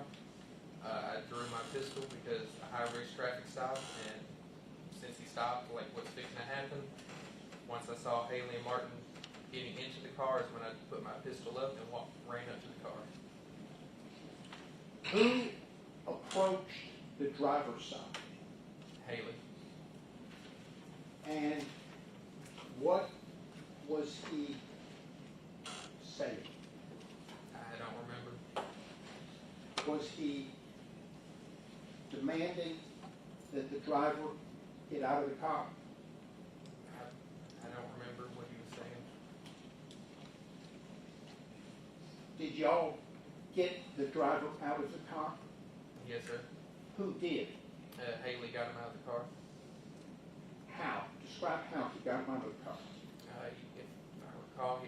the driver door and pulled Mr. Nichols out of the door. Okay. You're familiar with the Memphis Police Department force continuum, correct? Yes, sir. And one of those levels is empty hands control, correct? Yes, sir. Two categories, soft and hard. Yes, sir. Empty hands means no weapon in your hands, correct? Yes, sir. Was Demetrius Haley using empty hands control to get Mr. Nichols out of the car? Or the Yes, driver out of the car? Yes, sir. Did you know who the driver of that car was at that point? No, sir. Until you got there, did you know how many occupants were in the car? No, sir. Did you ultimately learn that the driver of that car was Tyre Nichols? Yes, sir.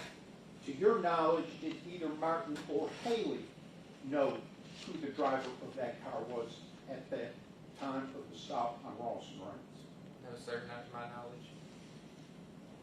knowledge.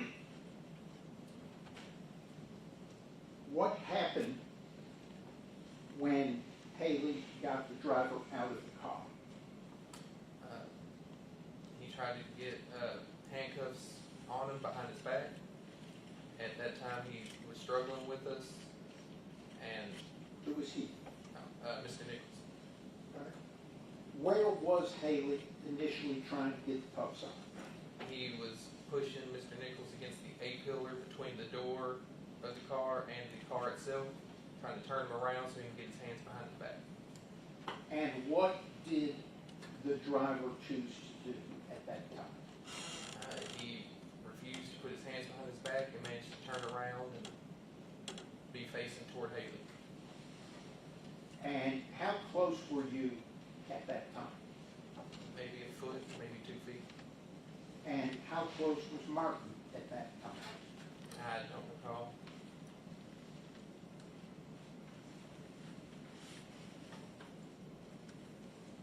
What, during that time when the driver spun around in the A-frame, what did you hear Martin say? I heard Martin scream, "Let go of my gun." What did that statement by a fellow officer mean to you? That someone's probably fixing to get hurt. Explain why. Because if you bring a gun into this, it could go deadly. Are officers trained in gun safety? Yes, sir. Is it a serious matter to keep control of your service weapons at all times? Yes, sir.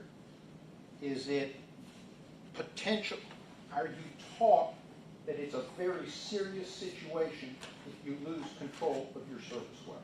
Yes, sir. How did Martin's announcement change the risk at Rawson Reigns at that time? It increased the risk. How much? As high as it can go with me. Okay. And what happened next? At that time, I heard someone say, "Take him to the ground." Do you recall who said that? I believe it was Haley. And We took Mr. Nichols to the ground. He was still resisting with us. I ended up pulling my taser out. I switched it on, but never had any electricity running through it. I put it against his thigh and told him I was fixing to tase him. At that point, we had him under control for a split second. I went to go attempt to put my taser up. He broke free, and that's when Haley pepper sprayed him. And what happened with the pepper spray? It sprayed everybody.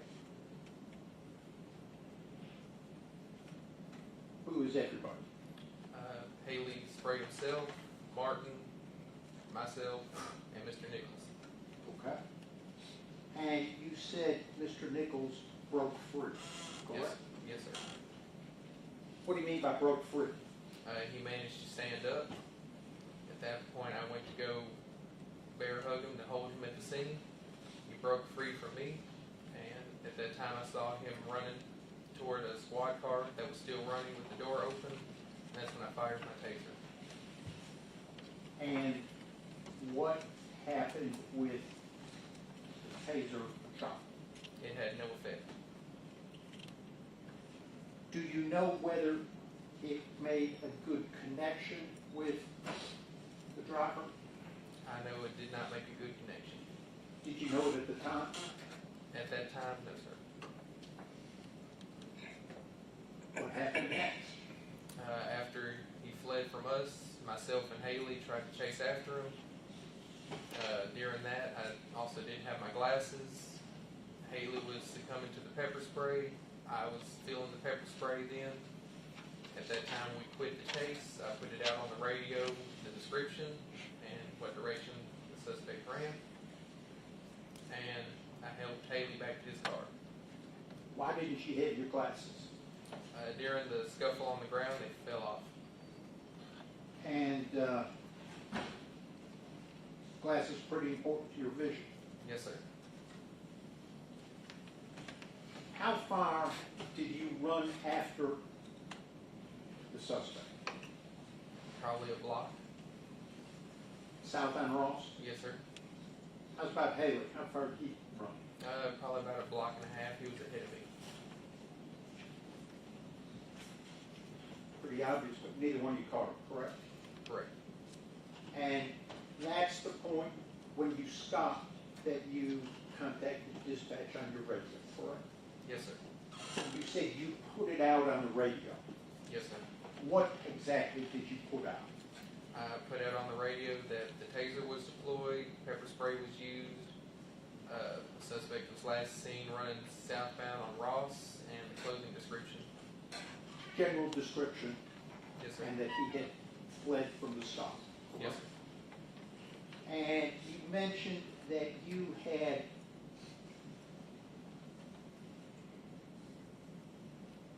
helped Haley. Yes, sir. Describe that for the jury.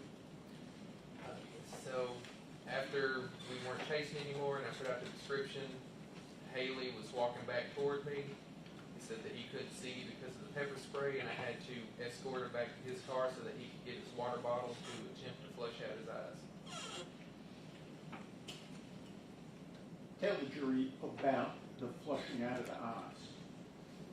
So with pepper spray, you just really try to get as most out of your eyes as you can, but even water doesn't really stop the pain. It just temporarily stops it. Pepper spray that Scorpion officers carry is very strong, correct? Yes, sir. Stronger than you can buy at a sporting goods store, correct? I don't know. Okay. It's issued to you as part of your equipment, correct? Yes, sir. It's issued to all MPD officers. All MPD officers. And if it's used, you have to weigh the canister about how much is used, correct? Yes, sir. And how long were you, am I correct that you spent some time dumping water on Haley's face and eyes at his request? Yes, sir. He was literally trying to pry them open, correct? Yes, sir. Took a while for him to be able to open his eyes, correct? Yes, sir. Do you recall exactly how long? No, sir. Would 7.5 minutes surprise you? Yes, sir. That would be too long or not long enough? It seemed like it'd be too short to me. Okay. All of the time that this is going on, you and Haley are at Ross and Raines, correct? Yes, sir. His car's there, Yes, sir. your car's there, Yes, sir. both undercover Scorpion cars. Yes, sir. And this blue Nissan Sentra is there. Yes, sir. Martin had left, correct? Yes, sir. And while you're there, you've got some duties because you shot the taser, correct? Yes, sir. Okay. And what did you have to do? I had to first attempt to find both the prongs that come out of the taser cartridge. And then after that, I had to submit a memo saying why it was deployed. I had to get the serial number off of the cartridge and submit it all. And you had to report and request fire department medical personnel, correct? Yes, sir. And you did that? Yes, sir. Okay. And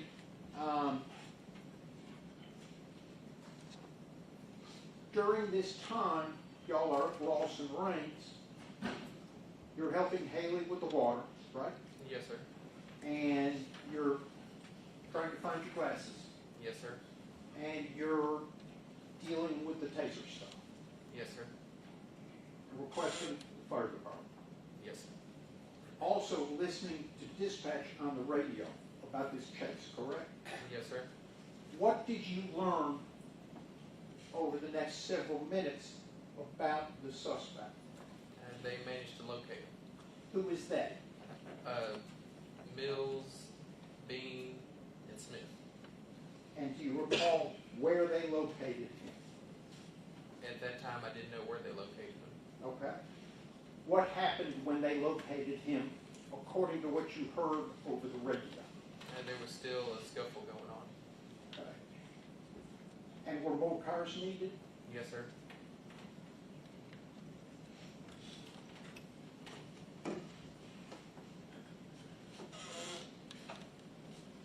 At some point,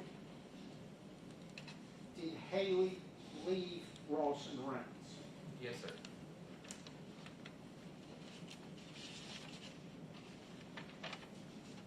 What did y'all know from the radio at the time that he left Ross and Rains? That the cars that were over there were still struggling. MPD training, respond when other officers need help, correct? Yes, sir. To your knowledge, was Haley responding to the call for more cars? Yes, sir. That would be consistent with your training Yes, sir.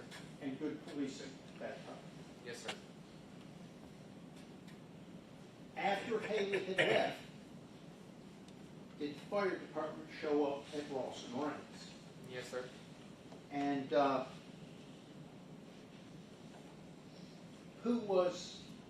what type of personnel was it?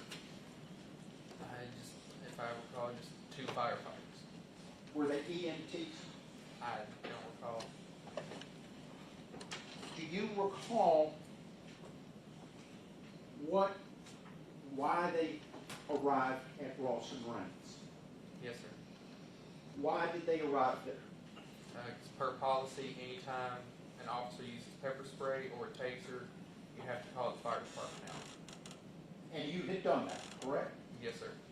And you called them out to check out the suspect, correct? Yes, sir. And once they got there, what did you tell them?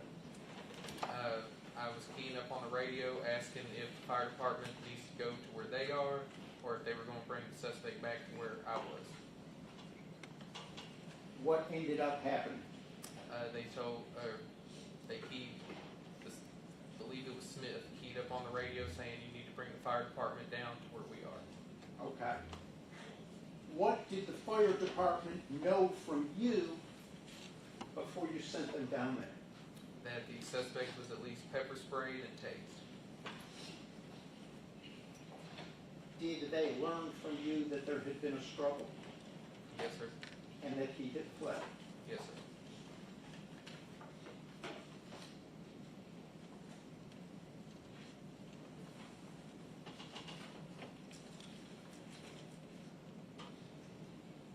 You stayed at Ross and Rains with the car, correct?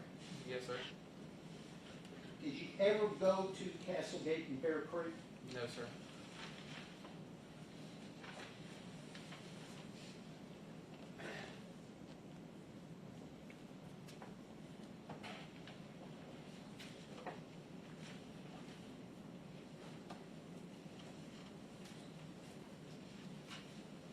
While you were at Ross and Raines, listening to the radio. Was there a description of what force was used on Mr. Nichols at the other location? No, sir, not that I recall.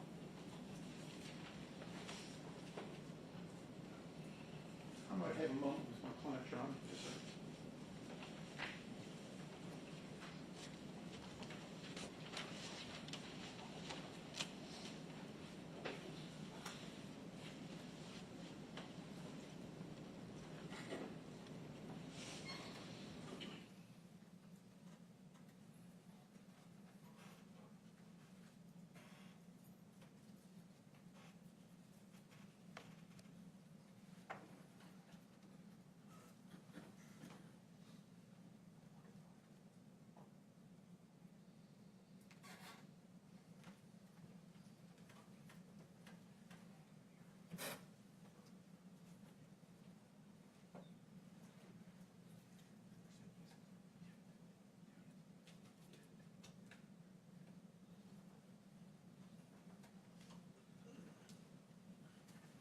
Before the driver fled, Ross and Raines,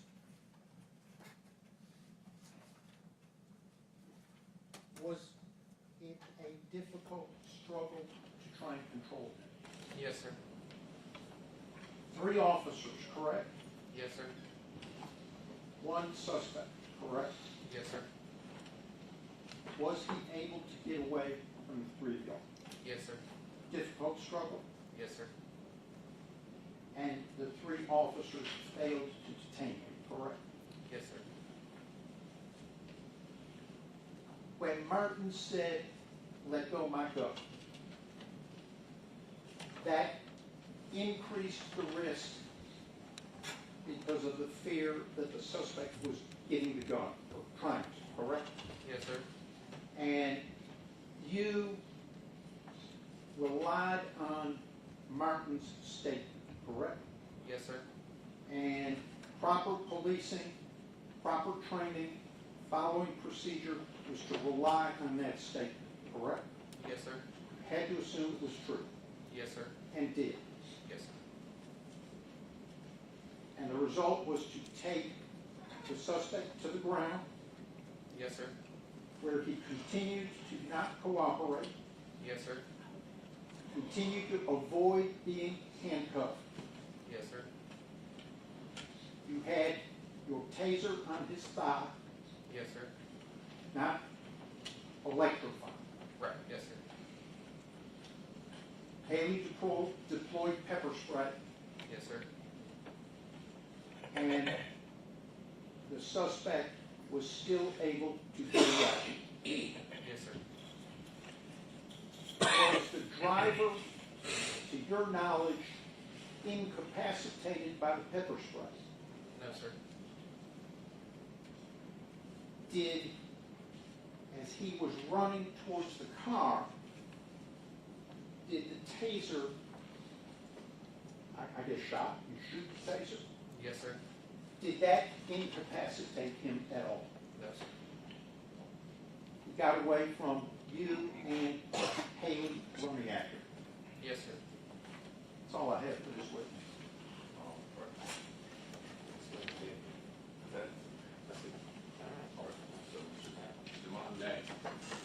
Your Honor, my examination will take a while. All right, let's let you know. Just again. All right. Mr. Campbell, Martin Zumach, representing Justin Smith. I thought we were more, you told us to him to be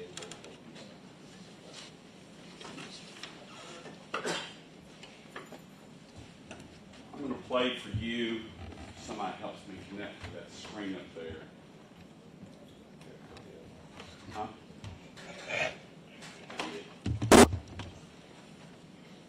Here it is.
Hemphill, the prosecution and I have viewed this video, but I'm going to ask you to view this video.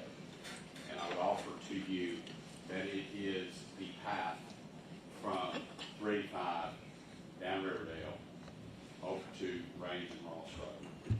I would ask that you look at it, and at the end, I'm going to ask you if it fairly recaptures your power and speeds.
Before you answer your questions, that is not a police dash cam video, okay? But the question is, does that video accurately depict the route and method of travel of you, Martin, and Haley on the night in question, down Riverdale and on the Range Road? Yes, sir. Your Honor, we will be. Did I give it to you already? No. Your Honor, it's going to be admitted into evidence as part of the collective exhibit that we are collecting at this time. Can you give us a description of what this is?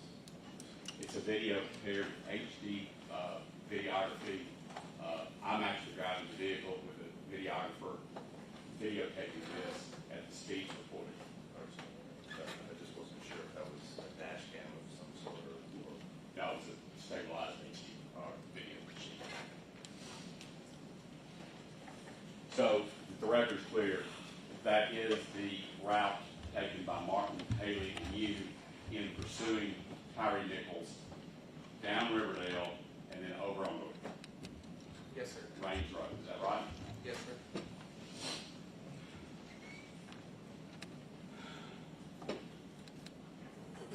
What we're doing, sir, is we're taking care of the video stuff first, then I'll ask some questions. All right. I'm now going to show Mr. Hempdill's body-worn camera, and instead of watching it all, because I think it's an hour and 52 minutes, I will be going to, we'll play it, and then I'll hit pause and ask you questions, okay? All right. And I'm only going to go to that limit that we said we we're going to, okay?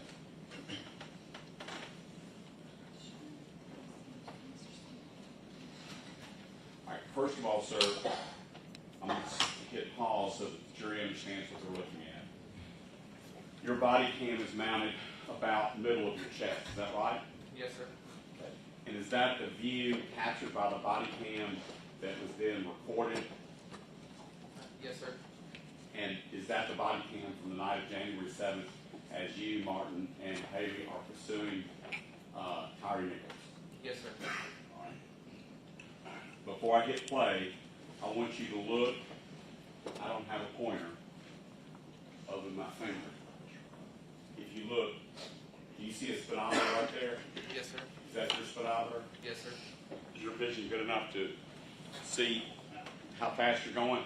Yes, sir. All right.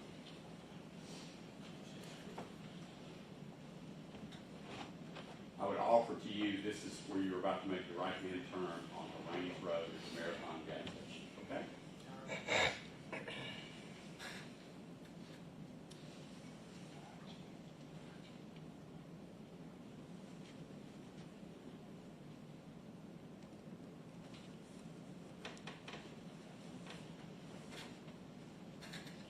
Can you see how fast you're going right there?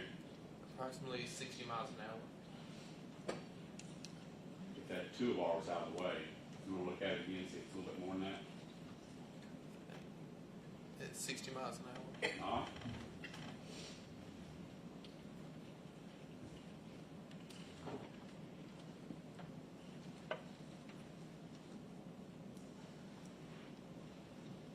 Did you testify earlier that as you made the right-hand turn on the Raines, Martin and Haley were in front of you? Yes, sir.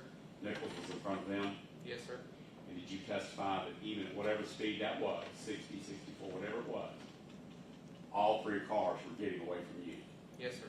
Does that mean they're going faster than you? Yes, sir.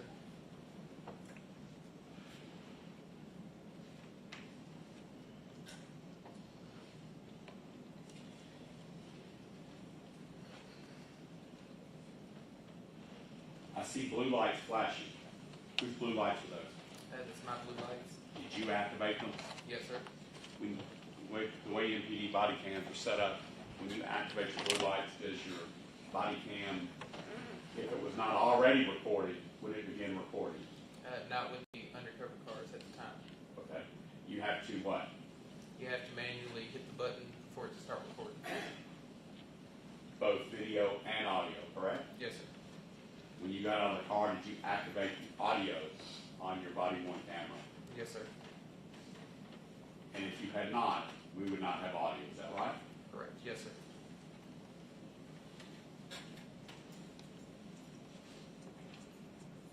Now,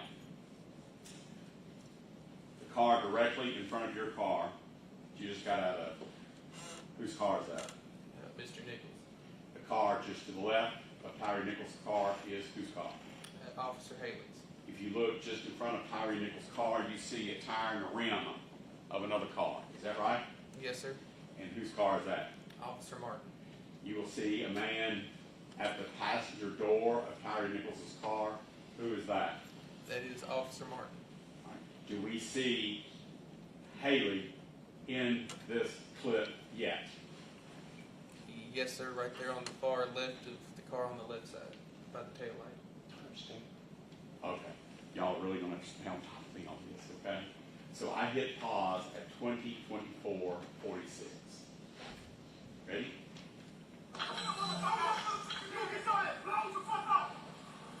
Do you recognize that voice that said, you heard what it said? Yes, sir. Whose voice is that? Officer Haley. Is that called verbal judo? Yes, sir.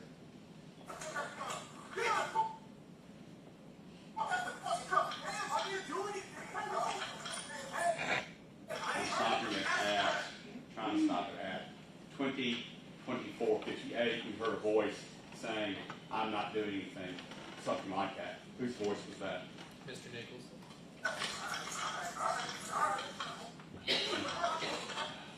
And whose voice is that saying, I? Whose voice is that? I believe that's Mr. Nichols also.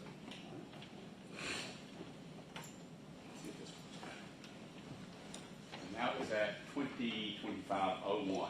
2025-01, using wristwatch time is 8:25. Is that right? Yes, sir.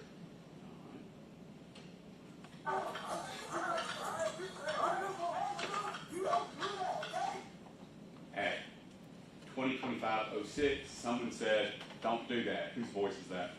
Mr. Nichols. And whose voice was that that said, get on the fucking ground? That's my voice.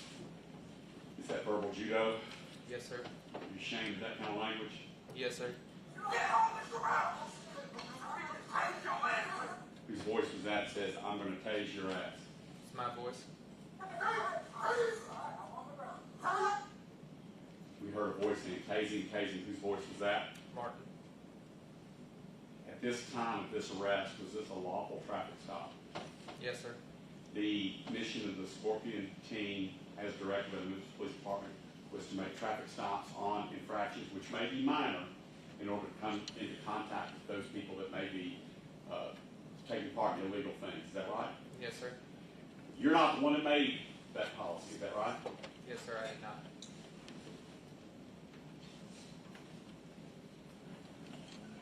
By the way, I stopped at 2025-14.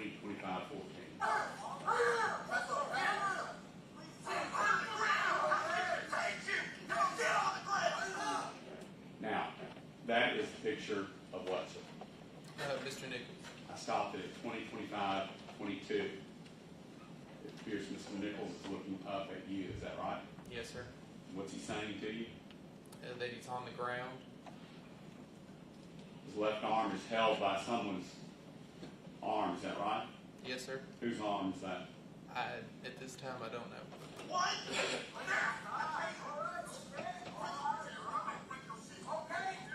Who just said what we just heard? Officer Haley. Oh, you didn't catch me. I stopped it at 2028. I'm sorry, 2025-28. Starting up again.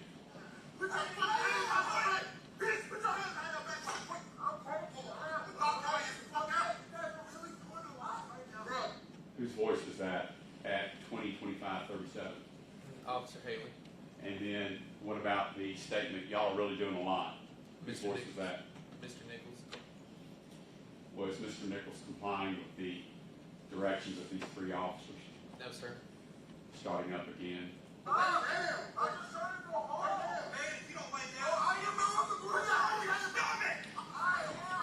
Whose voice stopped at 2025-44? Whose voice was that about getting on his stomach?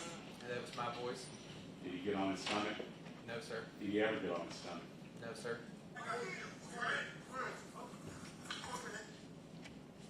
At 2025-47, someone said spraying. Who was that? I believe it was Martin. I'm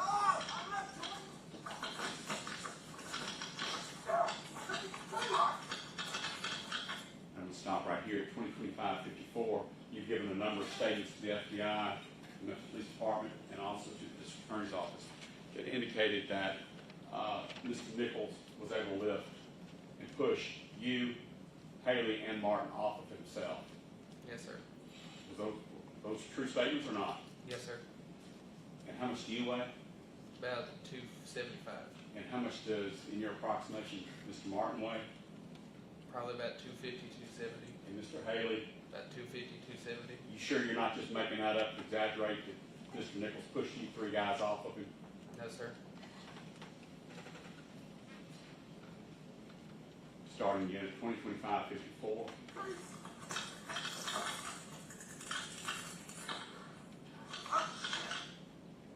Was that an attempt to fire a taser? That was, yes, sir. And then we saw Mr. Nichols do something. What was Mr. Nichols doing? Taking off his jacket. That was at 2025-59.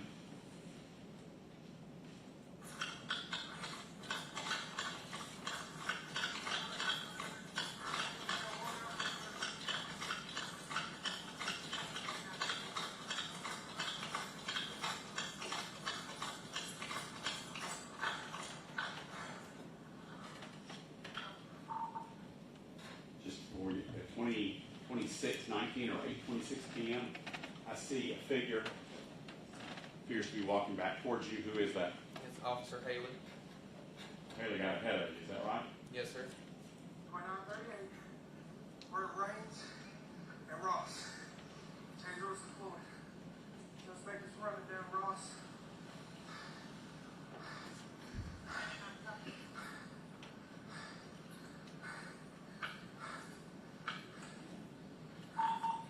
Young male, black, slim build, blue jeans, and a hoodie. That right. I stopped it at 20:26:46. That radio call that you just made, did that go Ridgeway precinct wide or Scorpion only? Ridgeway station wide. And when we call a station, that's a precinct. Is that right? Yes, sir. And that includes what I'm going to call blue and white cars, squad cars, marked cars, everybody. Is that right? Yes, sir.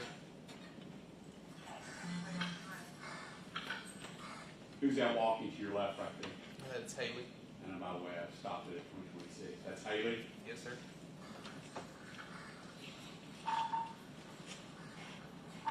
Southbound on Ross. Where we last saw him.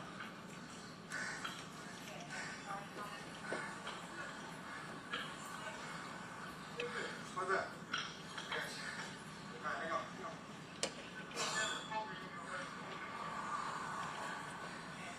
Ready? Alright, just straight.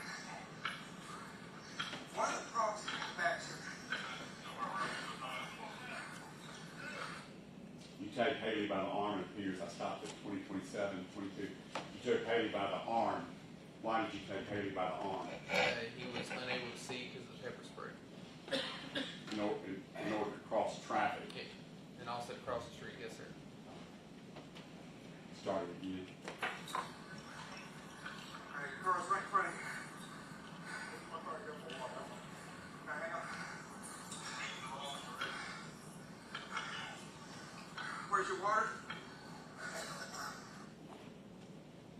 I stopped it at 20:27:36 to give you a warning, for lack of a better word, to listen to the radio calls that are being made and the car numbers, or I'm sorry, call numbers that are reporting in. Okay.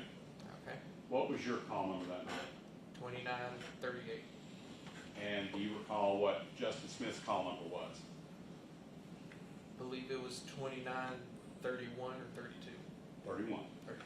And what about Mr. Mills? I believe he was 2930. That's right. And your Lieutenant Dwayne Smith was what? I don't remember. I would suggest you 2901 because he's a lieutenant. Is that right? Yes, sir.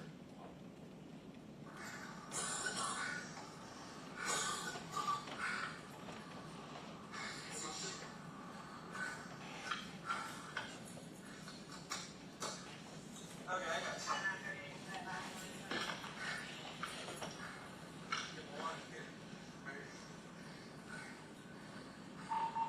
Negative 2938. Where are my damn glasses? What were you saying there? She was asking. I couldn't hear what she was saying. But You said something about your glasses. Oh, I thought you were talking about the radio. Yeah, couldn't find my glasses. What happened to your glasses? During the scuffle, they flew off. You called out a scuffle? Yes, sir.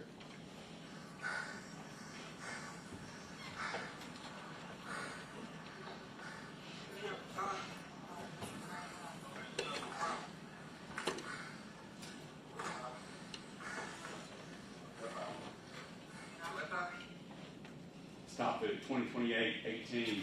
That's Haley that you're pouring water on? Yes, sir. Where's Martin? I believe he's already left the scene to go find Mr. Nichols. He is what? His caller? Yes, sir. Okay.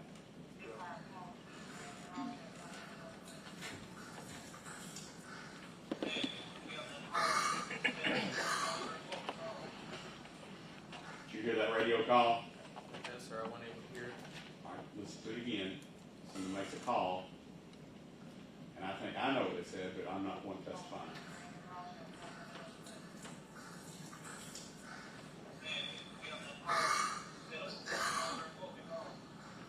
You recognize that voice? It sounded like Officer Smith. Asking for what? For more cars? I'm sorry, 2028-30 is when that was asked. Okay? I'm sorry. Thanks for reminding me. But back in?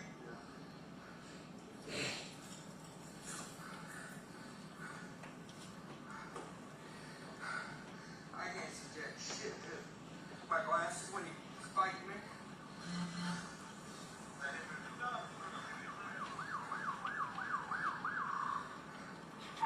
Negative, we just saw him running down Ross.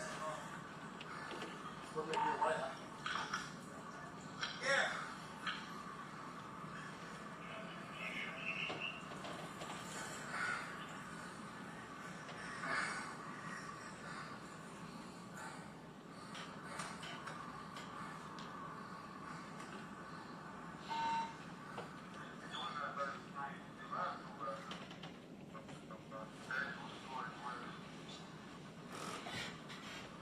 By the way, who's 2933? 33, I believe it's Mark.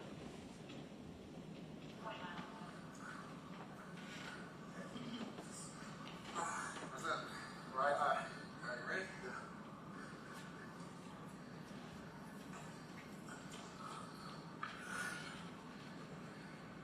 Well, right up.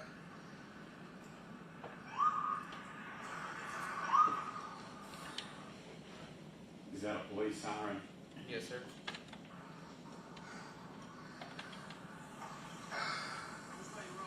That way. Who was that? Smith. I stopped it at 2029-56. Talking about Justin Smith sitting over there? Yes, sir. Okay,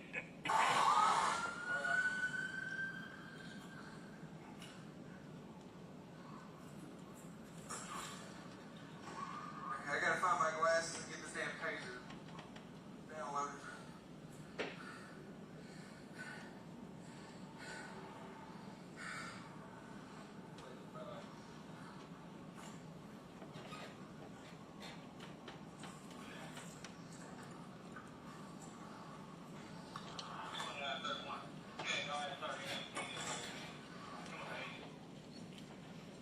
That stop says 20, 30, and 30 seconds.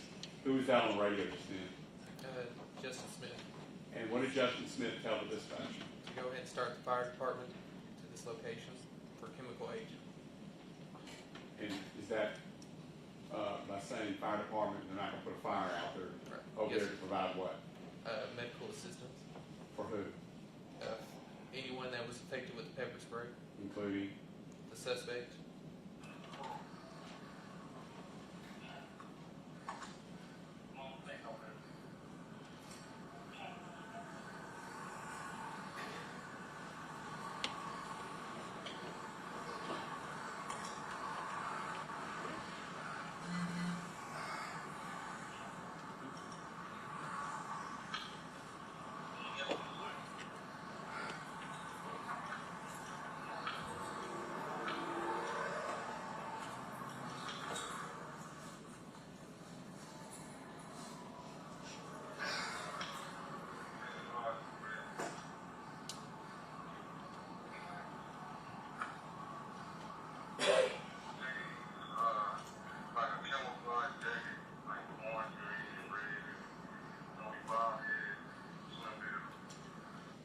Stopped at 20:31:24. That's 8:31 p.m.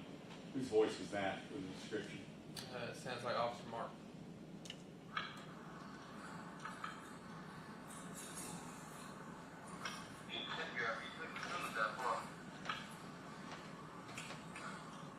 Stopped at 20:31:34. Whose voice was that about not getting far? I wasn't able to hear it. Okay.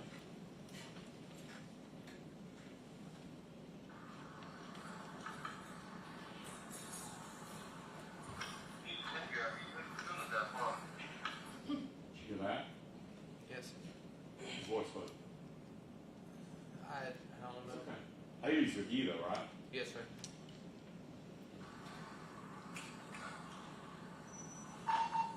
Did you also read that I pulled my taser?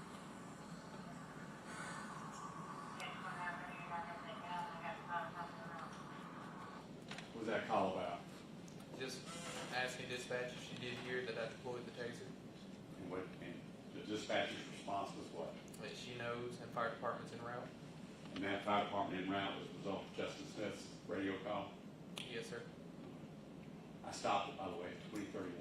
I'm sorry you did.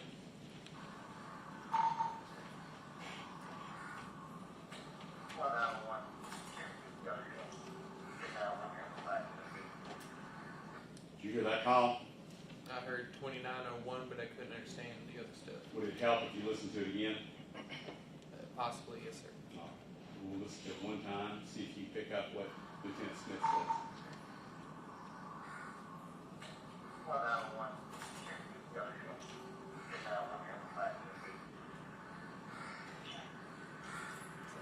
Was he asking if K9 was in the area? I couldn't We don't understand. want you guessing. Okay. Move on. That was at 2031-57.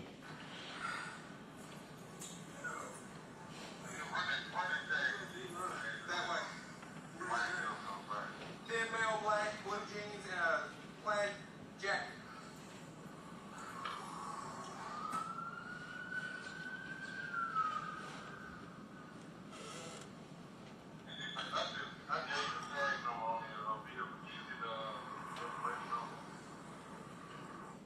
Whose voice was that?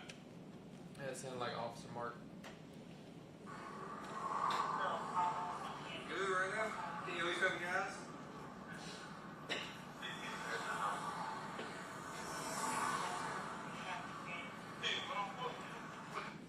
All right. I stopped it at 8:32 p.m. or 20:32:37.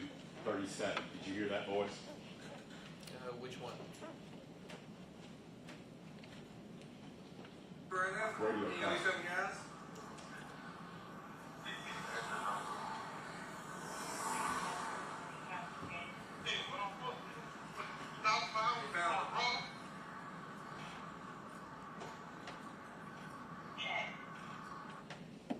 Southbound Ross. Whose voice was that? It sounded to be Officer Mills. Moving on, that was at 20:32:44. So that's 8:32 p.m., almost 8:33 p.m. That radio call went out. Go ahead.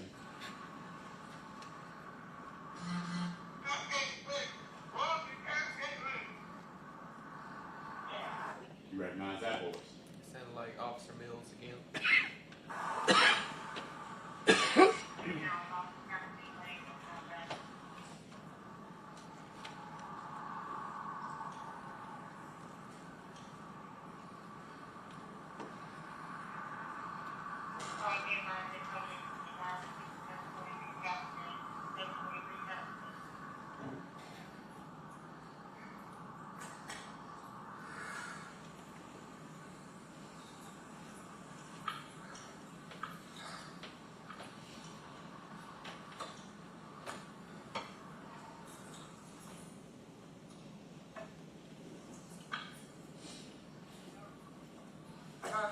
Martin and all them are over there chasing them.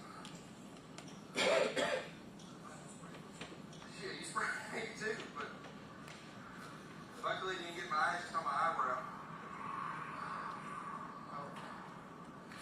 I hope it stop his ass. Okay, before we get to the radio call, so I have to rewind it. You made a comment there. What was your comment?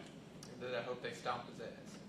Do you have any reason to believe that anybody was going to stomp anybody's ass? No, sir. What do you mean by it? It just from being pissed off at the situation, from being pepper sprayed and losing my glasses and just angry. I'm going to rewind it 10 seconds so that you can then hear a radio call go out, okay, after your statement, okay? Luckily didn't get my ashes on my eyebrow. I hope it stop his ass.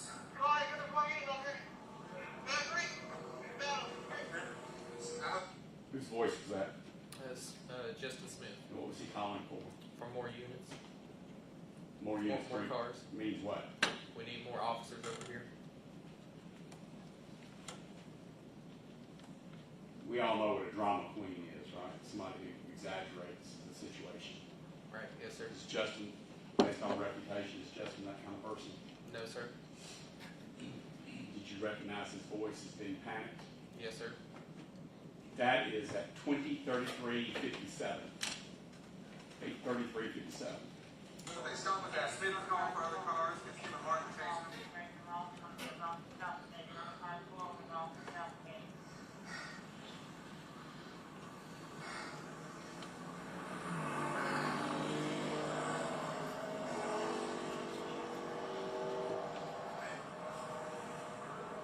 Sure.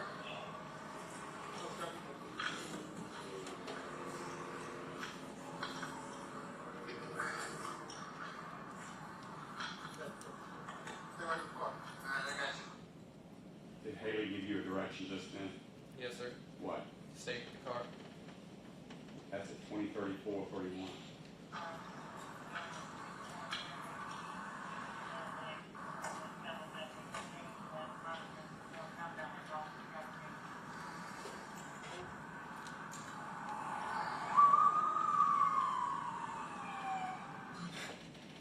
Justin Smith called across dispatch to have dispatch send more cars. Yes, sir. That include Haley. Yes, sir. I stopped it at 203447. Starting again. Whose voice was that? Sound like Justin Smith. What'd he say? I wasn't able to understand him.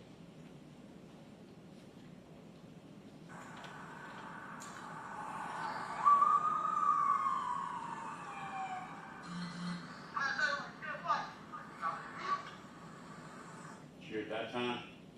I believe he said the suspect was still fighting. That was at 203452. Did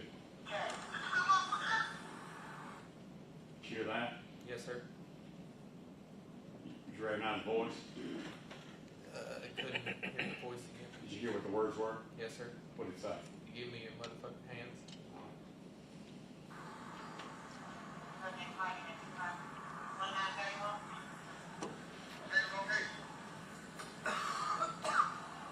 By the way, why are you coughing and spitting? The pepper spray is now getting into my lungs and affecting how I breathe more. Is that common? Yes, sir. At some point, you referred to something called Bad Bob. Bad Bob is a training exercise, correct? Yes, sir. You recall yours? Yes, sir. Was this similar to your Bad Bob training exercise? Yes, sir. Continuing on, 203503.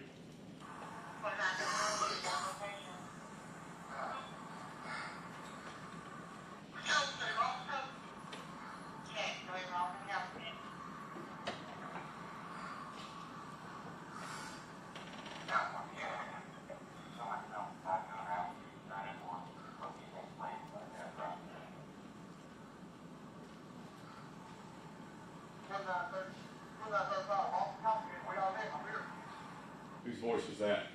Haley. What did he say? He was asking where they were at because he's at Ross and Castlegate.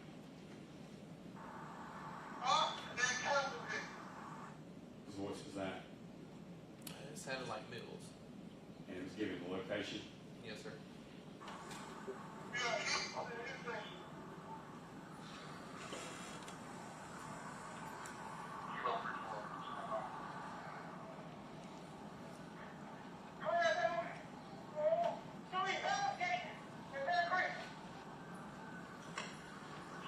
Whose voice was that? Justin Smith. Describe what his voice sounded like to you making that call. Very distraught and still fighting. I'm sorry. I stopped it at, by the way, for the record, I stopped it at 2035 at about 55 seconds.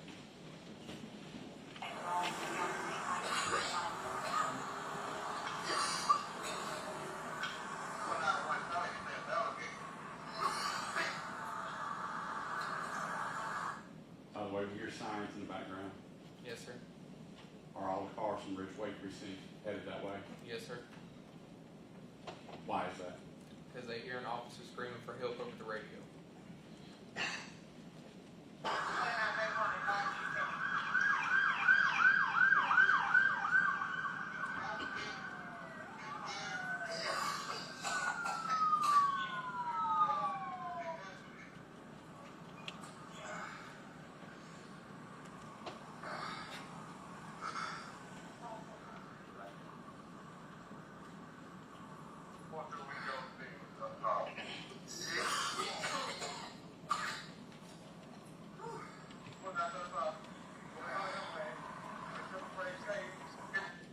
voice is that saying what he said? Whose voice was that? Can we hear it one more time? Sure.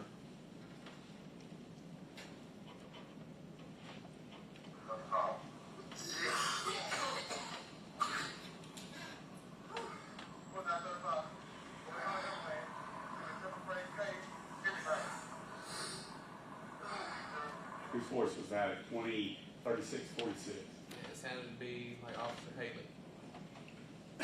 And what is that vehicle that's pulling up right behind you right now? A Memphis Fire Department fire truck. And is that fire truck as a result of Justin Smith's first call? Yes, sir. That was at 20, 36, 47.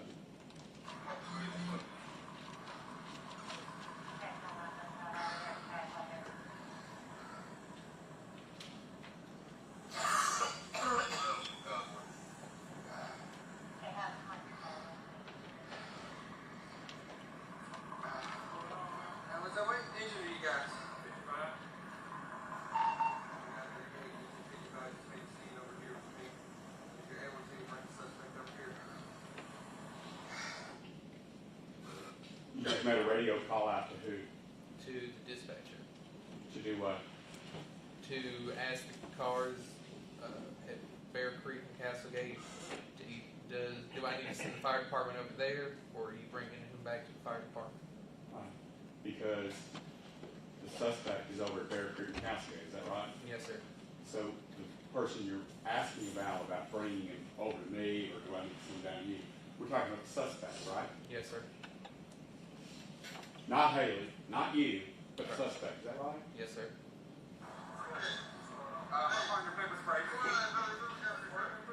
Yeah, we were fighting to do. By the way, these are Memphis Fire Department personnel, but you've been involved in this case now for over 2.5 years.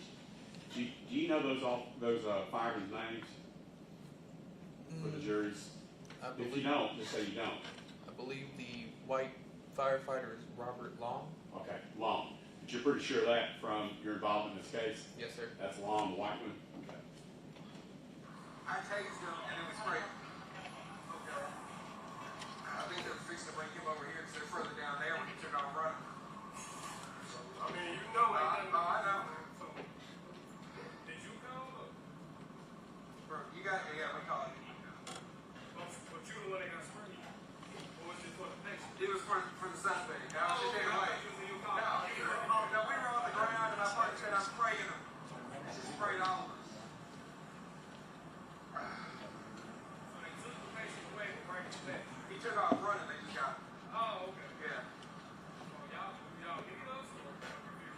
Well, one of the prongs did hit him with the taser, so I don't know if you guys need to take it out, look at it. Hell, I don't even know if it's still on. Yeah. Just to cover our ass, we just called you guys. Okay.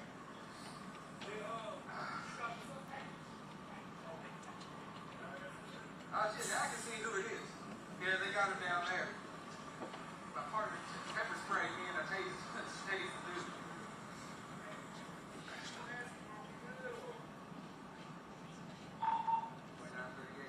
Does the fire department need to come down to you, or are you bringing them back down here?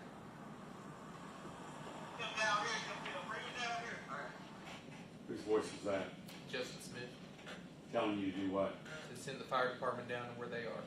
Send those two guys, Yes, sir. EMTs, paramedics, wherever they are. Yes, sir.